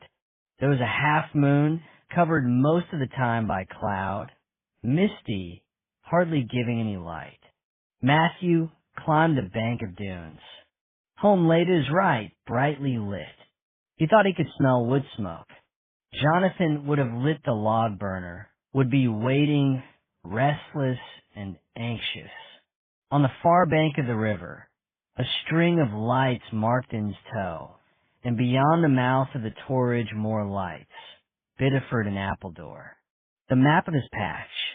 The tide had been low when they'd left Barnstaple, but it had turned now and was on its way in, the water inching its way up the shore. He could make out the thin line of foam, white against a gray beach, where the waves were breaking, but little else. He checked his phone to make sure he had signal, that Jen and Ross would be able to call as soon as they had news. He was starting to think that this was fruitless, and he should already have called in more officers through headquarters and the Coast Guard rescue team. This search was going to take more than 3 people. Behind him, he heard a rustle in the dunes. Shifting sand, some small animal sliding home with its prey. Then a heavier step. Ross and Jen had already walked all the way to the road perhaps, and had come to join him here on the shore. Or maybe they'd found Lucy, but there was no phone signal where they were, so they'd come to tell him. He turned to call to them, though he thought they should be able to see his silhouette on the ridge of the dunes, even in this light. But before he could shout, there was another sound, then a sharp pain. Then everything went black. Chapter 39. Jen moved along the dark lane, only aware of Ross because she could hear his footsteps. She'd never lived in a place without street lights, without the background white noise of traffic, and wondered how Matthew and Jonathan could bear the silence. It made her panicky, so stressed that she could feel her heart racing. She'd hated playing hide and seek as a child, the tension of waiting in some dark corner to be caught, and now her imagination was running wild. She pictured Lucy in the dark, terrified, at the mercy of strangers. To hold on to a shred of control, she let fire at Ross. What is it about you and Oldham? Why do you end up doing his dirty work? They were walking each side of the narrow road away from the toll gate towards Braunton, occasionally shining the light from the torches into the ditches, shouting Lucy's name, hearing their voices echo away into the empty space. My dad worked with him. They both joined the force as cadets. Your dad was a cop? Jen had never heard about that. Ross didn't speak much about his family, only about the gorgeous Melanie. He didn't stick it out for long. He couldn't hack it. Ended up working for Routledge. You know the store in town? He ran the menswear department. Where are you going? To speak to a witness. On the track, he stopped to point the ambulance crew in the right direction. The toll-keeper's cottage was still in darkness. Matthew took a moment to check that nobody was there, then made his way to Spindrift, to his home. There was still the strange clarity that felt almost like a dream. He lifted Jonathan's car keys from the hook in the kitchen. There was a file on the table labeled Woodyard Finances. There was a coffee stain on the cover, and the pages were a little dog-eared. Jonathan had obviously had the report for a while and struggled to get to the end of it. But even if he'd read every word, Matthew thought it was unlikely he'd find a record of the sum made out to Janet Holsworthy. Asterisk, asterisk, asterisk. It was nearly midnight when he got to 20 Hope Street, but there was still a light showing through the glass panel in the front door. He knocked loudly. As usual, it was Gabby who answered. What's happened? Have you found Lucy? Yes, he said. We found her. Is Caroline in? Yeah. We were watching a film. Gabby led him through to the living room. It was less than a week since he'd first been here, but the place, colorful, cluttered, student chic, already seemed familiar. Caroline was on the sofa, legs curled under her. The film end credits were rolling. He turned back to Gabby. Could I speak to Miss Priest on her own, please? Of course. He saw she was about to make a joke, to ask why he was being so formal and dramatic, but she thought better of it. She gave one last, curious glance at the two, and then she left the room. Caroline uncurled her legs and sat upright. "What's this about, Inspector?" She took off her glasses and polished the lenses with the edge of her cardigan, then replaced them. "The only sign that she might be nervous. You knew that your boyfriend had assaulted a vulnerable woman." This wasn't a question. Matthew was sure Craven would have told her. He would have left the day center immediately afterwards, run to her, and confessed. That was the relationship they had. I don't think assault is the right word. So, she was prepared to fight. Good. He was in the mood for confrontation. "What word would you use?" Silence. At last she spoke. "He will never do anything like that again." "Can you be sure?" "Yes." She was confident that she could fix Edward Craven, that she had the power to reform him. Where had that arrogance come from? Her religious faith? A guilty and doting father who'd told his only daughter that she could achieve anything she wanted? You didn't know that Simon Walden had found out what had happened, that he was threatening to go public? He'd been planning to leave a will in the Woodyard's favor, but he changed his mind. He saw that as condoning the cover-up, and he was consulting a lawyer about the next step to take. He had proof. Her face was white. "Stoney, Edward didn't kill Simon." "How do you know?" There was a moment's silence. "Because Ed was as shocked as I was when he found out Simon was dead. And because he'd have told me. He could be a fool, a bit pathetic, but he doesn't lie." The eyes behind the round spectacles were almost fanatical. Matthew saw that Edward Craven would be her mission in life. She'd be there, waiting for him when he came out of prison. She thought she could cure him, and she'd make sure he was dependent on her forever. Caroline stared up at him. "What would you do, Inspector, if someone you loved made one stupid mistake? If there was one instant when he lost control, wouldn't you want to protect him?" He didn't answer that. He didn't like to think about it. He wasn't quite sure how he'd answer. "Somebody try to drown Lucy Braddock tonight. I've told you, Inspector, Ed isn't a killer." She was rattled, Matthew could tell. But I think he could have been a part of her abduction, and he was certainly responsible for the capture of Chrissy Shapland, because the men in charge would want him tied into the plan. Edward would be the weak link, the one most likely to break down and talk. They'd have to give him a reason not to confess, make sure he had too much to lose. Silence again. We showed Chrissy his photograph. Of course, Chrissy hadn't recognized Edward Craven. In the photograph, he'd been dressed in a cassock, and she would have been looking at the strange clothes, not at the man's face. "He was scared," Caroline said. "They bullied him.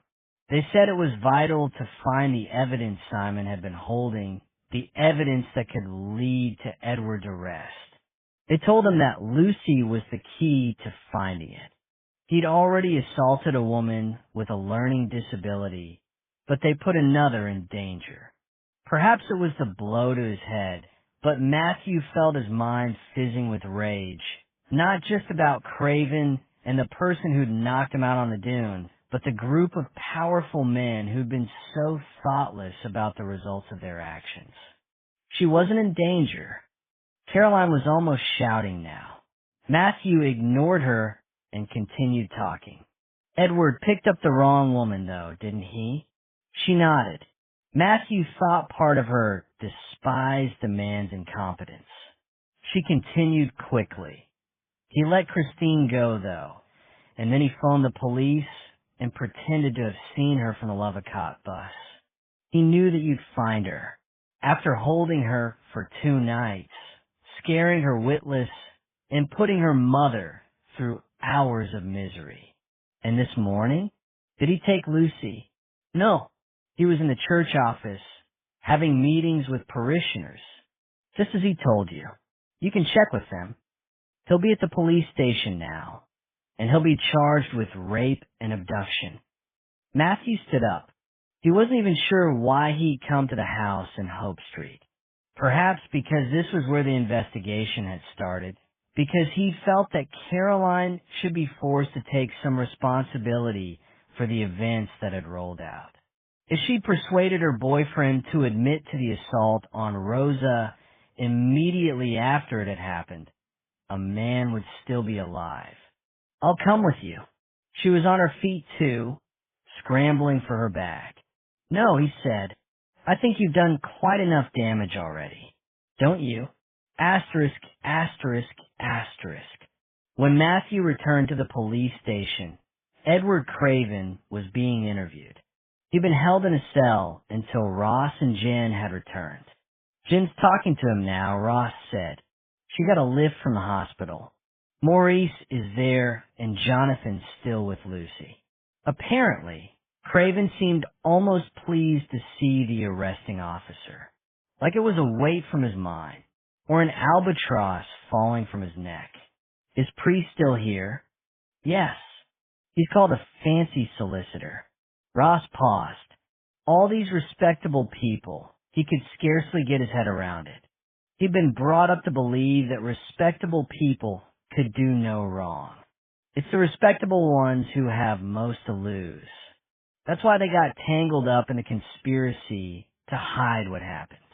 If they told us about the assault when it happened, the Woodyard would have hit the headlines for a few days, and then it would have all been forgotten.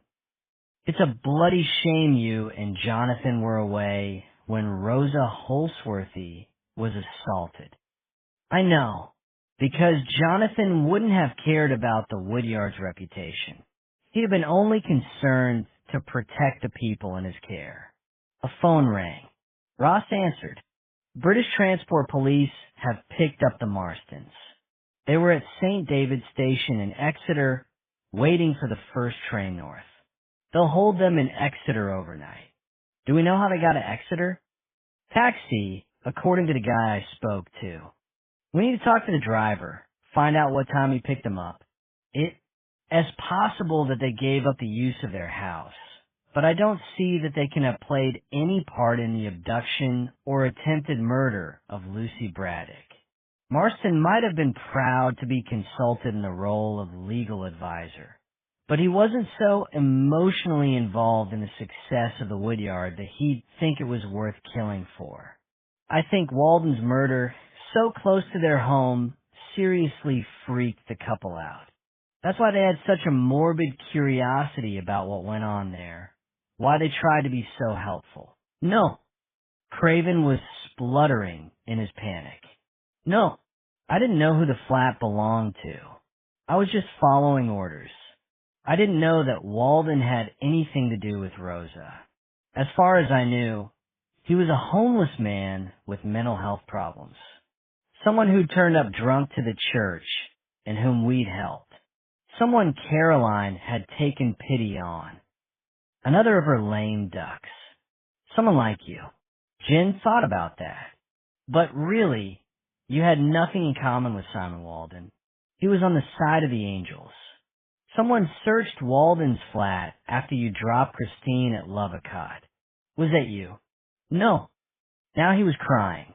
Jen couldn't tell if they were tears of fear or frustration. They certainly weren't tears for Simon Walden. Where were you this afternoon? I was with Caroline this morning. Then I had a series of meetings with parishioners, people who wanted to organize baptisms and funerals. Their names and phone numbers will be in the office. You can call them, check. And then we spent the afternoon together. He paused. Really, I couldn't go through that again. The stress of picking up the woman and asking questions that she didn't seem to understand. You don't know what it was like. I was on the verge of a breakdown.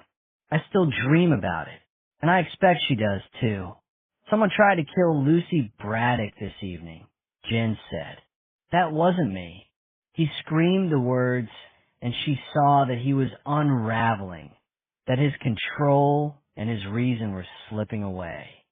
She knew that she should stop the interview before she pushed him over the edge. She didn't believe that he'd killed Walden or attempted to drown Lucy. He didn't have the courage or the strength to have hit Matthew on the head so hard that he was knocked out. They had his phone, and that should give them some idea of his movements. She looked at her watch. Interview terminated at 2 a.m. She stood up. She felt unclean, desperate for a shower. Suddenly, she didn't want to be in the same room as him. He looked at her, suddenly calm. "You hate me. Now everyone will hate me." She didn't know what to say, then remembered a form of words used by one of the nuns who'd taught her. "I don't hate you. I hate what you've done and what it led to."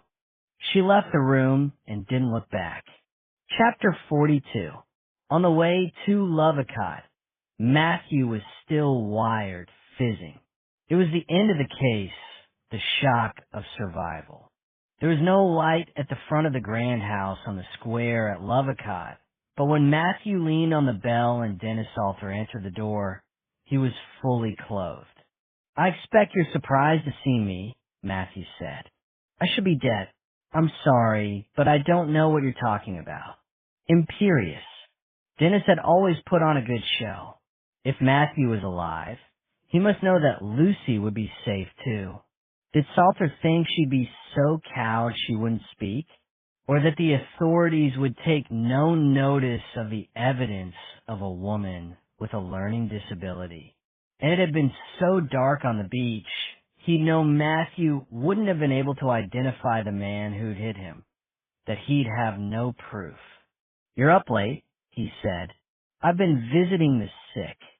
The same brother you had to take to A&E on the evening that Chrissy went missing.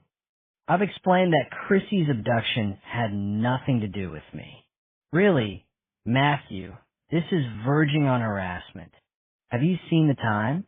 As you say, it's very late and I need my bed. We know that you didn't abduct Chrissy.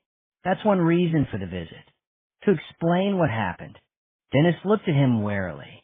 "I'm sure an apology could have waited until a reasonable hour. This is serious." Matthew felt his temper rip, pulled apart like threads on a torn piece of cloth. "I need to speak to you and to Grace." "You can't speak to Grace. She's been in bed for hours." "Don't lie to me, Dennis." He knew he was yelling, but now he didn't care. "We've been watching the house. We know you both arrived home 45 minutes ago.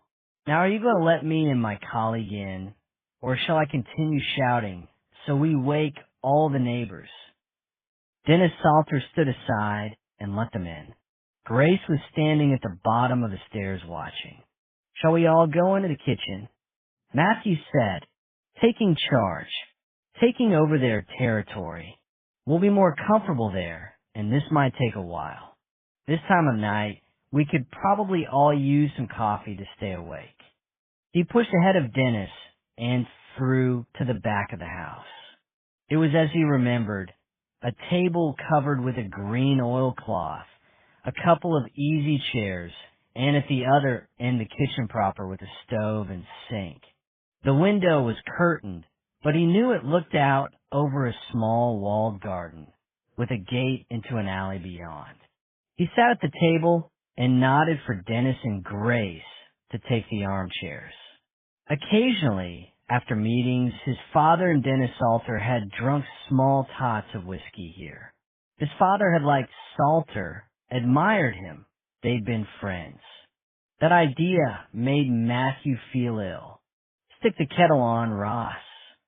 He waited until the instant coffee had been made before speaking again. "I see you're both wearing slippers. Very sensible to change as soon as you get into the house. I'm always trying to persuade Jonathan, my husband Jonathan, that would be a good habit to get into." Very Scandinavian. He knew he was rambling and wondered if that was the result of his blow to the head. A pause and a sip of seriously dreadful coffee. "My constable needs to see the shoes you were wearing when you arrived home this evening. Don't move. He'll find them himself if you tell him where they're likely to be. Dennis and Grace shot a look at each other, and Matthew knew that they'd been on the beach, tying up Lucy Braddock, dragging her below the tittle line in the hope that she'd drown. There would be sand in the treads of their shoes, even if they'd wiped them carefully before coming into the house. He wondered briefly what his mother would make of that when the news got out, if it would dent in the slightest her faith in the brethren. Or had she always guessed that Salter was a tyrant and a bully, but been too frightened of upsetting the group to speak out? Had her loyalty to the brethren been more important than anything he might have done? Ross left the room without waiting for them to speak. "Someone tried to kill me tonight," Matthew said. "And you think that was me?" "Really, Matthew, I think you must be mad. Your mother said that the stress of university made you ill. It seems this investigation has been too much for you too." Salter gave a strange little laugh. Matthew, who had never had a violent impulse in his life, pictured himself punching Salter. He imagined the dull crunch of his fist on bone and skin, the blood and the shards of bone protruding from the man's face. But in that moment, he saw that was exactly what Salter wanted. He wanted to make Matthew crazy. Who would believe the allegations of a violent psychotic and a woman with Down syndrome? Was that how he'd controlled Grace all her life? With the threat that people would think she was mad if she spoke out against him? Let me tell you a story. Matthew kept his voice even. The impulse to violence had passed, but he still felt charged, lightheaded, that he had the power of the storyteller, the preacher. The couple in front of him gave him their full attention. They were hooked. Once upon a time, a good man arrived in Barnstable. He was sad and lost, and thought he'd found salvation when he moved in with two young women. One was his project worker, and one worked at the Woodyard Center. He'd been weighed down by guilt because he'd killed a child in a road accident, but he started to turn his life around. He started to suspect that an abuse had taken place in the Woodyard. Perhaps he overheard a conversation between the perpetrator and his girlfriend when he first turned up at the church, and they thought he was too drunk to understand what they were saying. Perhaps all his information came from the woman with Down syndrome he befriended in the Woodyard Cafe. He looked up. "This is a true story, so you must tell me where I go wrong." He was aware of Ross coming back into the room. And during the day, "Have you been into Barnstable at all?" Dennis paused. He wasn't sure how much Matthew knew. He wouldn't want to be caught out in a direct lie. Matthew continued, "You'll be aware, of course, that most of the streets in the town are covered by CCTV. We often go into Barnstable to do some shopping on a Saturday. Lucy Braddock was snatched from the high street. She was there with her father, and she wandered away from him for a moment. Someone caused a diversion by pretending to fall." He paused. "Someone wearing jeans and trainers like those belonging to your wife." Dennis was still considering his answer when Matthew continued. He was tired now, and these were just word games. He knew what had happened. Salter wouldn't have managed to abduct Lucy on his own. He must have persuaded Grace to help him, and as always, she'd done his bidding. "Did you see Lucy and Maurice in the town and take your chance?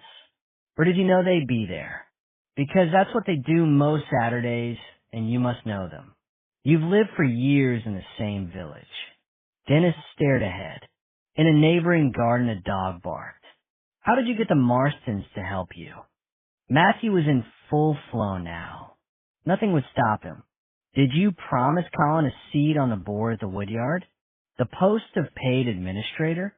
Because you never approved of Jonathan, did you? Or did you give them some story about Lucy being a danger to herself? Or tell them that she'd killed Simon Walden? They believe anything of a woman with Down syndrome. Whatever the excuse, They let you use their house to hold her. This time Dennis did respond. He stood up, his arms folded, and looked down at Matthew. His face was very white and a nerve throbbed in his neck. He was struggling to hold things together. Matthew thought that for all his life he'd been obeyed. He'd basked in the adoration of his congregation, and he'd bullied into submission the people he couldn't persuade to love him. Even now, he couldn't believe that Matthew was standing up to him. This is highly irregular. You can't talk to me like this in my own home and without a solicitor present, making wild accusations. It's the middle of the night. Matthew stood too. You're quite right, Mr. Salter. We need to do this at the police station and under caution. Detective Constable May will read you both your rights. You're being arrested for the attempted murder of Lucy Braddock and the murder of Simon Walden. Ross, call the police van to take them in. No reason why the neighbors shouldn't know what's happening at this point. They'll read about it in the journal soon enough. Asterisk, asterisk, asterisk. When they arrived back at the station, Jen was still there, and suddenly Joe Oldham ambled in. It was so unusual for him to be around after hours that Matthew wondered if the concussion was hitting him at last, that the boss was in hallucination. I hear it's all over, Oldham said. Good work, everyone. I'm off to my bed now, and we'll catch up tomorrow. He took a half bottle of whiskey and 3 plastic tumblers from his briefcase, set them on the table, then wandered out again, a confused and amiable bear lost in the forest. They gathered in Matthew's office, with a small tot of the whiskey each, Jen perched on his desk, and Ross leaning against the door. All of them, it seemed, too tired to bear their own weight. You should have gone home, Matthew said to Jen. She shook her head. I wanted to see it through to the end, to see you bring them in. We've got enough, haven't we, to convict? The Salters and Craven, certainly. Lucy still had Rose's skirt hidden in a drawer in her bedroom. Maurice found it this evening. I'm not sure about priests and the Marstons. They could say that what they did in covering up the assault on Rosa Holsworthy wasn't criminal. I'm sure they'll argue that they believe they were acting in Rosa's best interests and in the interests of the Woodyard. Ross shifted his feet. Do you think Walden did the right thing, stirring it up? If he'd left it alone, he'd still be alive and Lucy and Chrissy wouldn't have been put through that trauma. Jen turned on him, red hair flying. Is that what you really think? Just cover it up and it'll go away? That's what the men at the Woodyard thought. Are you one of them? No, Ross said. No, but he was obsessed with it. Wasn't he, with the story of Rosa, and I'm not quite sure why. He had a new life, a beautiful woman. He was making friends. He'd get a job as a chef somewhere in a season if he was as good a cook as everyone makes out. I'm not sure why he let that obsession take over his life. Because he knew it was important for the truth to be told. Jen turned back to the room. And because of the guilt he carried round with him since he killed the child in the road accident. I looked into the incident again. It was something his ex-wife said when she was talking to us about it.